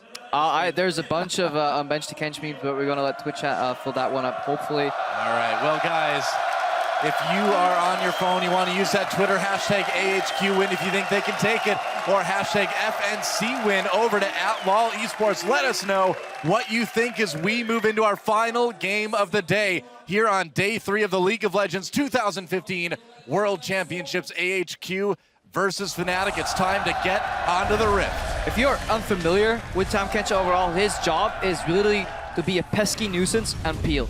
To stop people from getting to your AD carry. If they do, then disengage, eat up the AD carry. We may see another aggressive 5v5 here though. Yellowstar instantly charging up that stun. He is one of, when played well, he is one of the most annoying supports to play against. It's almost like The way it feels when trying to kill a support when they have a Kalista on their team is like trying to kill an AD carry when they have a Tahm Kench on their team. You go for him, Kench eats it, has all this great health, you feel like you're wasting your time trying to hit him, then the AD carry gets spit out in the other direction. So is it dinner time for AHQ? 30 seconds until minions. I wonder, a little bit of wards going down, some very, very safe fanning going on from both of these teams here at level 1. Mountain and Ziv, those guys really need to snowball their matchup, really. Get that top lane ahead. Mountain needs to get some aggressive ganks off. Olaf, no flash. If you catch him in the jungle early when he's low, you definitely can kill him. Yeah, a little bit of a slightly late invade, but again, you know, no real deep wards for either of these teams. As it looks like we will have a bit of a jungle follow early on. Do you think they're going to send Huni down to the bot lane right away, or is he going to stick with Reignover for a bit? Pretty much every team starts with at least a 2-camp double jungle as far as top laner and jungler go. Even if there's no lane swap, it's more efficient because the junglers save damage and the top laner is able to go to lane with extra potions. Look what Reckless and Yellowstar are doing though. They're not going for Krugs. They may secure a third quadrant here for Fnatic overall, the way this lane swap could play out, because HQ 4-man starting in their safest quadrant overall. It's true, HQ is getting mind gamed a little bit here. Depends which. No, Fnatic's not going for a camp at all. They were expecting a start in that quadrant and were looking to harass instead of just starting on a Grump. That could have been really huge. And then obviously Reignover and Huni are just going to continue double jungling. No reason for Huni to go to that bot lane when there's so many camps available. Yellowstar is just on scouting duty. That's all he needs to do. Find and locate the enemy jungler. Now he's potentially counter-ganking some level 2 cheese here in the mid lane. Good try for this early gank here. He's got that stun loaded up. Could go for a flash W or something. Or just walk in and try to get the flash out of Westor. Reignover coming over too. Westor already getting very low. He hits level 2. Yeah, Westor smartly playing towards his strong side of the map where all his allies are, so would have been really hard for the Yellowstar to actually get something on that. But I love what Fnatic did right here, shortcutting the double jungle. And it's going to be a dragon, but the tempo loss for AHQ is huge here. As far as gold and experience goes, Fnatic is going to have a really big edge on this, as well as they're going to get control of 3 of the major buffs. They can even, they can send Huni top right now, push in the tower relatively delayed. Reignover can return to his jungle with all 3 camps and the Scuttle Crab still available. Whereas at the opposite side of the map, there's only a Grump left for HQ to take, so very big tempo swing. Yeah, early dragon taken by AHQ, but Fnatic responding with a lot of pressure here in this top lane. We'll see if AHQ can get any sort of semblance of equalization down in bot. It's going to take a long time. Yeah, I've seen these trades go a lot of different ways. If a team is snowballing really heavily, it almost adds insult to injury to the team that didn't take the dragon, but that's after they make a mistake. If Fnatic plays this properly, they will hold an advantage, and by the time the next dragon comes around, they would be able to capitalize on that advantage, just due to the extra golden experience they gained while the 3-minute dragon was being taken by HQ. Last game, Huni forgot to take that tower down. If you remember, he left it on a couple of hits. This time, they're guaranteeing, they're sharing the gold too. Reckless needed a little more gold for his item. Huni, that wave is being bound, so he can safely farm. He's not going to be punished in this Gnar Darius matchup, as many top laners have so far. Yeah, and all of this with the bottom turret for Fnatic really not taking any damage. Oh, the Q stops Reckless for going back. Reckles. Technically, it is written Reckles. Yeah. It is. You spell it phonetically. All the way back in his first major tournament, IPL 5, the Reckles and Reckless debate was in full swing. I still want to call him Reckles, but I've just gotten so used to calling him Reckless because he says so. That's one of the things about esports is that you don't really always know how these guys are going to pronounce their names. Like, try casting in Korea sometimes, man. We had Gorilla go from Gorilla to Galera, back to Gorilla again. Expression, we're like, all right, it's misspelled Expression. We're just calling. No, he wants to be called Expression. It's not easy sometimes. Actually, do you call him AN or AN? You just gotta go with it. If there was an H, I'd call him On more. Interesting though. The way HQ interrupted them completely changed their reckless state. Huni went around. Reignover right there. Actually, Ziv comes back in. Where's that flash? He's gone. First blood goes to Reignover. Whoops. That was huge, and specifically credit to Huni for getting the apprehend during the Gnar jump. We've seen so many Darius Gnar ganks be attempted where that apprehend does not catch the Gnar. But Huni was able to do it. HQ felt comfortable because Albus canceled 2 backs and they thought Huni was actually being swapped down to the bot lane, but they actually just pathed it around together with Reignover. Lulled Ziv into a fake sense of security and then punished that. That was actually a very creative play there by Fnatic. Meanwhile, in the bot lane, on and call him whatever you want, he's just freezing, not putting any pressure. A 4-man roam. Westdoor takes the south door out of the mid lane to try to escape with his life. Won't need to burn any summoners, it looks like. It's an effective door to take. It is. Yeah, here. I do have to mention that the AD carry priority for AHQ is really huge, and the fact that they forfeited so much and still not gained a major advantage for and over Reckless is disastrous for AHQ. As far as AD carry CS differential at 10 minutes goes, AHQ had the highest of any team at Worlds with over 10 coming into this, and Reckless is actually a pretty conservative laner, so if AHQ was going to win something, it would have been that AD carry matchup, but with the way these lane swaps are being engineered, Fnatic is just winning across all fronts. Huni hasn't gotten that much CS though. He's still even CS here with Ziv overall because of the way he's got a lot more gold, play in a top lane coming. Yeah, obviously he was part of that first spot, so he's definitely in a comfortable position. Overall, just due to the level 1 start, HQ, they did something you really can't afford to do on the world stage, which is a single quadrant start jungle with no backup plan. Jeez, it's like a 2K gold lead already for Fnatic at just under 7 minutes. Can't really go too much worse for AHQ. They're going to need to really play it out perfectly for like the next 10 minutes at least if they want to come back in this game. Yeah, and at the very least, push down the turret. They're leaving it up. They're not getting any gold influx to them right now, and they're stuck in these defensive lanes. Maybe their hope is that the next time Fnatic tries to push a turret, they can win a fight because they're still technically CSing pretty well as a team. They're just losing out hugely on objective gold. I mean, CSing well as a team, but I mean, that means they're keeping up. You know, they're not ahead. They need turrets. They need that gold. I agree. Febiven getting a little bit more for himself. And gonna grab that blue buff too. This is the part of matchup where you actually can start pushing out pretty aggressively. You can sustain push from the Orianna. Forcing Fizz to wave clear under his turret obviously keeps him down. He does bring the Ignite to the table. Febiven will need a clutch cleanse there to get out of that. A Reignover getting a ward down in the enemy jungle too. I mean, Febiven is so extremely safe in this lane right now. The crowd is cheering for every successful Febiven CS. Yeah, he got one. It's more gold. Is he gonna do it? 2 at once here. It's a possibility. Whoa! So good. Right. Mesmerizing. That Febiven. Faker who? Watch him CS. I love this crowd.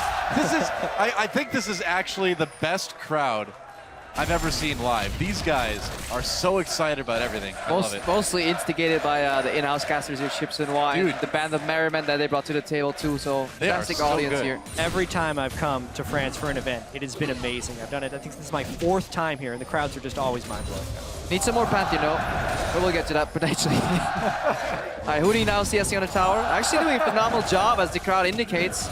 Let's go up to single one. They're actually getting most of the CS. Huni, you're fired. Can I hire this crowd when I'm playing solo queue? I need those kinds of cheers. Well, Reckless might be in a little bit of trouble. No, just Spell Shields is right through the Flame Choppers, takes some damage. Whoa, the rocket misses! This is very deceptive for the players because every time they hear a cheer, they're like, what are they cheering for? Whoa, Ziv pulled in. He doesn't have his flash. He needs to be careful here, trying to get away. Activates that Hyper Reignover, being chased back by Westdoor, who comes up. Huni back under turret now, so a little bit too much pressure to go after that kill. Yeah, I mean, this is one of the Westdoor roams. Unless that pays off, it's going to be heavily punished. Febiven already with pressure in the mid lane. Going to take a chunk out of that mid turret. Big chunk. HQ has to answer with at least a turret at the top. Yeah, roaming always brings a very large opportunity cost, especially if the enemy laner isn't even chunked out. Febiven, full resources, can just continuously keep shoving here. Reckless getting poked by these zaps. Huni taking some damage. Mountain doing it, trying to get that execute. Ziv trying to get there. Huni in big trouble, and Mountain gets the kill. This is something we've seen Huni do before. When his team is slightly ahead, he just doesn't quite respect his opponents just enough and ends up dying on another very predictable manner. So Huni needs to shore that up in his play. Fantastic 1v1 clutch player, but then these slow, very predictable regangs, he sometimes still falls to. One of the only ways that AHQ comes back in that is if Huni gives up a kill. And that's what that was. It was a giving of a kill. Very true. Because it was very easy to concede that turret and the team would still come out ahead. Now he's going to be able to catch up in a lot of CS because of the wave that he's getting at the moment, but still, I mean, he needs to be careful that he doesn't fall too far behind again. Just look at mid lane, 30 CS, that was the cost of that roam, so you really want to get that value somehow. Also that mid lane tower, that is some hidden cost. Once that one falls, that swings the game open, especially wave clear mids against non-wave clear mids with the tower down, gives you so much pressure advantage. Deep vision becomes even easier to place. Huni is pushed up really far. Oh, over the wall, goes for the execute, gets dodged by the rappel. He's coming back down. Oh, doesn't hit him with the E, and Huni in a little bit of trouble. Teleport coming in, Tom Kench trying to join the fray. Huni gets taken down by Mountain yet again, but it's a kill on both sides as Rainover comes in. He's in danger of getting eaten here, though. He's got the two blue buffs knocked against the wall, and Albus comes in to help it out, getting bloodthirsty, picks him up, spit him out. Albus getting the kill. Steals a kill. Why would Albus steal the kill? You have to. If you have the stacks, you have to press W. You even saw him hesitate. Dude, Do I go for it? did you know Tom Kench can eat people? Why would you not ever do that? Why would you ever not do that? Because Ziv doesn't eat kills on a top lane, clearly. Yeah, Tom Kench does. You got that right. Yeah. I will agree Tom with that Kench is analysis. technically a top laner too. Maybe it can just role swap, you know. Our support, Tom Kench top See, lane people comes are. out. I think people are mistaking his name. It's Tom Kench. It's not Top Kench. He's not meant to go in the top lane. I don't care what you say. Support. We that's claim Albus. He him. wants the We kills. supports claim Tom Kench. Either way, that's a couple of kills that Huni's given up. Yeah. And it's sneaking AHQ back into this game. The mid lane is down, so the pressure should actually be near its higher point for Fnatic. And the grouping is closing in around this Dragon number 2 as well as bot lane turret. But Huni is still in the top lane without a teleport, and it actually gives Dragon control to AHQ. In all seriousness, that was as we see Raynor being challenged here now in his own jungle. Like, I could almost call it a tilty play from Huni. He dies and he wants to teleport deep to just get a counterplay 2v1 with no backup. Yes, Raynor comes in, but then the Abyssal Voyage brings in Tom Kench, and it wasn't necessary, not at all. And this is not really the style we've seen Fnatic develop. Slow, calculated, meticulous. That's the way they've played in Summer Split. This scene more Fnatic of Spring. Rash, you know, all in. Huni trying to mechanically outplay people instead. Yeah, they need to calm down.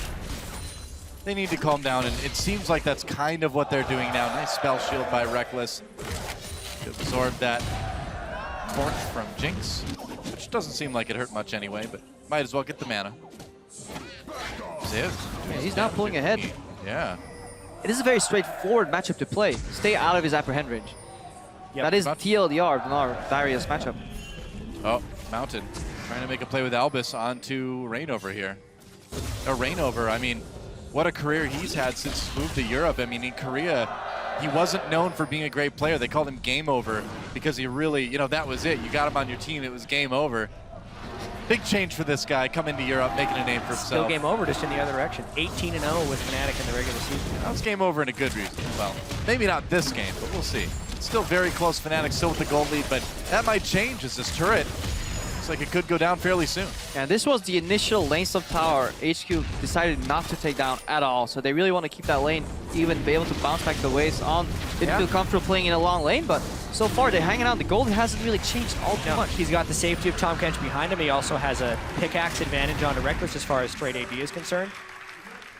The only danger would be a Yellow Star all-in with some gank potential, but they're very happily taking small chunks out of that turret. And those plays on the top lane, that lack of pressure has kind of locked up Yellow Star too, because he's now stuck dealing in that bot lane, keeping Reckless in lane, but traditionally we've seen a lot of roams come out of Yellow Star. Him together with Rainover at this point in the game, you would very often see them roaming, but AHQ, they have some really good vision control. Look at those 2 pink wards and 1 extra up top. Like the base position of pink wards have been filled, so HQ a lot better position in this game compared to Lost. I'd agree. You know, one interesting thing about this game, too, is that the kills haven't exactly gone to where the teams would prefer them on. A couple to the junglers, one to the support. All right, both those pink wards, Yay, ward. they're gone. I guess so. Well, there's that.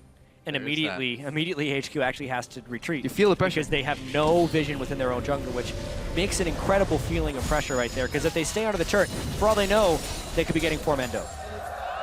Hello, Darkness, my old friend. Get back to base, pick up some items. This does finish it very early. But even to go back the and edge. get the wards, it's still dangerous. Unless they can actually see Fnatic recalling. But if Fnatic plays this right, they will recall and fall. Now looks like it's going to be a turret for Fnatic.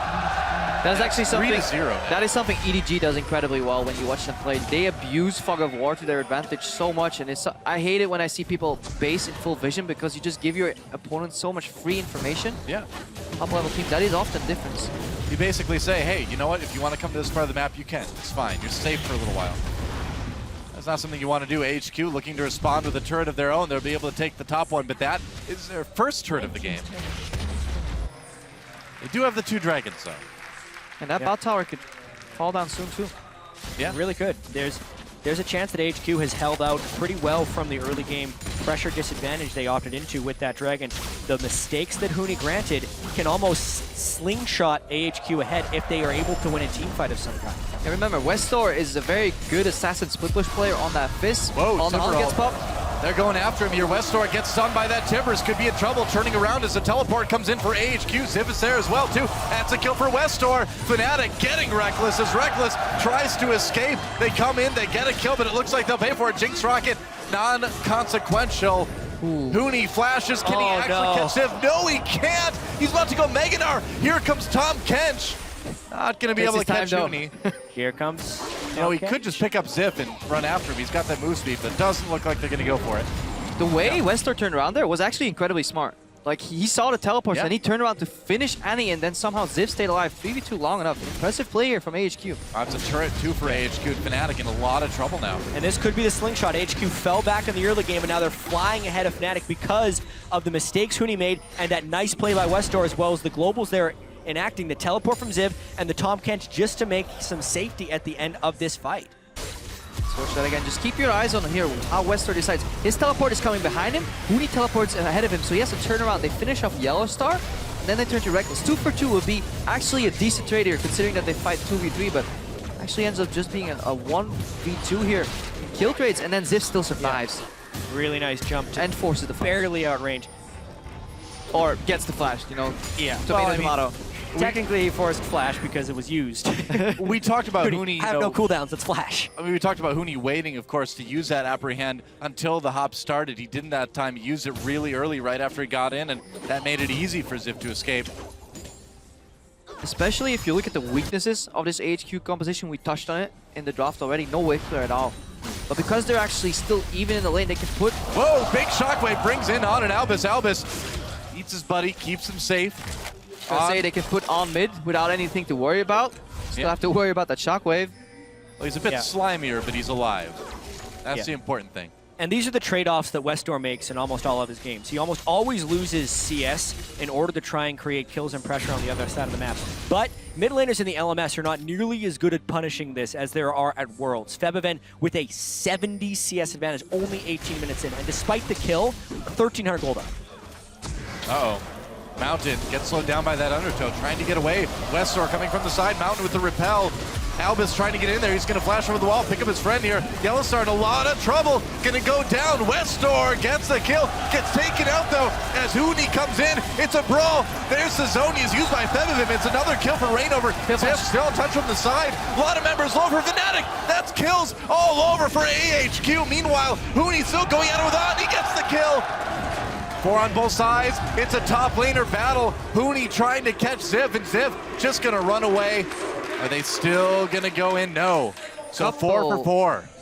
Couple team fight mistakes in this fight still. Febiven flashed into a wall, and then AHQ committing so hard to kill the support Yellowstar after he's already used Tibbers. Questionable move there by Westor, spending his ultimate for that, but overall a 4 for 4 trade. So, and this is not the controlled game many were expecting after Fnatic strangled out IG 2 days ago in the first game here at Worlds. This fight in particular, total chaos, really.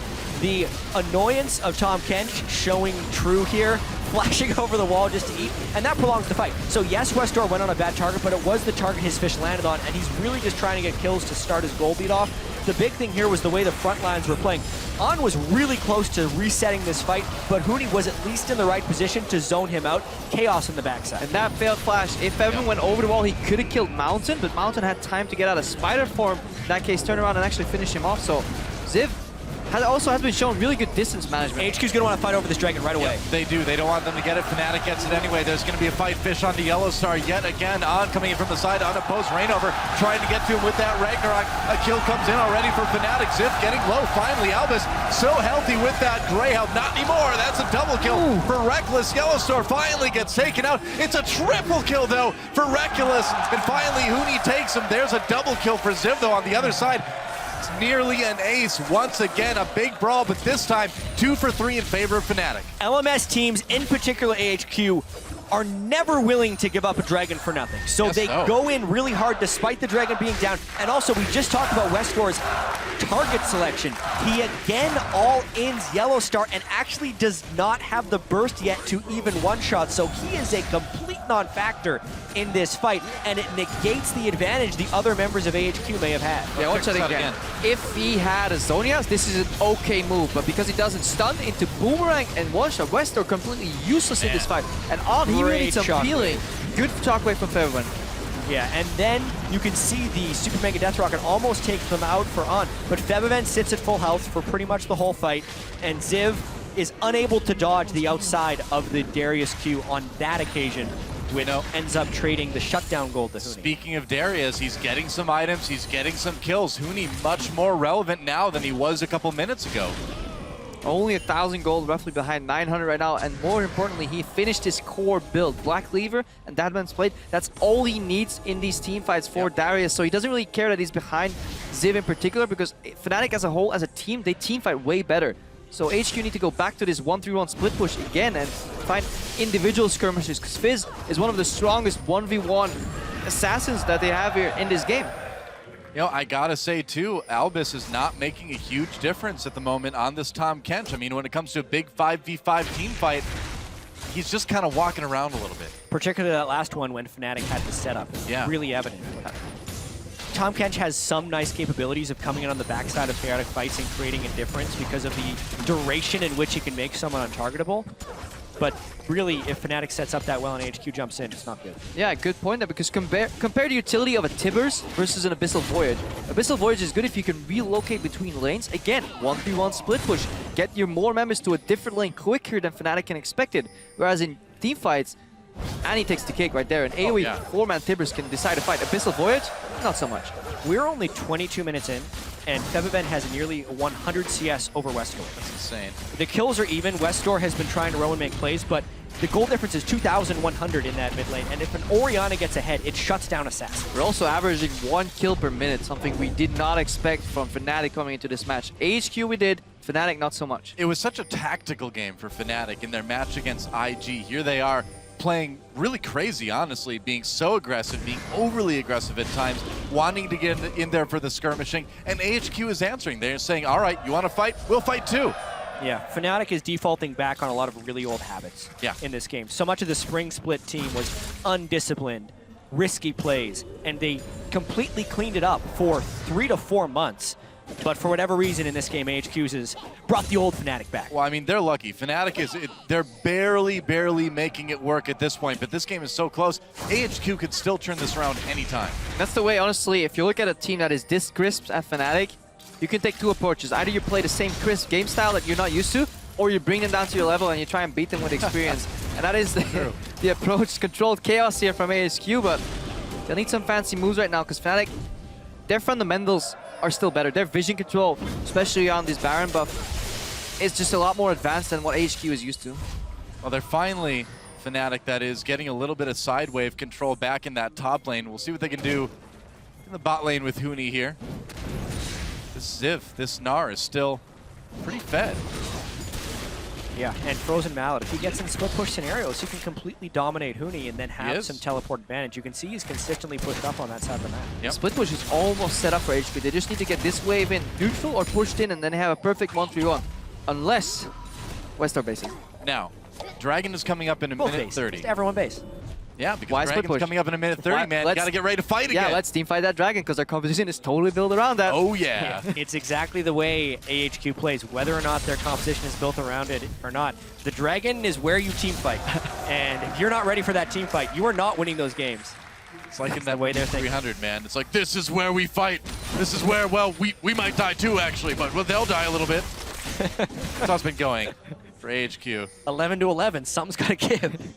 Like, what is your profession? And Tahm Kench is like, cooking. Like, no, you're supposed to say war. Sorry. Does like eating. Eating. He does have a certain amount of swagger to his walk. He does. Kench. He does.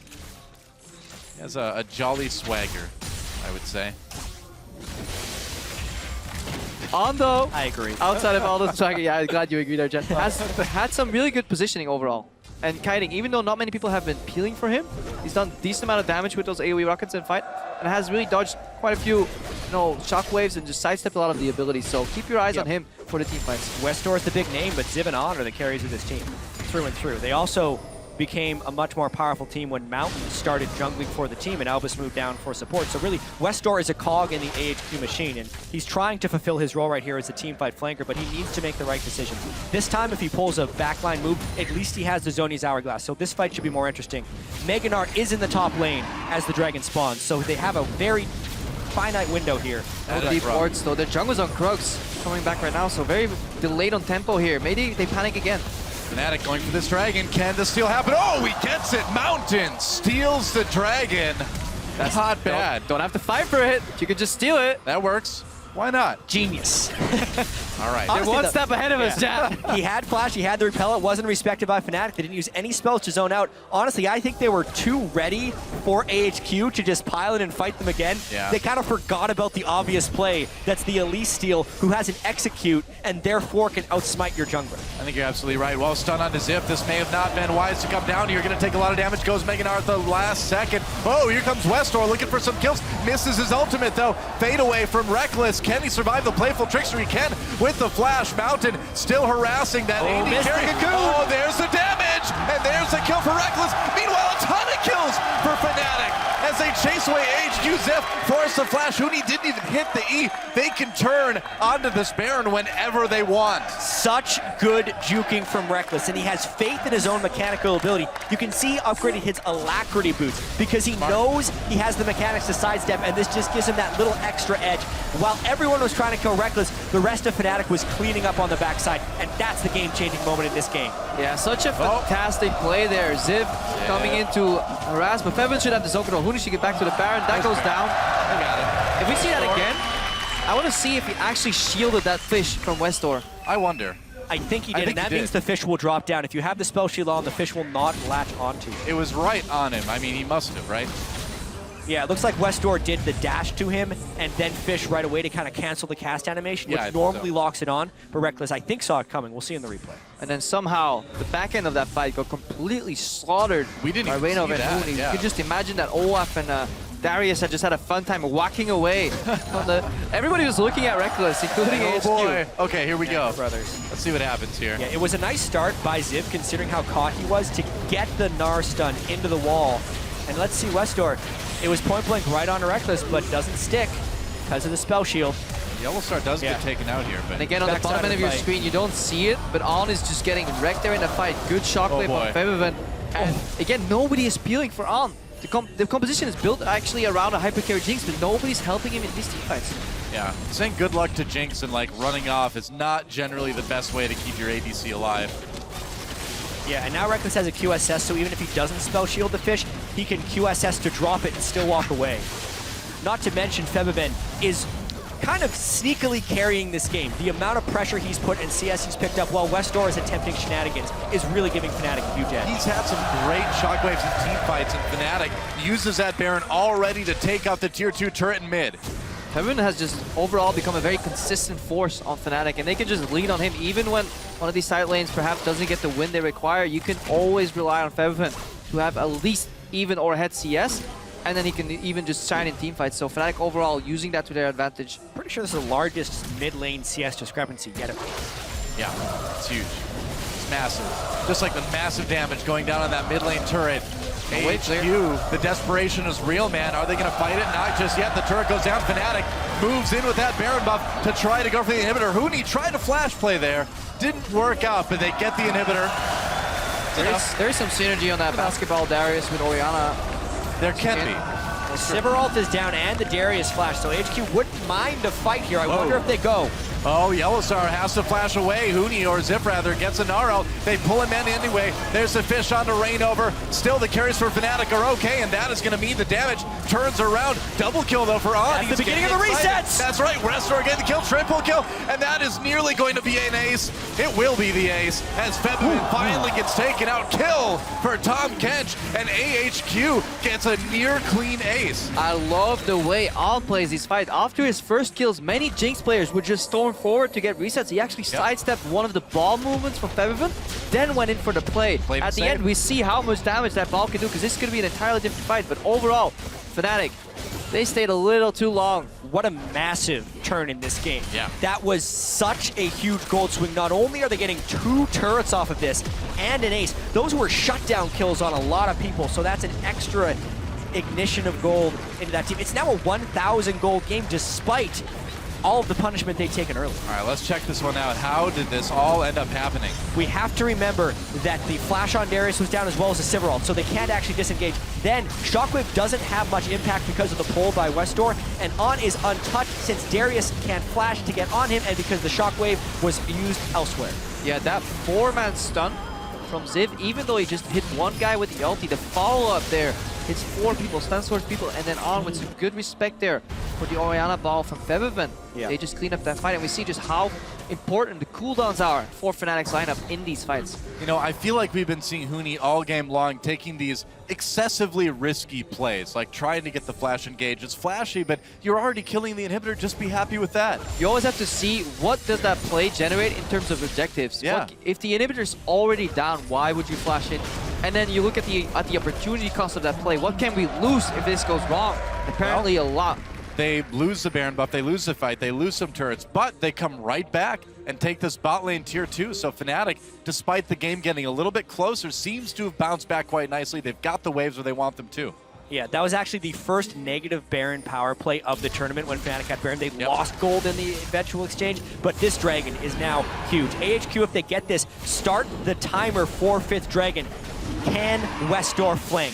Will be a huge question in this fight. He's going to try. Oh! No, that's a ton of damage. That might be it right there. Okay, well, there's the answer to the question. Can they steal this Dragon, though? Mountain, I don't think he's even going to try it. It's only 2nd Dragon for Fnatic. It's a big one, but AHQ can let this go. Yeah, they needed to. Febiven took Westdoor to half health before the fight 600 began. ability power right now on Febiven already. Slammed that door. No more 5 Dragons, at least for another 12 minutes. AHQ wanted to wait that long. That's a long time, man. I mean, that would make this one of the longest games we've seen yet if it goes that far. Fnatic, meanwhile, they've still got that pressure in the mid lane for the moment anyway. That inhibitor isn't going to come up for a little while yet. Probably not until after Baron comes up. Do you think that sounds right? Yeah, definitely. Yeah. Going to be a while here. It's true. Baron will be up. It's going to be a little bit hard for AHQ to defend because they have to keep the mid lane pressured, which has been so easily pressured by Febiven up until now. Yeah. Also, Febiven just in these team fights, his shields, he's about to rank it up again. They're averaging around 450 to 460 HP that he can give off. Decent amount of cooldown reduction here, so that means a lot in these repetitive, in these slow extended fights, where if Fnatic can just avoid getting caught and just kite, they're just in such a prime position to take this game, regardless of what the gold actually means here. Well, AHQ just taking care of their side of the map right now. They've cleared out most of the wards. They've gotten a little bit of vision around the Baron. What do you do if you're Fnatic? How do you make sure you secure this Baron? You ward your flanks. That is the most important part right here. You can't get into any situation where either Ziv or Westdoor comes from behind, because both of them are either tanky enough or have the ability to stall you long enough, whether it's a Ziv ultimate or general tankiness, or a Zhonya's Hourglass from Westdoor, for the rest of the HQ lineup to collapse. Yeah, and waiting to teleport in. More importantly, Fnatic needs to calm down. Yeah. They have continually gotten an edge from smart play and then lost it with some foolish, almost nervous looking play. Yeah, Huni waiting for Doe there almost in the bot lane, and it's getting him upset. Seen a couple there aggressive flashes from him where it just wasn't necessary at all. Yeah, I mean, they've looked needlessly desperate in some of their plays today, needlessly frantic in some of their decisions, and I feel like this would be a much bigger lead for Fnatic if they had just played things a little bit more calmly. And Albus finds a pink ward. As well as warding their flanks, I actually think it's good for Fnatic if they commit to running at someone. Yep. Every time there's a Sivir composition with Olaf and Darius, I literally just call it a run at the team composition. Makes sense. AHQ actually doesn't have that great disengage. When he has to teleport. Oh man, has to teleport, but he takes it back up by the Baron. If they can use this to clear some wards, get some vision, they might be able to turn to their advantage. Get some vision control, find someone, Sivir ult, Orianna distortion, and just go. Yep. Oh, they are going, not even bothering to clear all those wards. Baron getting lower and AHQ a little bit out of position here. Albus Singh coming in, takes a big chunk from Febiven. They need to turn here. Baron's not dying soon enough. Here they go. Silver ult popped already. Febiven on the outside of the fight doing the damage. Ziv trying to get back there, a kill for him already. Huni not really doing a lot. And now AHQ, they've got Fnatic on the run. Reckless has to pop that spell shield. Big shockwave though. They could maybe turn it around. No, it's a double kill for Ziv, even though he is out of the fight. Fnatic, though, they fought it to a bit of a standstill, but I think AHQ still came out ahead. Yeah, AHQ may very well win this game in tremendous comeback fashion. Febiven is doing all that he can to make sure Fnatic doesn't lose this game. Specifically in that play, if you're going to just run at them, why get yourself low at Baron in the first place? By starting it, they only weakened themselves for the eventual fight, and they ran headlong into Mega Gnar. You have to be able to time it so he's not Mega. Fnatic, they start a fight right now with imperfect vision right now. They can collapse them by Mega Gnar. Look at that ulti from Ziv here. Yeah. Even a 5-man shockwave is not going to make it because Albus did a really good job there, eating his AD carry on max range damaging, and at this point, HQ have win the fight. They actually overstand a little bit into the shockwave, make it a little easy. Mountain jumps for no reason at all. They could have disengaged it, but overall, this is the very few times we see Fnatic play into their opponent's hands the way they have been doing this game. Yeah, there was perfect rage bar management by Ziv right there. And Fnatic, if they're going to be making that play, they need to be able to track the rage bar of Ziv as well as just have better overall vision control. But they are playing a little bit frantic, and now they actually don't get to make controlled, reliable plays because the game is even. They're actually needing to take some risks now if they want to actually win this game. And look at how heavy they invested in vision. Sivir ulti, Talisman of Ascension, and Righteous Glory. If you have that much itemization and picks invested in movement speed, then you really have to make it work. And by the time you start losing the fights, the movement speed becomes irrelevant because you do not want to run into your own demise. Yeah. Trying to hide in the Baron pit for the moment. They're going to start Baron, actually. No vision right there for AHQ. Going for it. They need to be ready to turn again, but taking more Baron damage. I feel like we've seen this what we before. talked about. That's right. Oh, the ultimate's up. Huni tries to pull an Albus, doesn't get it. On doing some damage from the side. They back off a little bit earlier this time. Potential rotation here mid, though. Fnatic do have an incredibly quick Baron, but this is what it seems like a panic Baron to me, and panic Barons are very symptomatic to poor shot calling, something we haven't seen from Fnatic at all. Oh, Look boy. at the mid lane. The standoff. Westdoor is pushing without teleport, so we'd have to make it down really quickly. And Fnatic, their Baron's actually not that quick, so he might make it back for this fight. Ziv does not have Mega Gnar. He's there already. Fnatic is low on 2 tanks. He's back there going in there trying to rush down Ziv and Mountain, but here comes On and Albus as well. Westdoor, Playful Tricksters doesn't get the damage. Fnatic still posturing around this Baron. The dance continues. On very confident in his support there. He gets grabbed there by the Apprehend, but Albus says, well, I'll just eat my AD carry and it'll be K. Yeah. Spits him out again. And hesitation there on Fnatic's side too. They could have engaged on, but they're so afraid of that time Kench Devour, they really don't want to commit to it. This game is so close, but Westdoor putting the pressure on the mid lane. Huni comes back to clear. He doesn't have that teleport yet, though, and now HQ going for that crucial 4th dragon. It's looking better and better for AHQ, but this is really anyone's game. It's become so tense here at 38 minutes. Yeah. But in terms of styles, AHQ is forcing Fnatic to dance to their tune. This is AHQ's preferred playstyle overall. This is not what we've been used to seeing from Fnatic. Well, AHQ, they've got 4 dragons now. They've got pressure on. Now you do have to get a bit frantic if you're Fnatic, you know, right? Now you do have to try to take some of those risky fights. You cannot let AHQ get that 5th dragon. 6 minutes Absolutely. remain. Ziv has also been showing what a good top laner he can really be. Yeah, he is having a phenomenal game on Gnar. 8, 2, and 11. This spacing just in general. Rage bar management and spacing on Gnar is the 2 most important things you can do, and he does it beautifully. Every fight so far he's come in with at least a good solid Gnar ulti if he wasn't follow-up stun. And his rage has always been ready. There's fairly limited disengage for AHQ to prevent Fnatic from running at them. But pretty much every time Fnatic has tried to group in a team fight, he's landed a massive Mega Gnar against the assaulting members of Fnatic. Yeah, Ziv has gotten so big here. They're going to go in again, trying to jump onto Ziv. Rainover really fast. They're going to turn on to Albus. They've got him a bit separated, but he's still tanky with that gray health. Going to go down, though, and Rainover barely lives. This could open up a Baron, though, for AHQ. Ult popped out by Westdoor. Then pops that Zhonya. Can he live through it right in the Flame Choppers? Big shockwave, though. AHQ still with the edge as Rainover and the rest of Fnatic make a run for it. There's a double kill for Westdoor. This one looks like it could be over. Yellowsword turns for the stun. It's not enough. It's going to be another near ace. Huni wasn't even there. Fnatic, they went for a fully unload on the Toad, but it wasn't enough. Look at how tanky Albus was. He stayed long enough to trade his life almost for Reignover on that jungle Olaf. And where was Huni through that entire fight? Yeah, not That's there. really it.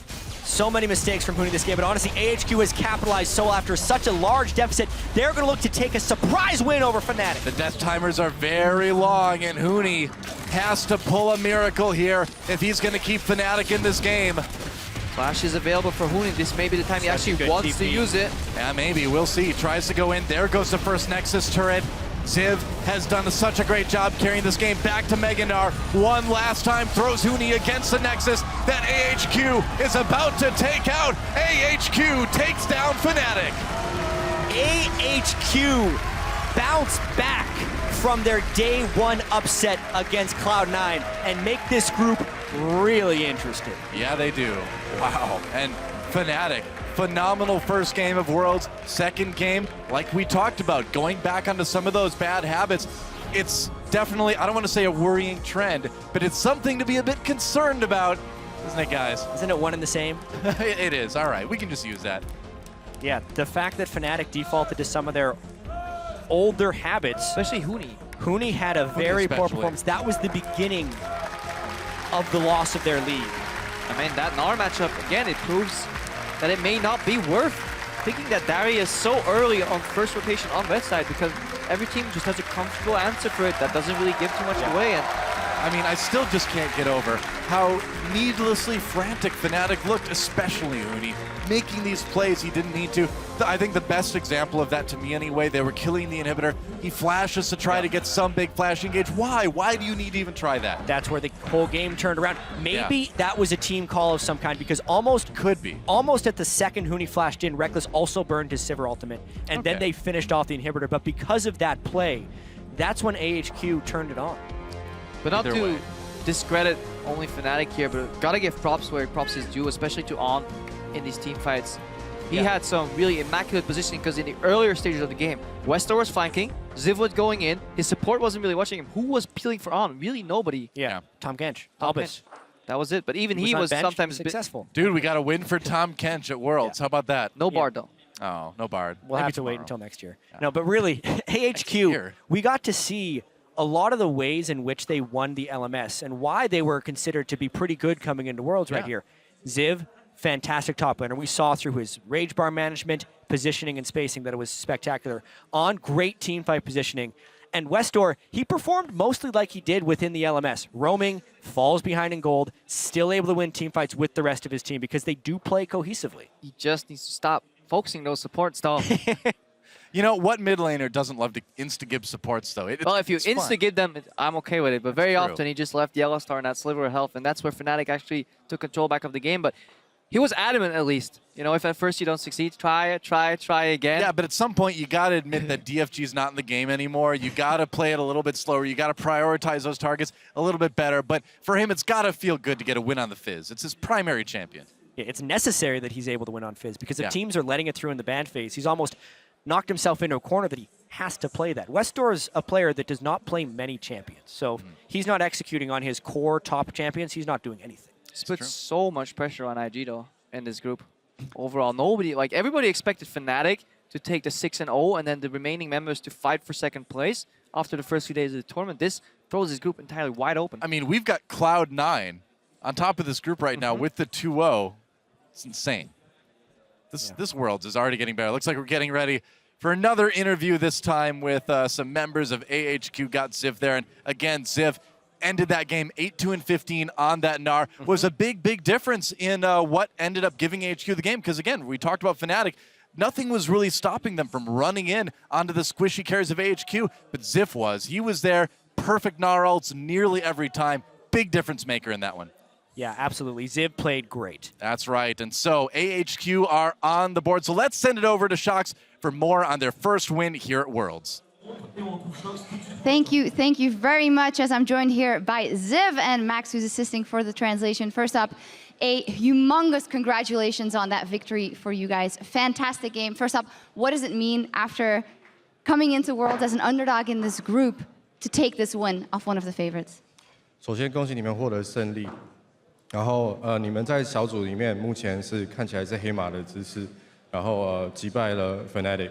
那你们现在对这种感觉有什么感受如何？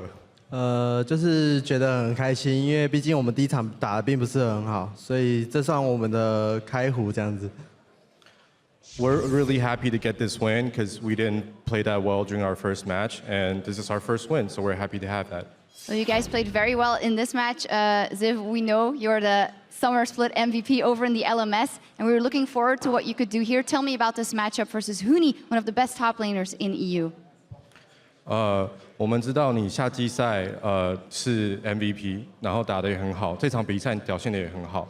那你跟 Huni 对线这点有什么想法？跟他对他的表现如何？你的表现如何？我觉得 Huni 在对线上就是表现得非常凶，所以我觉得他很容易在一些失误之后马上想要把它打回来，所以我觉得这是我们很容易找到他失误的地方。I think Huni plays really aggressive, and when he makes a mistake, he always tries to get it back. So whenever he makes a mistake and tries to be even more aggressive, we capitalize on that. Can you explain a little more? Was that the key to beating Fnatic, that they get overconfident in the mid game? 想请教，可以解释一下说，是因为你觉得 Huni 是不是太自信了，所以这是你们打败他们的其中一个原因？其实也不太算是，算是我们团队上配合比较好。Not entirely. We think we had a better team fights and better chemistry. You had incredible team fights and incredible shot calling at the end of that game, so congratulations. With this, what does this mean for you guys? How far do you think you can go in this group knowing that you just took down Fnatic? 你们的确是团队打得很好，那你们已经拿下这个胜利了。那接下来这些比赛，你觉得你们在小组的出现机会大不大？然后对小组的看法？那我觉得我们只要在保持这状态，我们的出现几率就很高。然后小组上 IG 好像状态也不太好，所以 C9 有点就是超乎预料的强，所以我们觉得下一场对上 C9 我们要认真对讨论那个选角之类的。I think if we capitalize on this and if we keep our condition up, there's a good chance that we'll get out of the group. It seems like IG isn't conditioned that well either, but C9 has surprised, Cloud9 has surprised everybody's expectations, and now we're paying more attention to him. We'll be very careful preparing our next match against them. Well, it's certainly possible. The group is wide open. Congratulations, and thank you so much for the interview. Guys, it's bonkers over here in Paris. Wrap it up. I feel like bonkers is a good word for it. when Cloud9 is sitting 2-0 atop the group. That's not even our best team from NA. That's their 7th best team. Damn. Come at us. Come on.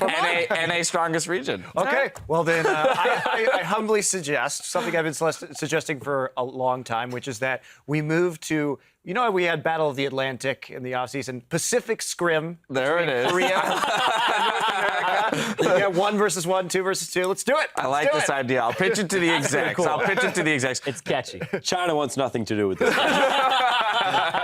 Keep us out of it. All right, but in all seriousness, this game, you know, early on, we were looking at it saying, oh, okay, Fnatic, typical Fnatic. They're building an early lead, 2K very early on. And then AHQ clawed their way back into it. Ziv, that man on the screen there, was a huge role in that as well. Why you got to do this to me? I just said Fnatic would go 6-0 and then AHQ actually shows up. No, I was really glad to see that AHQ got it together. This is much more what we were expecting from this team, not the pitiful first game that they showed us. And, you know, Ziv had a great role, and I will talk about it, but Arn, they put so much into it. They refused to knock the turret down because they want to get levels and farm onto this guy. And when it gets to late game, and Arn, whatever you want to call him, he is amazing AD carry. But what I love about the draft here is they pick Tom Kench. Yeah. They pick Tom Kench for On. Every time On is in trouble because there's an Olaf and an Annie, they're going to run straight at him. He's like, oh my God, he's going to be there. Oh my God. And he clenches for the Kench and he gets inside the belly and then he just runs away. It was so good. I loved Albus in these fights. Yeah. The way he was picking him up and running, the direction he was running was always really good. He was never putting him in a bad position. And he even used it to bait a couple times. So the way that this Tom Kench was played out, I think was a great debut and showcase of what the champion can do. And I don't think this is the last that we've seen of him, especially in teams that love protecting their AD carry. Yeah, with these low mobility hyper carries, Tahm Kench becomes incredibly relevant. And you could see that this is something they had really practiced coming into this match, that they knew exactly. Albus was so aware of cooldowns and when he could eat the Jinx and when he could spit the Jinx back out safely. And let's talk about what that does to the rest of the team fight, because all of a sudden, mid laner, top laner, no need to peel. You can just dive the heck out of the enemy backline, and that's what we saw time and time again. Westall flying in on his Fizz. You have this Mega Gnar nailing people with a wallop. It wasn't even the Mega Gnar half the time, and across the board, AHQ thrive in chaos, and that is exactly what those fights were. Exactly. It's so hard to go for proper target selection when there's a Gnar in the middle of your team, a 40% CDR Fizz, and that's when the breakpoint started happening, where he's able to Playful Trickster, Zhonya's Q, Playful Trickster again. And then if you go for the Jinx, Tahm Kench has that person's back. And then hitting the Tahm Kench doesn't seem that useful either. So really, going after this composition was extraordinarily difficult, not to mention, just to add icing on top of the cake, Elise can repel. You didn't have a really solid target to go after, except for Ziv, but he got ahead and he got to a tanky point. So AHQ has showed us some of what we're looking for here. They finally showed up, as you said, Monty, in this game. Now let's flip to the other side, because Fnatic, we were expecting them to do well. This is a team that everyone's expecting to do well, if not finish first in this group. What have we learned about them after this game? Their mid laner is really good. Like, really, really good. He was 130 CS up. He dictated the pace of the lane. He nailed some shockwaves. Sure, late game team fighting got difficult, but I think it's because of the reasons we listed.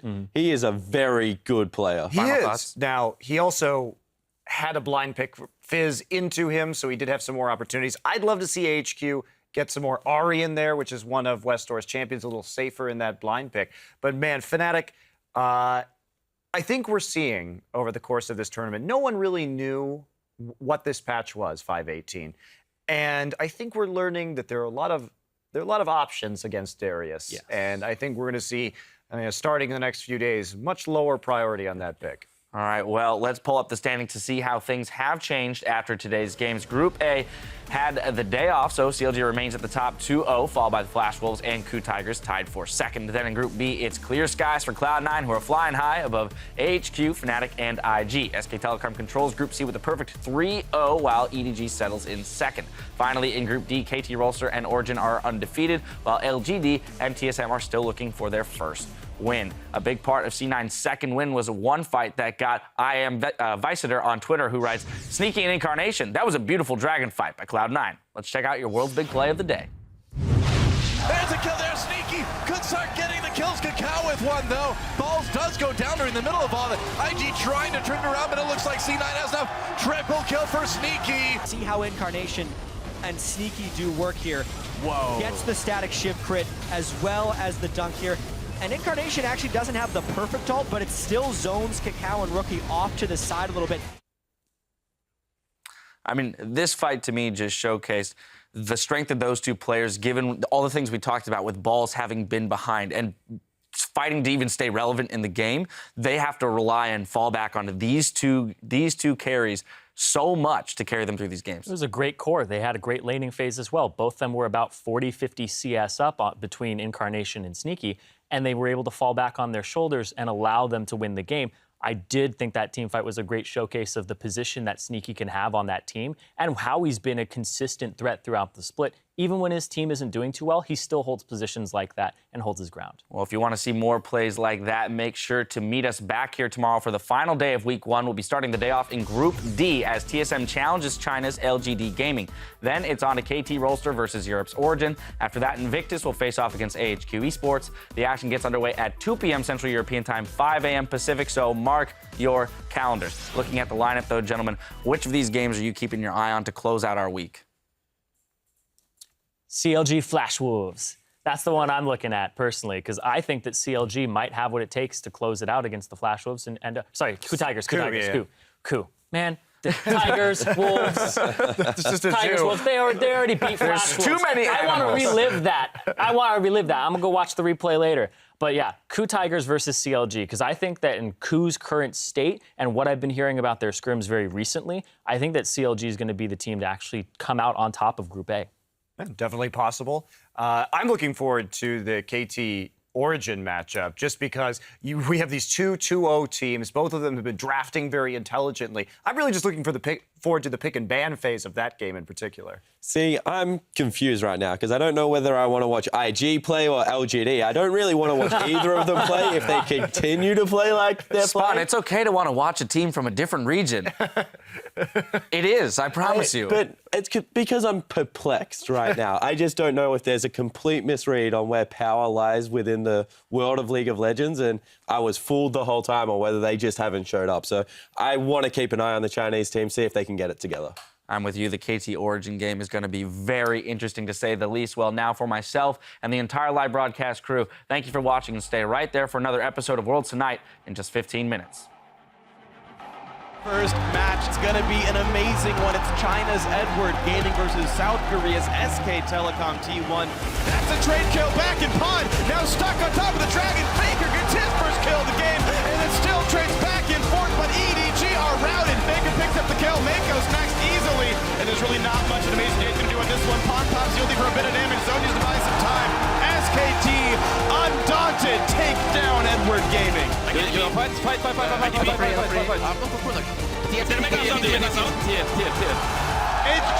pick up their first win at Worlds. Custom is useful for KT. They get his ulti. Now he's going to fight Arrow. It's going to be close. Arrow! Gina Corruption comes across, but already 2 kills. Now 3 kills picked up. Acorn jumps in. Tries to pick up a little bit of something. Score will go down. KT 2-0 to start out their World Championship. It's kills on each side. So far, though, 2 for 1. And Expert got a great egg. Double kill for Soaz. Balls does go down during the middle of all that. IG trying to trigger up, and it looks like C9 has enough. Triple kill for Sneaky. The damage from, the damage from his Seer and from Sneaky is so big. Double kill for Azir already. And they complete the 2-0 already at Worlds. A lot of trouble, gonna go down. Westdoor gets the kill, gets taken out though as Uni comes in. It's a brawl. Fnatic are okay, and that is gonna mean the damage turns around. Double kill though for On. At the beginning of the resets. That's right, Westdoor getting the kill, triple kill. AHQ still with the edge as Rain over the rest of Fnatic make a run for it. There's a double kill for Westdoor. AHQ takes down Fnatic.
Gaming versus SK Telecom T1. This is my finals for this tournament. These are the two teams I think are most likely to make it to fight for the Summoners Cup, and I am so excited. That's a trade kill back in Pod. Now stuck on top of the Dragon. Faker gets his first kill of the game, and then still trades back and forth, but EDG are routed. SKT undaunted.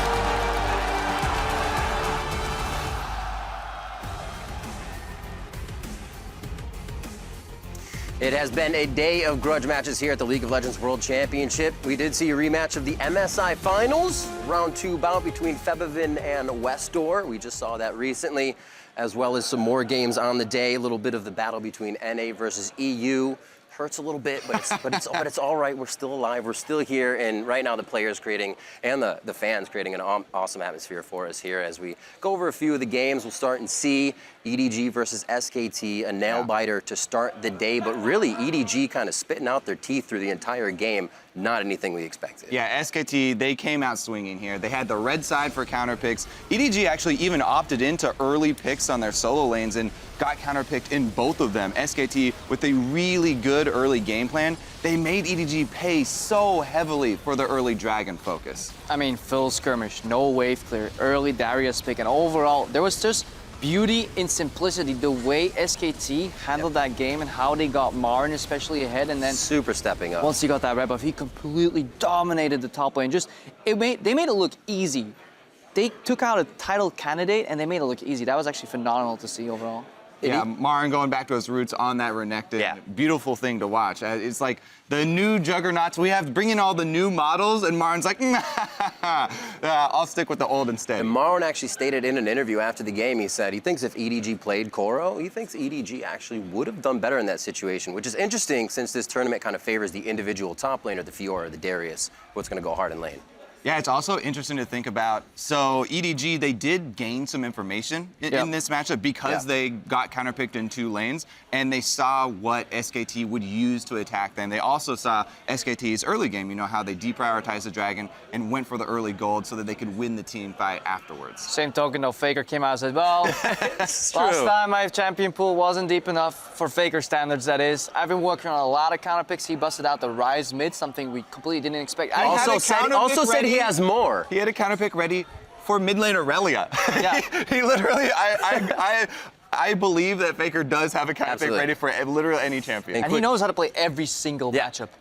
To like perfection almost when he hasn't barely played those champions in competitive. Like the way he also just uses ulti, he wasn't afraid to zone. He just stands toe to toe. Yeah, he used his ulti to zone for a cannon creep. He's like, well, you're not getting that cannon creep. I'm going to use my ulti and I'm just going to send a message right here. And he did that against one of the better mid laners in the world. It was actually pretty impressive. Yeah, and while Faker played well, like the whole game wasn't even about Faker, right? Marin, the captain of the team, was magnificent during that game. Coming out huge on Renekton. Moving on, H2K versus Bangkok Titans. A little bit of life breathed in for H2K, which scared me in the first day because they themselves banned GP, Darius, and Fiora. And I'm like, wait a minute, you're coming into this meta, banning all those on the blue side. You need to do something. You pick them, and they picked the Mord this little bit of added to their lives, and they had a good time with it. You could tell they were playing pretty fast and loose there for a lot of the game. They left a lot of openings, though, you know, made quite a few mistakes. If it wasn't for Kasing being a ridiculously good Alistar that game, they might have even dropped. Well, I have to correct myself. It was BKT that banned those. It was H2K that banned the Mord and then picked it today, which what I thought was weird because they also gave away the Thresh that game. The first thing I did after that game was go to Kasing and ask him, you know, how are you landing those Alistar combos? Because everybody coming into this tournament was like, it's so hard. It's like these guys, you know, they got practice, they're all going to land it, but we've seen multiple top-tier support players simply fail Alistar combinations. I don't think Kasing failed a single one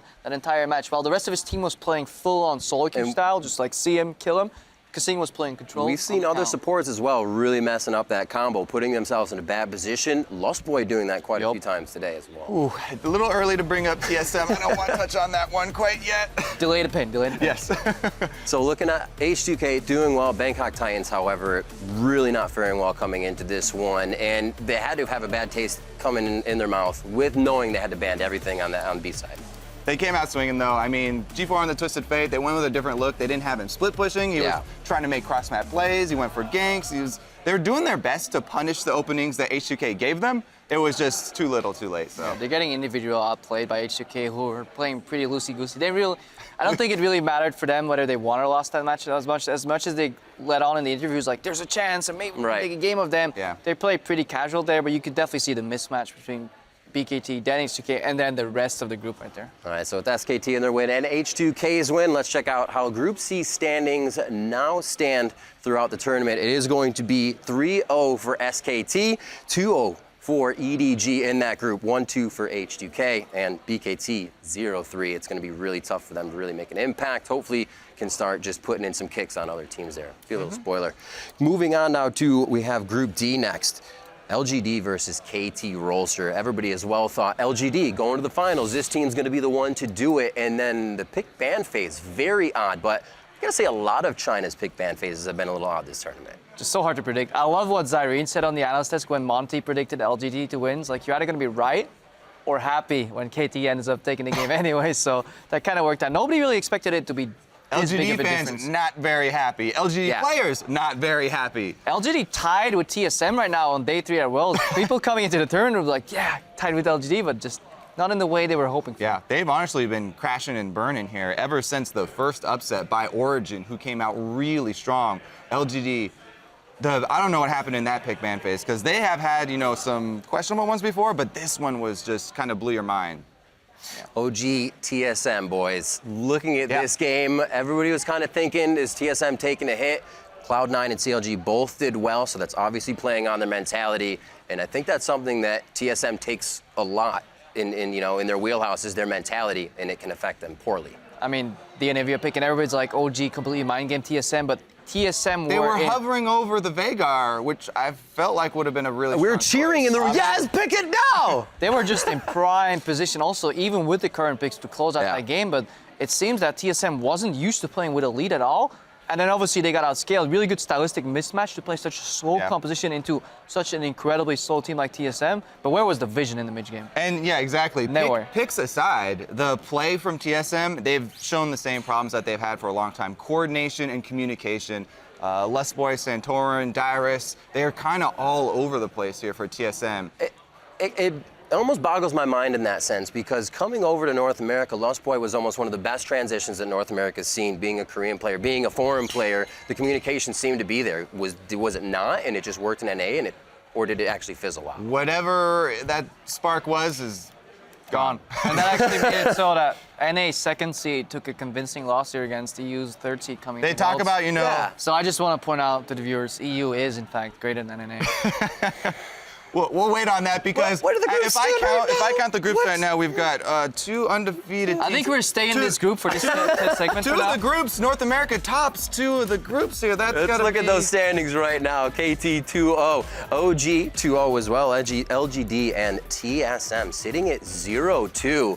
A big shocker there, LGD. Honestly, though, Origin, I think, in this group, huge surprise, like really, really, really strong for them. Fnatic Black, or whatever everyone wants to call them. These guys have shown up so big on the world stage. And I like the interview afterwards with Niels, where he was like, yeah, we have only been looking a couple games ahead of us. Since we got out of Challenger, we're like, oh, we'll maybe play 6 in the LCS. Oh, okay, maybe we'll try and beat Fnatic in the LCS. Now we're at Worlds. Now we're trying to just get out of our group. Now they're at the top of the group, tied. And there's always the expected Worlds buff. I mean, I was one of the heavy critics myself coming into the group.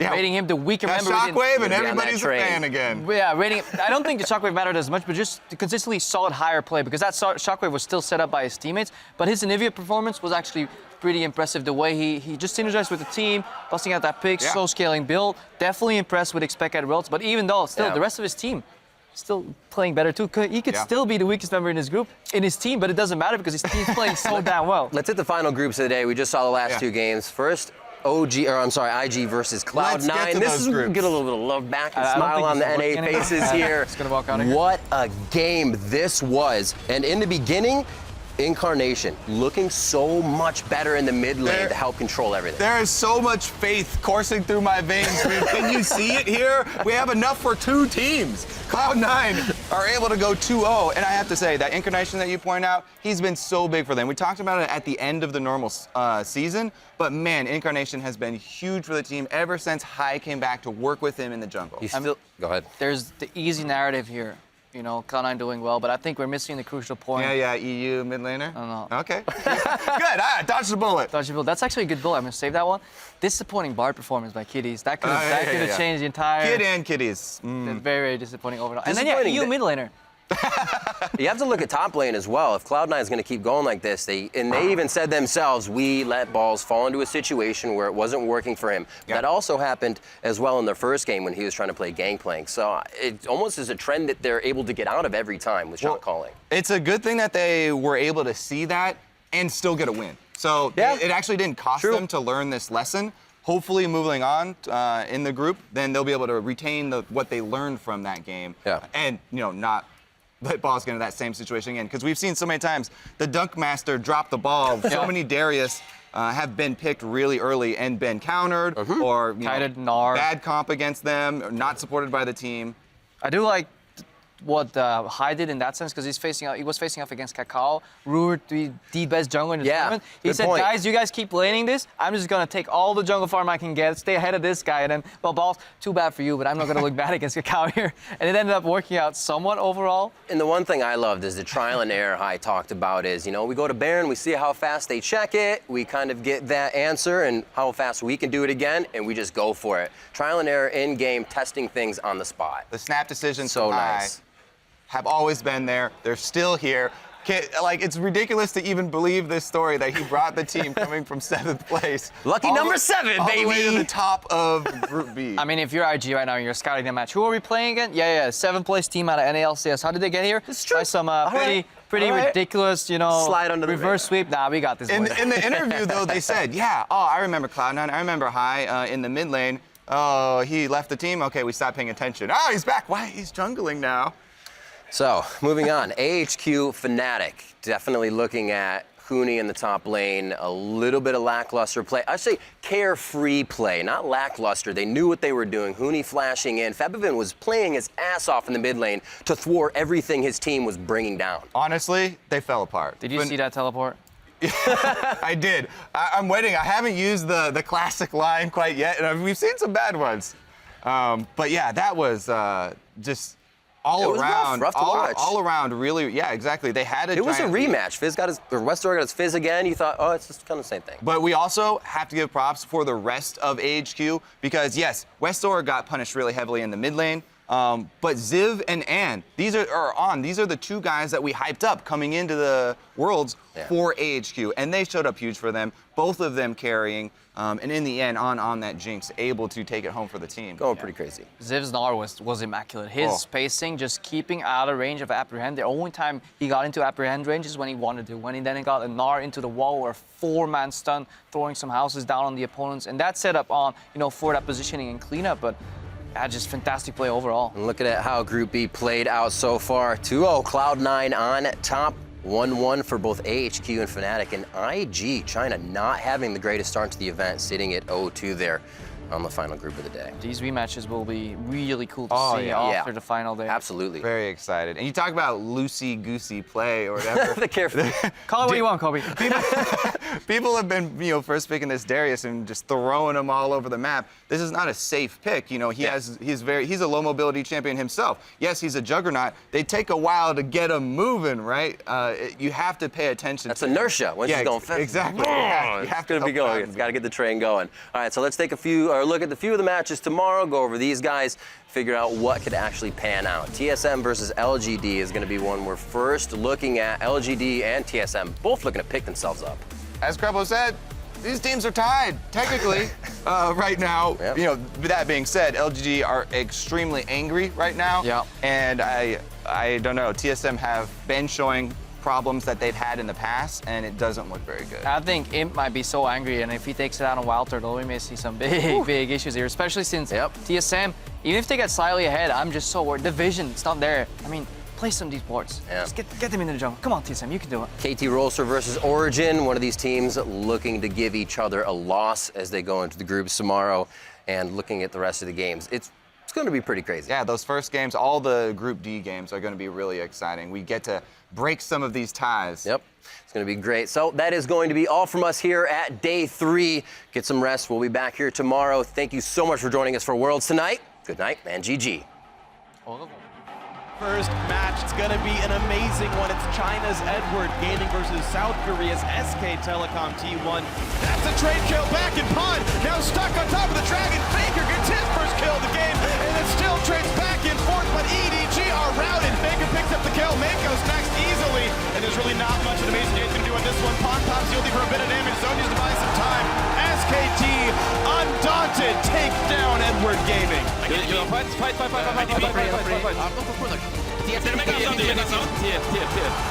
H2K pick up their first win at Worlds.